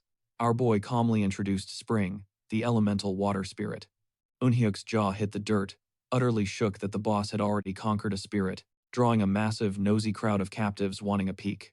Realizing they were slacking, Eunhyuk instantly switched to drill sergeant mode, barking at the entire squad to get back to the grindstone. Changsu assured the crew that they were good to go. They had already paved an epic trail, so they definitely earned a breather. To check out what Spring could actually do, he set the little slime down on the dirt, and the spirit hyped itself up. Suddenly, water began bubbling violently in a nearby puddle. Changsu grinned, thinking that true to its spirit nature, this little guy had absolute mastery over water. A massive geyser suddenly erupted into the air. The whole squad hyped up its skills, and the slime happily bounced right back to its master. But the show wasn't over yet. The slime started spinning like a top, and the towering geyser mimicked the motion instantly, putting everyone on edge. The swirling water tornado was expanding rapidly with every passing second, catching sight of the slime, carelessly redirecting that massive torrent off to the side. Changsu frantically shouted for it to stop panicking because that was the exact spot where Sky was chilling. But hey, this cat was built completely different. In a flash, the feline popped its razor-sharp claws and swiped fiercely, effortlessly slicing right through the rushing stream of water. Highly offended, the cat strutted over to its owner and shot an absolute death glare at the trembling slime. The little spirit was absolutely terrified. Changsu immediately scrambled to diffuse the tension frantically, explaining that Sky is usually super chill but becomes straight-up terrifying when provoked. He warned the slime to watch its step next time, feeling Sky's menacing gaze burning a hole right through him. Changsu quickly scooped up the agitated feline and ordered the squad to scatter. Finally, the chaotic camp returned to total peace. Sky was lounging in the bushes, happily sniffing some fresh mint, while Changsu absent-mindedly wondered if the campfire was completely put out yet. Thirsty, he asked Spring to conjure up some fresh drinking water. But suddenly the system violently glitched, flashing a weird notification about his current block ownership rights. A massive error warning completely flooded his screen, making him wonder if the whole interface had just crashed. He always knew the system was a buggy mess, but he had zero clue what this specific error meant. Out of absolutely nowhere, Sky violently lunged at his face. The cat cranked its jaws wide open and chomped down onto his arm with zero hesitation. Instantly blaring system alerts announced that his block ownership rights were completely wiped out and access was permanently locked. A rapid-fire wave of identical red warnings spammed his vision. Completely and totally shocked, Changsu grabbed the feral feline and forcefully shoved it away from his bleeding arm. Flashbacks of how deeply he had pampered this little menace flooded his mind. Feeling utterly betrayed, his voice cracked as he stammered out, "I literally gave you everything. How could you do this to me, man? Seriously, what the hell?" Unbothered, Sky just stared back with huge innocent eyes and let out a soft meow. Without a single ounce of guilt, the cat casually hopped out of his grip, did a massive stretch and strutted right back into the house like it owned the place. Changsu nervously bit his lip, desperately trying to keep his cool. Sky was crazy intelligent, meaning there absolutely had to be a legit reason behind that random attack. He yanked open his system logs, groaning internally over his nuked ownership rights. But surprisingly, that massive glitch storm had completely vanished. Just then, Hangul jogged up to him, panting that he had been searching for him all over the camp. Looking dead serious, Hangul demanded to know Luhan's exact location. Changsu casually mentioned that the guy was deep in training. Catching onto his dark vibe, Changsu anxiously asked if something terrible had gone down. Hangul's eyes went incredibly wide, and he let out a loud gasp that brought the entire camp's hustle to a dead halt. He practically yelled, "Wait, are you talking about the possession rights parasite?" Utterly clueless about what a digital parasite even was, Changsu just stared blankly until Hangul dropped the bomb. It was literally one of the 7 plagues. The exact same apocalyptic tier as Sky sweating bullets, Changsu flashed a highly awkward smile and begged him to explain the lore, admitting he was totally in the dark. Hangul facepalmed, asking if he'd been living under a literal rock. He broke it down. Imagine Block A gets hit with the infection. The split second a player purchases the ownership rights to that specific block, the virus latches onto them. If that infected player then claims territory over a brand new block, that fresh zone instantly catches the digital plague too. This vicious cycle repeats 1,000 times over until the entire grid is absolutely wiped out. The terrifying part wasn't just how fast it cloned itself. The parasite was completely invisible, making it nearly impossible to detect. By the time the warning signs finally pop up, it is already game over, exactly like what just happened to Changsu. Sweating nervously, he asked what actually goes down when a territory gets fully corrupted. Hangul grimly explained that the infected zone gets instantly stripped of all functions, wiping out every single buff, debuff, and fast travel passage. Worse, every single block he'd previously owned would also turn totally toxic, so he really needed to watch his back. Firing up the system interface once more, Changsu realized he still had 90 blocks secured. If the majority of his empire was still perfectly safe, did that mean his majestic cat literally surgically removed only the corrupted zones? It all clicked. There was absolutely no way his brilliant pet would nuke his territory. Overjoyed, he aggressively scooped up his furry savior, asking Sky if his massive brain theory was correct. Giving the hero cat a reward, Changsu activated his abundance skill on a patch of fresh mint. Still, it stung knowing he had grinded so damn hard to pave that specific highway. Every single tile connecting them to the main city was now completely vaporized. Plus, back when he originally bought up that real estate, several rival factions were heavily active in that zone too. Desperate for a fix, he practically shouted, "Bro, if it's literally a parasite, there's gotta be some kind of digital bug spray, right?" Hangul immediately shut that hope down, reminding him that this wasn't just a bug, it was a walking apocalypse. Panicking slightly, Changsu demanded to know how previous players survived this nightmare. Hangul paused, and gravely admitted that while survival methods technically existed, there was zero reliable data on how those veterans actually pulled it off. Thanks to this outbreak, traveling between territories was about to become insanely restricted. Out of nowhere, the little furball went into absolute panic mode, frantically drumming its tiny paws against Changsu's chest. But Changsu just brushed it off, grumbling that he was totally swamped right now. But the second the furry little guy perfectly mimicked the goddess Changsu, cut to the goddess who was practically dying of boredom. Slouching in her seat, she casually wondered out loud how her apostle was holding up. Doji chimed in, telling her to chill out and stop stressing. But Ari was not having it, rolling his eyes and completely roasting the apostle for being totally worthless. You gotta keep your eyes on the goddess, they nagged. Word on the street is the next block over just adopted a literal cat. Once that slacker apostle finally gets back, we are gonna have to drill some serious sense into him. The goddess was low-key salty about losing out to a random feline. But right then, the space directly above them violently ripped open. Ari tilted his head up and his blood instantly ran cold. A deep, raspy voice echoed from the gaping void, growling about smelling a mouth-watering snack. The exact second that thing mentioned food, Doji's ears shot right up, completely missing the massive red flags he hyped up, desperately looking around and demanding to know where the snacks. Ari practically ripped his hair out, screaming that they were the snacks. Panic flashed in the goddess's eyes, and she immediately went on the defensive, shouting bold threats at the creeping horror. But the beast just let out a bone-chilling, mocking laugh. Stepping up, Ari puffed out his chest, throwing down a fierce warning that this freak was about to seriously regret crashing their territory.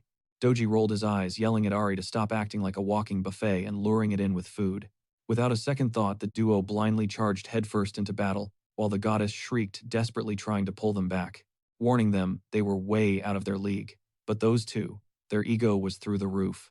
Channeling their ultimate power, they transformed into their massive true forms and lunged right at the invader. They roared at the top of their lungs, swearing this monster was. They rained down a barrage of brutal punches, or so they thought. Their hits barely even left a scratch. Giving it his absolute all, Ari whipped up a massive blazing tornado attack, completely clueless that his terrifying true form had already fizzled out like a cheap sparkler. In a split second, the beast clapped back with a devastating shockwave, blasting them across the room like rag dolls. The goddess's heart skipped a beat as she sprinted over to them, terrified they were severely hurt. She slowly turned her terrified gaze back to the looming nightmare, and a crushing wave of despair hit her. This was endgame. All those hard-earned points her apostle had grinded for. She was gonna have to blow them all right here, right now. But literally out of thin air, Lohan crashed the party. In a total clutch move, he launched himself sky-high and dove straight toward the monstrosity like a human missile. With one devastating strike, he triggered an insane blast. A massive shockwave ripped through the area, turning everything into a blinding blur. The goddess stared up at him, trembling in absolute awe. She mentally praised the heavens, knowing this badass swordsman was the only reason they were still breathing. Dusting himself off, Lohan calmly walked up and offered a respectful bow. That completely threw her off guard. Reaching into his jacket, he casually pulled out a crisp, juicy apple and gently set it down on the floor right in front. The second that sweet scent hit Doji's nose, he snapped right back to reality. Scrambling to his feet, he frantically yelled at the guy, warning him that the terrifying boss needed to be trashed first. But then his jaw dropped. The monster was already erased from existence. Catching her breath, the goddess softly confessed that she owed her life to this mysterious blade master. She figured anyone tight with her apostle had to be a total green flag. Meanwhile, Chung-Soo was already sprinting toward the chaotic scene like his life depended on it. He screamed their names, panic dripping from his voice as he desperately checked to see if they were still alive. "What the hell happened?" he gasped. Ari furiously flapped his wings, totally losing his cool. "Do we look okay? Where the heck have you been hiding?" Hearing Ari's standard trash talk and spotting Doji happily munching on an apple, Chung-Soo let out a massive sigh of relief. Yeah, they were perfectly fine. Realizing Lohan was the one who hard-carried Chung-Soo, dipped into a deep bow of gratitude. The swordsman nodded back casually, dropping the bomb that a nasty ownership parasite had crashed the block. "It tried to mess with the flow, so I sliced it out," he explained plainly. Chung-Soo smiled, pointing out how insanely lucky they were that at least one major headache was officially dead and buried. But Lohan immediately popped that bubble, stating that things were far from over. Chung-Soo's smile vanished. "Wait, what do you mean? You literally just one-shotted the thing, right?" The swordsman shot him a dark look. "This was just the tutorial. That parasite is definitely coming back. I literally only chopped off a tiny fragment of it." Deep inside that spatial tier, I caught a glimpse of an endless swarm of bugs, and something much worse. Hengel chimed in, guessing it was likely the broodmother. "Think of it like a terrifying ant queen," he explained. "Since these grunts cannot multiply on their own, some massive puppet master is definitely pulling the strings from the shadows. But the real mystery is why these creepy crawlies showed up here in the first place," Hangul added. Chung-Soo rubbed his chin, theorizing it had everything to do with the shrine located on. "Because this sector holds special value, those freaks are totally trying to swallow it in one giant gulp," he continued. "Unlike all the other abandoned zones out there, we have got absolutely zero property rights, red tape blocking them." Lohan casually asked what their next move was. Chung-Soo locked eyes with his chaotic little crew, and firmly swore that it was his absolute duty to shield them no matter what. Hangul awkwardly cleared his throat, admitting he hated to ruin such a main character moment. But seriously, dude, how do you even plan on defending anyone? Chung-Soo low-key started sweating, his brain short-circuiting as he desperately tried. Taking a deep breath, he locked in and boldly declared that if a miracle cure for these parasites did not exist, then he was just gonna have to craft one. Hangul aggressively face-palmed. No, I meant practically. How are you doing that? Chung-Soo smirked, shooting back. Did you seriously forget I am literally the apostle of abundance? I have been maxing out crop buffs and brewing crazy vitality potions. I know exactly how to mix and match the right ingredients. So, whipping up a prototype cure is totally in my wheelhouse. Plus, word is there are some rare anti-parasite herbs growing over in the western zone. Hangul warned him it was going to be a massive headache, but Chung-Soo just shrugged, saying he would get Sujin to speedrun planting some trees. Fast forward a few days, the crew was trudging through a dense and looking completely miserable. Hangul groaned. Did we seriously have to hike all the way out here? This entire sector is already crawling with those nasty bugs. MC warned him straight up, if this temple took a hit, they'd be in deep trouble. The bug problem was totally confirmed, making this spot the ultimate testing ground. They had to hustle while Lohan distracted everyone. Hanyul gestured at the backpack, asking, "You packed the bug killer, right?" MC nodded, reaching inside. When Hamdall suddenly popped out, scrambling, "Dude, I literally told you to stay hidden, it's sketchy out here," he scolded. The little guy just squeaked back proudly, so MC sighed, telling him to stick close. He wasn't kidding about the danger. Pulling out a pillbox, he muttered that thank God the meds were packed tight. Step 1. Buy back his stolen territory rights. He fired up the system interface and locked in the purchase. That bumped him up to 10 zones. Chung-Soo let out a huge breath, noting everything looked pretty stable. Hanyul quickly pointed out that the eerie night sky and the temple itself were totally glitched out, but zero symptoms was the usual vibe. They didn't migrate to another zone, right? MC asked. Hanyul shut that down instantly, no way. Tossing 2 pills into his palm, MC decided to just pop them right then and there. The second those meds hit his bloodstream, a glowing notification popped up: territory purchase complete. He grinned, hyped that it actually worked after the system glitched and wiped his ownership. Spotting a clear reaction, Hanyul yanked some incense sticks from his bag. Time to fumigate this block, he announced, jamming the sticks deep into the dirt. He flicked his lighter. Hanyul panicked, sweating bullets. Bro, isn't that way too hot? We have no clue what's gonna happen. MC just smirked. If we're wiping them out, we gotta go all in.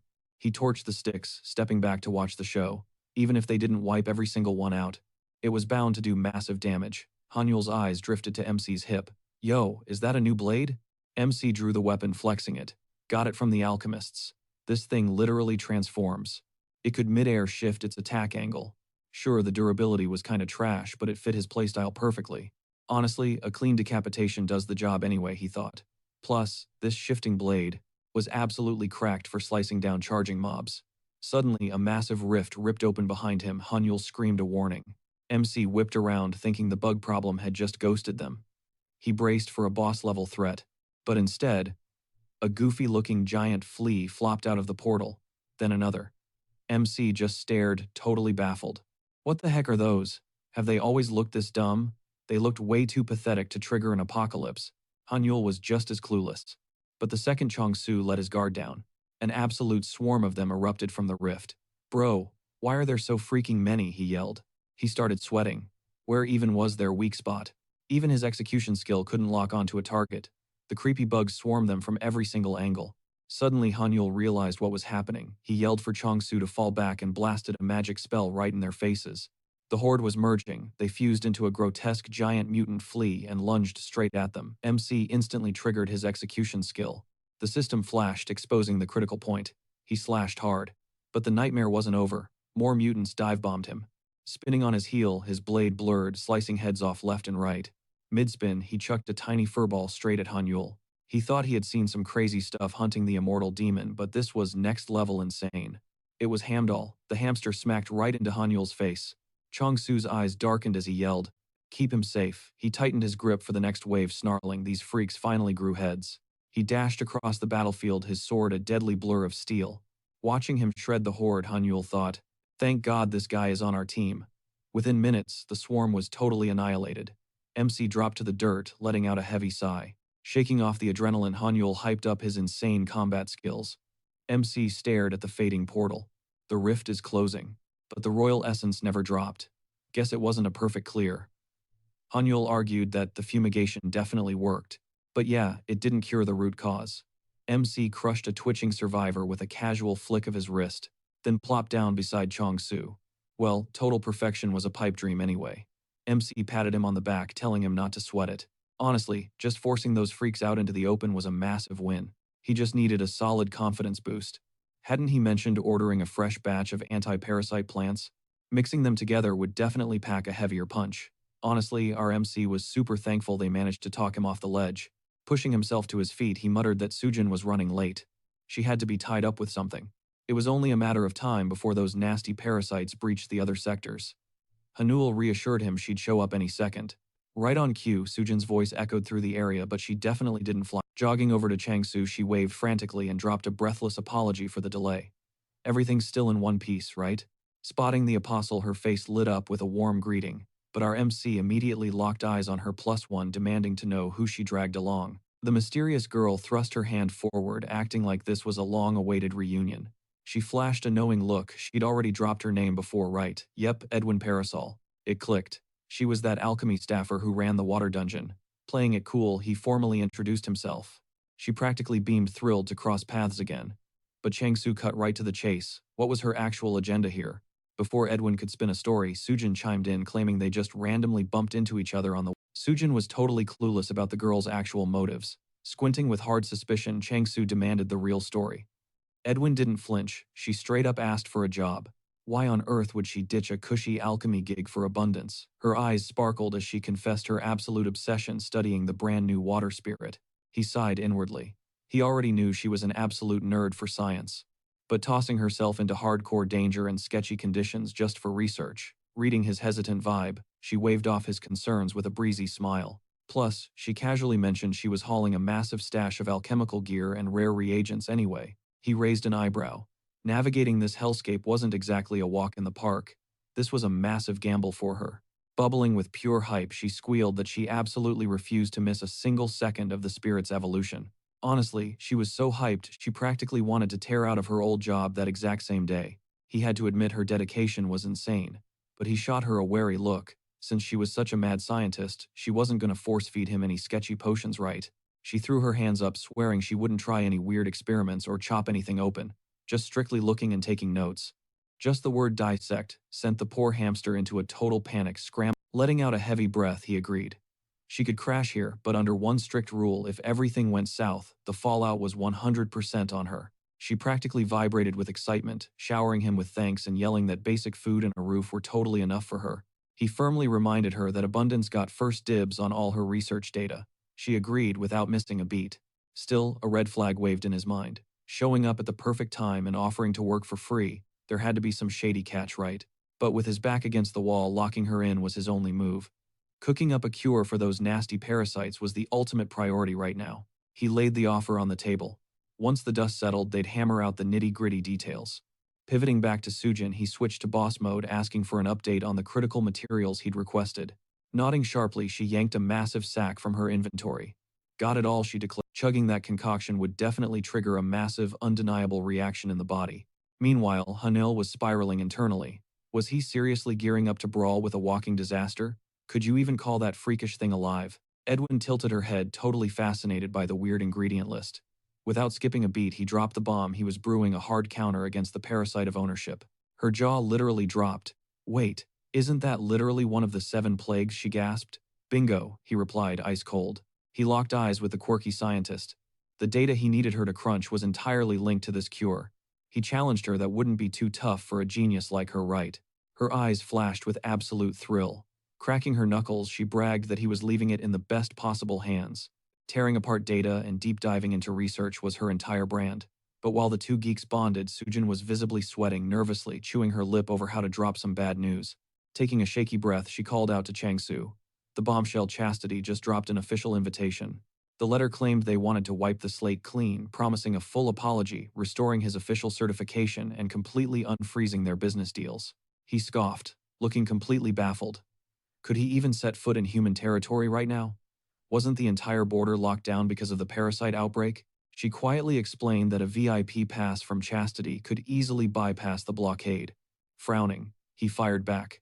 And what happens if I actually return? Her voice trembled as she admitted that things would get incredibly messy.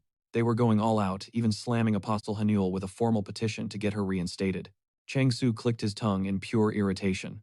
They had some serious nerve wrapping their toxic. That fake nice act just made his stomach turn. It was painfully obvious they were stalling to sabotage his potion production. Catching Sujin's crestfallen expression, his protective instincts kicked in. Stepping closer, his voice softened.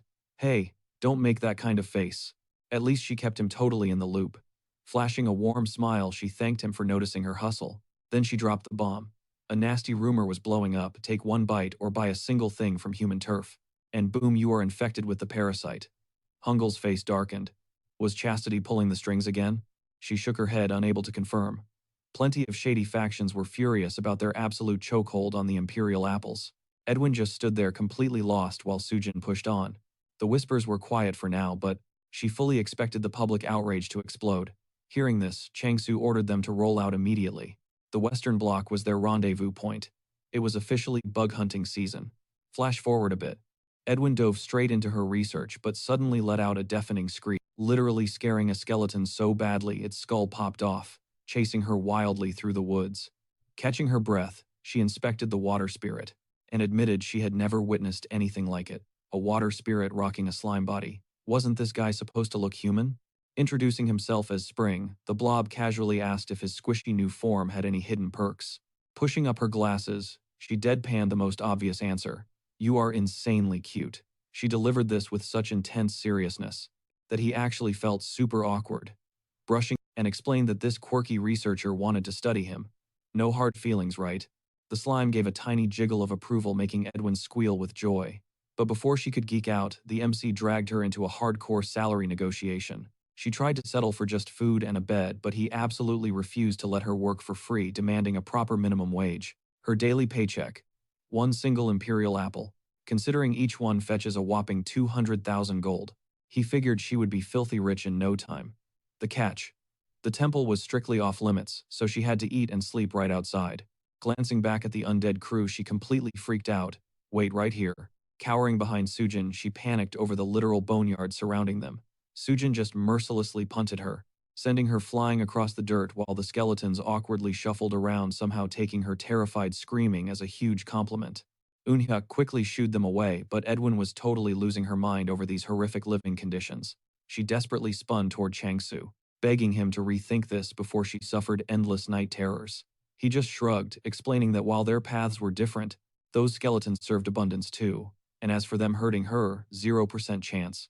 They were legit paid employees and honestly complete sweethearts once you looked past the creepy. Letting out a massive sigh of defeat, she accepted her fate. Suddenly, a fluffy cat wandered over. Her eyes lit up at the adorable furball, but this was no ordinary stray. As she reached out to pet it, the guys screamed for her to freeze, and blinking in confusion, she casually asked what the big deal was. The MC broke out in a cold sweat, revealing that Sky was the literal apex predator of this turf. She snatched her hand back like she touched hot lava and shrieked in absolute terror. Wait, this thing is one of the 7 disasters. Why is it chilling in our yard? He awkwardly avoided eye contact, mumbling that it was a super long story. But hey, as long as you do not poke the cat, it usually will not rip you to shreds. Edwin's brain short-circuited. What kind of insane asylum did she just join? A base where 2 legendary disasters are hanging out at once. Who runs a business like this? Staring at Sky, who was just innocently licking his paw, she internally cried for help. 2 weeks flew by. Chang-Su was back on his daily grind, slaughtering parasitic fleas, using his wicked-looking blade like a giant deadly pogo stick to vault high into the clouds. Right by his side was his ride-or-die buddy Hamdall. Mid-air, Chang-Su yelled for him to brace for impact, and dive-bombed straight into the writhing swarm of bugs, unleashing a massive slash that chopped every single head clean off. Later that day, with the area fully wiped clean, he finally exhaled. They hit a massive milestone today: 100 reclaimed zones. That genius anti-parasite formula he and Edwin cooked up completely locked down ownership, making it a viable cure for the infected. Now he just needed to mass-produce the stuff for the other blocks. But suddenly the air warped as a massive rift ripped open right behind him, making his heart pound against his ribs.